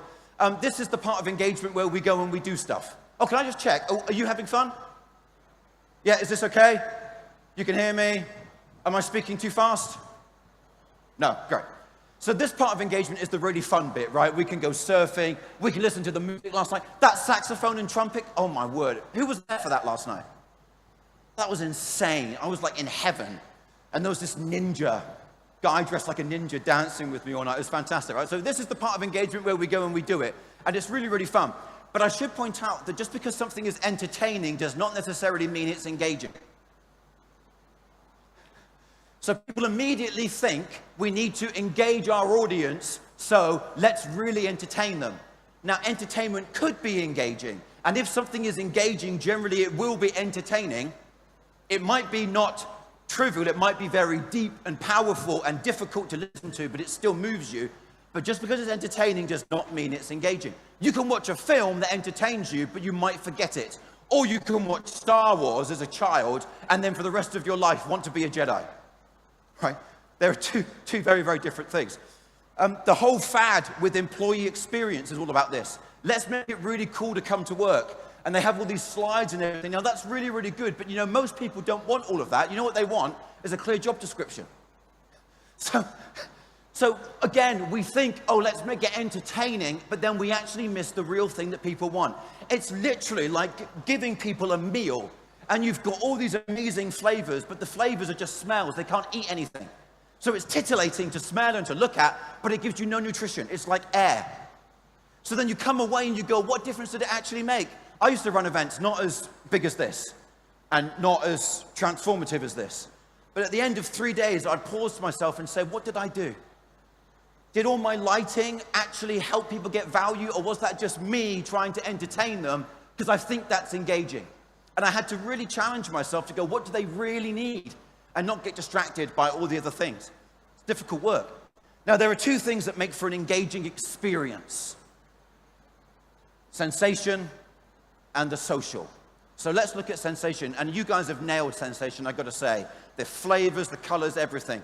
Now, sensation and senses, that's the first thing. And what this does is, psychologically, neurologically, sorry, I can't touch my head because this is too tight, but when you have lots of senses engaging you, smell and sight and things touching you, it begins to fire the part of the brain called the midbrain and the parietal lobe.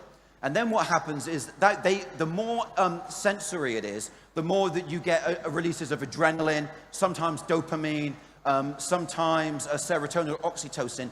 And these chemicals actually aid openness to ideas. It's why most of your memories in life will be moments that were actually quite sensational to you in some way, because you're primed to remember far better when those chemicals are flowing. So that's why instinctively we do it.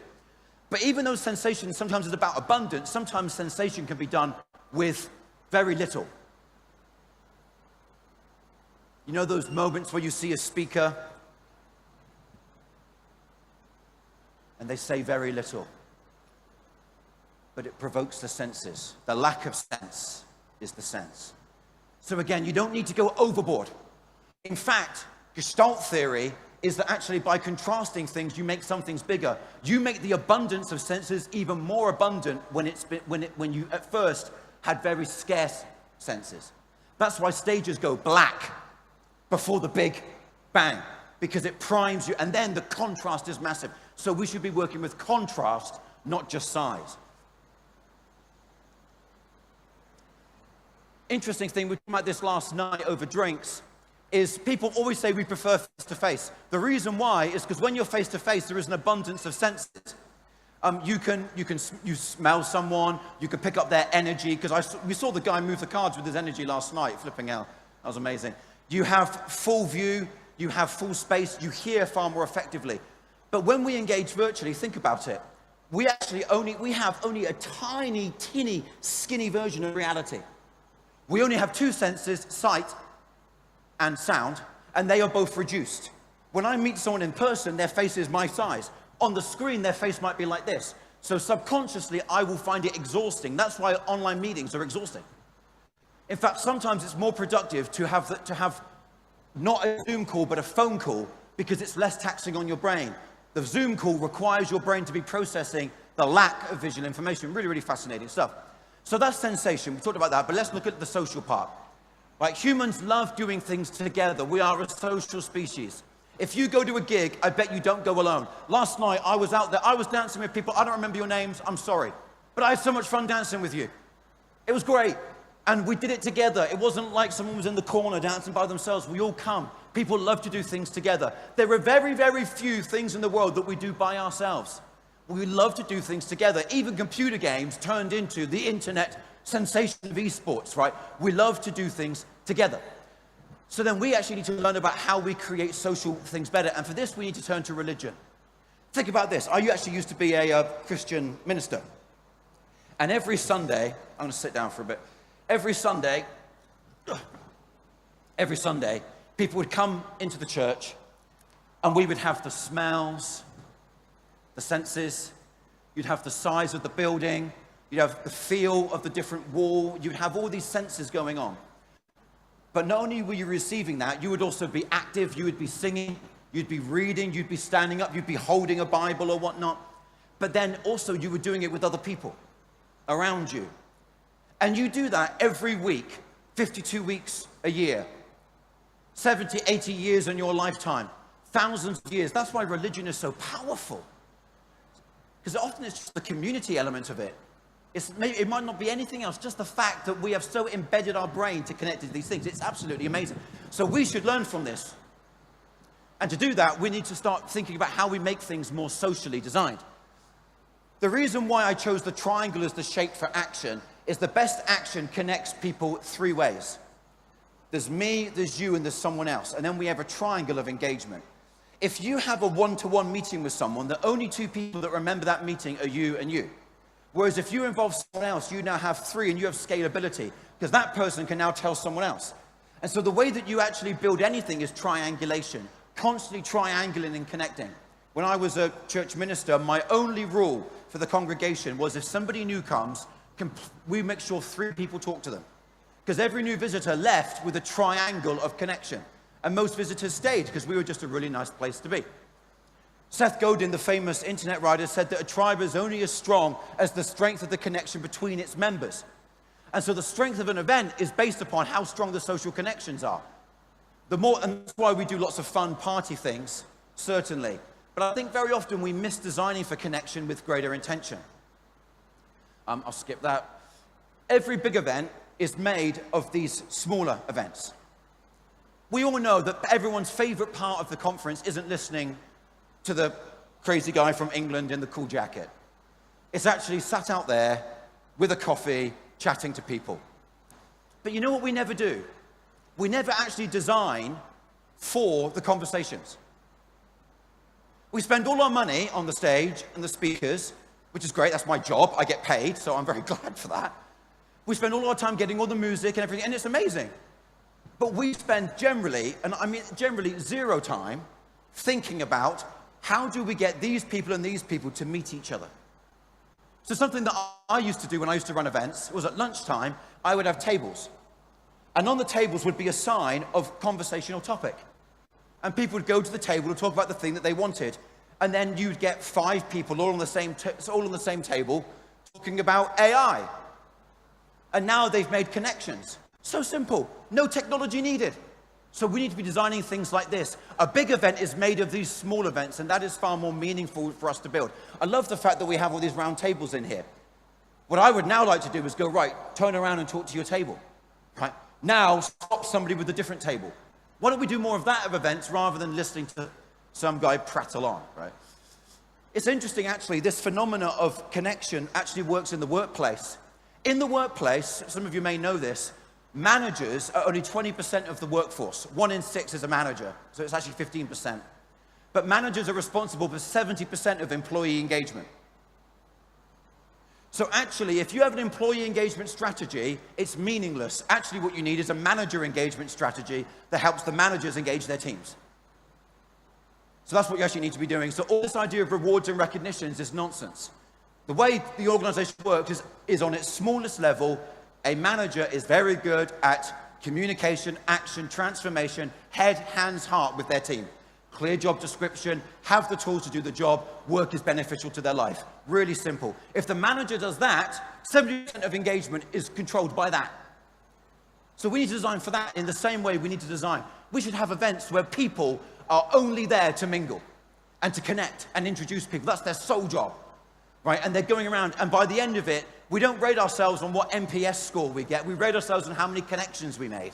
That's the type of thing we should be measuring.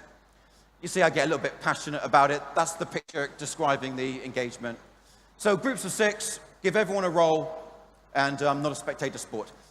Because, of course, here's the key thing about engagement is never passive. Even this person here, what do you think their mind is doing? Their mind will be very engaged, right? So again, entertainment, this is the difference. Entertainment can be passively consumed, but engagement cannot be passively consumed. Engagement is always active in the mind, the body, or the soul. So you can be engaged by a film, even though your body's doing nothing, because your mind, it's like when you watch Inception and you're like, what dream level are they on? And how does Leonardo DiCaprio get his hair so cool? Right? That's just what I think anyway.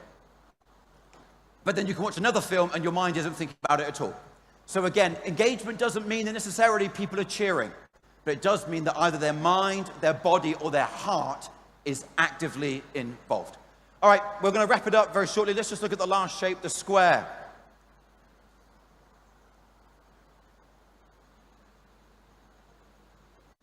Thank you. Yeah. Well done. Draw the square down. Yeah. Draw the square down. Very good. Yes, the square. I loved it. What does it all mean? What's the point of it? There's this idea of the Monday morning principle. When I work with clients, I always give them my Monday morning guarantee, which is if what I do isn't valuable on Monday morning, you don't pay me. And so the square is about the transformation, the connection, the follow-up. The question is, come Monday morning, so what? Like, it should terrify us as event managers, as people running experiences. We should be constantly thinking, come the morning after, what difference has this made? And if the difference is that they had fun, then if that was the purpose, then good. But if the purpose is more, then we should be asking ourselves this. Another way of asking it is to ask, what is the recreational value? That basically means, what can I take away and reuse? I've got to tell you, most events I go to, you know what I reuse? Nothing. Not even the pens. It's rare. I think we all know this. It can often be rare when you even find a speaker that you take notes for. So very often our events don't have recreational value. We need to make sure that afterwards they can take it and reuse it, right? So the question is, what new meaning did you give me? Which is why I'm getting you to draw it down, because you'll put that in your pocket and then you'll remember it tomorrow at some point. So I'm now trying to create the Monday morning principle in you. When we don't do this, we're doing this. Can you see what this is? It's near my house. It's a fence. It's a gate. But there's no fence. And I don't think there ever was one because of those trees. I don't know why someone put that there, but I think a lot of events, we go to all this effort to create a gate where we didn't even need a gate. And we go, look at our gate. Look at this. Look at this gate. Look at this. And someone goes, I don't need the gate. And then everyone who's worked exhaustingly goes, so that was it. We built a gate. Great. Have you ever worked on a project at work, particularly if you've worked in corporate? You slaved away on something, and then at the end of it, the project is done, and then it gets shelved. And it's like, and it was just a fence, normally to satisfy some toxic male ego at the top of the organization. What a waste. So no pointless fences, please, right? So for instance, if we were doing groups of 6 networking, you know what we could do is after the event, we could connect them. We could host a Zoom call with those 6 people. We could now be a community enabler rather than just an event provider. Because at the end of the day, that's what an event actually is. An event is really about the people. We all know this. The thing that you come for is the people. So then why don't we design for the people? So here's a really simple way. Again, no technology required if you don't want to. The reason why I like the square is because the square is like a building block. That's the type of value. So I'm trying to give you building blocks, right? I'm trying to give you ideas, frameworks, language. I want to give you building blocks. If you come away from an event without the building block, it's basically saying, without me, you're here, but with me, you're here. So the iPhone, for instance, without the iPhone or my smartphone, I'm only this level human. With iPhone, I am this level human, right? So that's the idea of something. So your question is, at the end of the thing that you've engaged with, how are you different? How are you better? Is there a marked difference between before and after? Do you come away having stepped up? Can you read it? Whenever I meet people who say to me, oh, I really appreciate your talk, maybe it was years later, I always ask them, what did you use? Because that tells me if I'm good or not. And sometimes it doesn't even need to be that important. Sometimes all you need is like the Amex card. You just know you have it even if you don't use it. Sometimes that's all you need. Sometimes, actually, all you want is just the tattoo of the brand on you. Sometimes that's what you want. Sometimes you don't want anything functional, you just want the identity. Sometimes you want an Apple phone so bad that you stick an Apple sticker on a Samsung phone. And if you're really good, then you can begin to stack engagements. See? Circle, triangle, square. And then once you've engaged them and you've transformed, you can recommunicate. And so now we have a stairway to engagement. So here we are. Communication, action, transformation, head, hands, and heart. All the time, people are bringing their engagement, but when we don't do these things well, we leak engagement. You know, humans, we want to be, someone said this earlier today, we want to be witnessed. People come willing to be engaged. All of you came into this session hoping that somebody would speak that would be engaging. You didn't come going, oh, I hope this is a really boring session so I can do some phone calls. Or maybe you did, but people come willing to engage. The biggest fear with speakers is people go, what if people don't like it? People want you to do well. It's in everyone's interest. We love engaging. We love connecting. You've seen the way that humans help each other out, come to each other's aid, make friends randomly. Everyone's willing. It's not that we need to create more engagement. We just need to stop leaking it by not designing for engagement. And that is me. And so with that note, I'd like to invite you to take me for coffee. Thank you very much.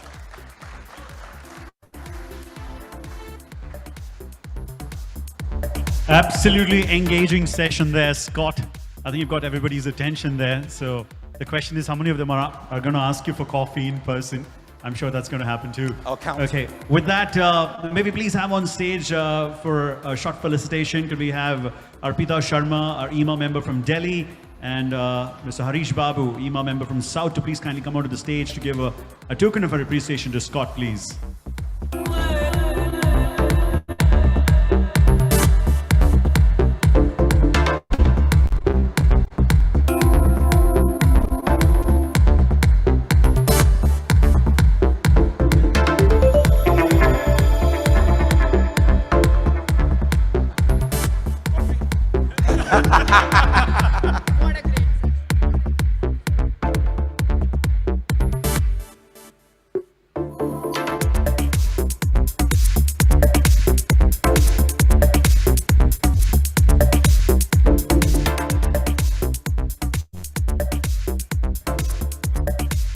Thank you so very much, Scott. Thank you so very much for doing this for us. And I want to share something with you. Scott had a workshop lined up in the morning, and he reached the venue that was prescribed for that workshop, and there was one person in that hall. And what he did was that he walked up to that one person and just asked him, "Are you here for my workshop?" And that one person who was in the hall said yes. He said, "Thus, we will be on time. I will respect the conference because I've come here for the conference, and I hope to get the respect back by the time on the main stage in the evening." So ladies and gentlemen, that's Scott Gaul for you. And I also want to share the fact that we are closing Imagine 2023 with the Emax Awards. 7:30 p.m. is the time. So the bar outside in the pre-function area of the ballroom will open at 7:30. The gates will open at 7:45 for the ballroom, and 8 p.m. we will begin. And tonight, we are not going to wait for anybody. Thank you so very much for being with us. And sorry? You trust me. Thank you, sir. We trust you. We trust everybody here. And we will close. We are not doing the last session that we have thought of, that we had thought of doing originally, and because of paucity of time. But we will, however, definitely do a massive group picture. And I think we have a nice wide stage here. So my request to the photographers is to please get all of us here. Before we do that, while we come here, there are a few felicitations that Harshal has to finish. Thank you so much to all our partners once again. But we will leave this hall only after the group picture. So please don't leave. Another 10 minutes. Thank you very much, Samit. I'm sure for the group picture, everybody will stay. Ravi, please, can I have? So, guys, just last round of felicitation for the partners. Supported is overwhelming for the Imagine 2023. I would request my colleague Nihal Shah, who's a committee member, to come on the stage along with us. So I would like to call upon the partner, Drink Cube. It's Benny and Gan. They are the bar partner. They are the one who made us drink for last 2 days and even today for the 3 days. They have been fantastic. So please, some claps for the partners who have supported us. Benny and Gagan. Nihal, please can you have you on the stage?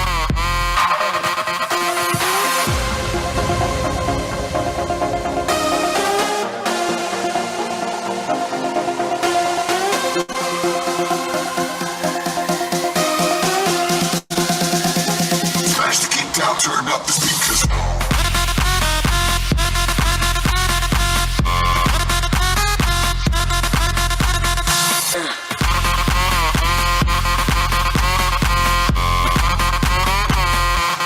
Turn up the speakers.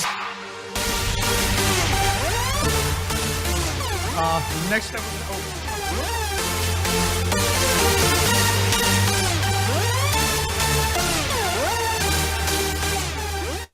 next, I would like to call upon Manoj Chawla from Bright Outdoor Advertising. They're the one who has run the campaign for us in Mumbai. Mr. Manoj Chawla, please.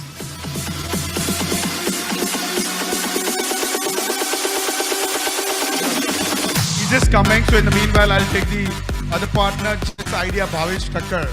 Bhavish Thakkar has been of great help to us of Eema all the time. Please can I have Bhavish Thakkar from Just Idea. They have done the hangers for us in the outer area and the pre-function area and the exhibition area. Please can I have Bhavish Thakkar, please? Run, Bhavish bhai, run.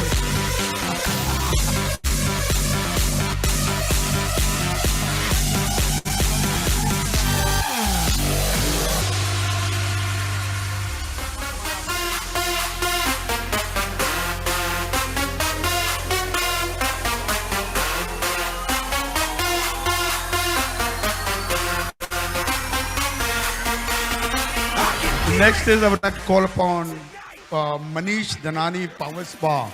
So he's the one who has given us all possible relaxation for the foot and the shoulders in last 2 days. Manish, are you there? Oh yeah, yes. Manish, thank you.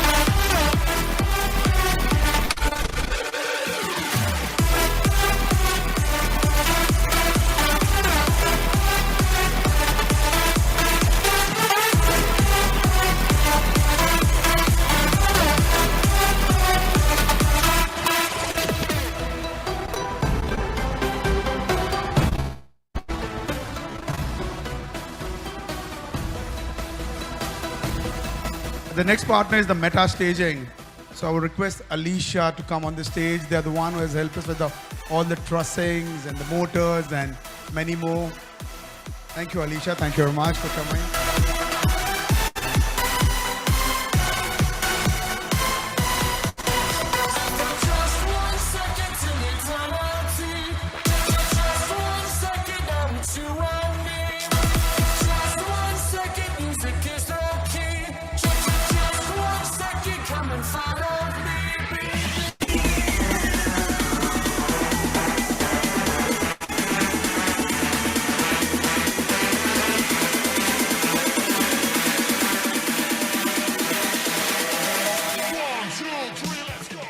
Next, I would like to call upon Vikas Menon.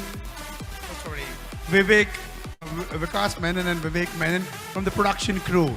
They have really helped us to set up the whole massive production. The team has been fantastic, so a little bit of claps for them, please. They have done a fantastic job. The team has been on their foot for 24 hours. Whenever we wanted, they're just a call away.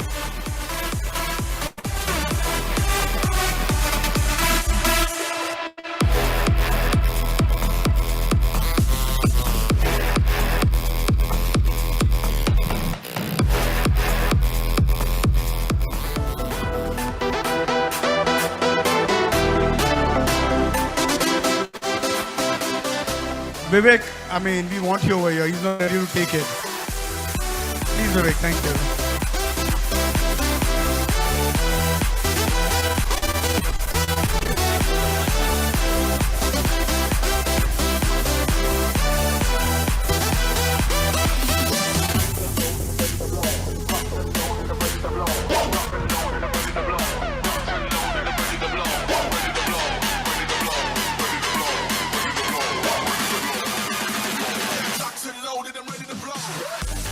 Next, I would like to call upon Dr. Bipin Shurivanshi and Harish Marathe from Sara Security Facility Private Limited. They are the partners who manage the complete security in all the areas to make sure we all are well secured in the party and after party also.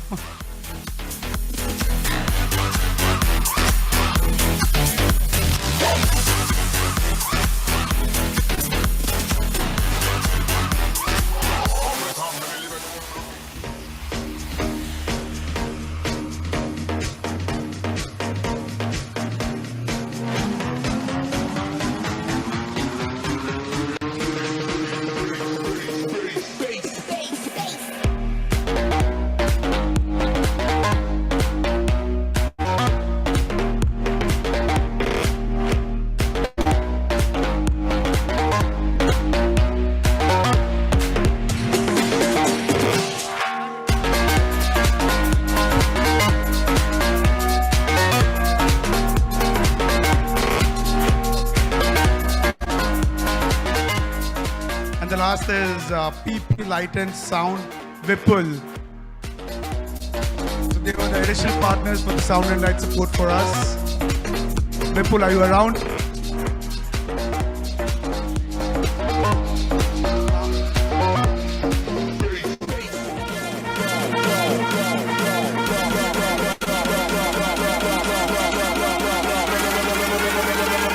Rinse out, drop that low.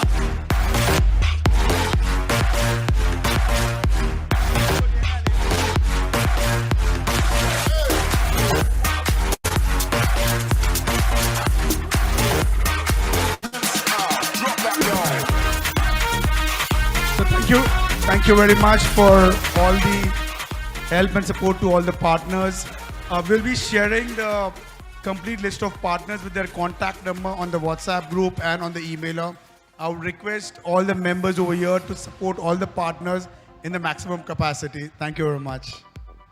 Samit sir, over to you. Thank you. Thank you. Harshal, thank you so much. Sorry, I took your mic.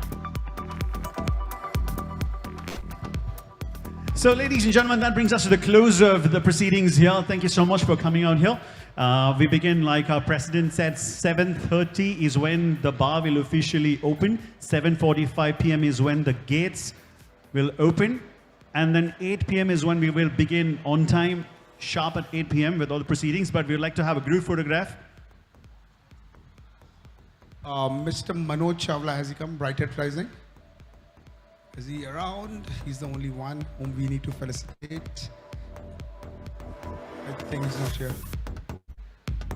Okay, can we have the group picture, please? Oh yeah, just 1 second. This is the last one. Mr. Manoj Chawla from Brighthead Rising. They have just helped us with the whole campaign in Mumbai on just one call. They gave us the hoarding, the LED asserts. Vipul sir, please sir. Hiya sir. Manoj ji ko felicitate aapne sir.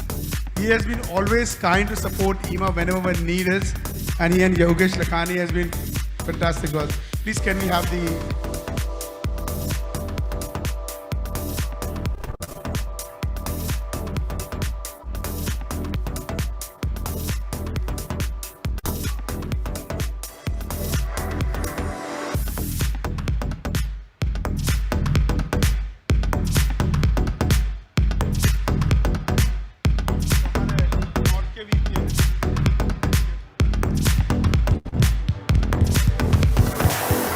Thank you very much. Thanks a lot, Manoj bhai. Thank you very much. Sorry, I'm taking your mic again and again. Check. Okay, friends, let's quickly do this in the next 5-7 minutes. So, who's the one who's going to take the lead? आप देंगे direction? किसी को तो करना पड़ेगा. आप देंगे. आइए, माइक पकड़िए और जल्दी से हम सबको बताइए कैसे. Okay, all the tall people come here. The people on the medium line, please just stay there. All the tall guys, please. Lama, yeah, anybody above 5'9", 5'10", please come here. It'll be nice. Yes, on the top, quickly. The tall, yes. Yeah, ladies, gents, everybody together, quickly. All the ladies, if you're coming in, please come here in the front. Please, all the ladies, please come here. Yeah, quickly. Ladies, please, up ahead. Yeah, yes. And all the others will fill up here. aa jaiye. Aap aaiye.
This, Rakesh, sorry, aap aa gaya. This mid-level, the ramp level is actually for people who can be on their knees.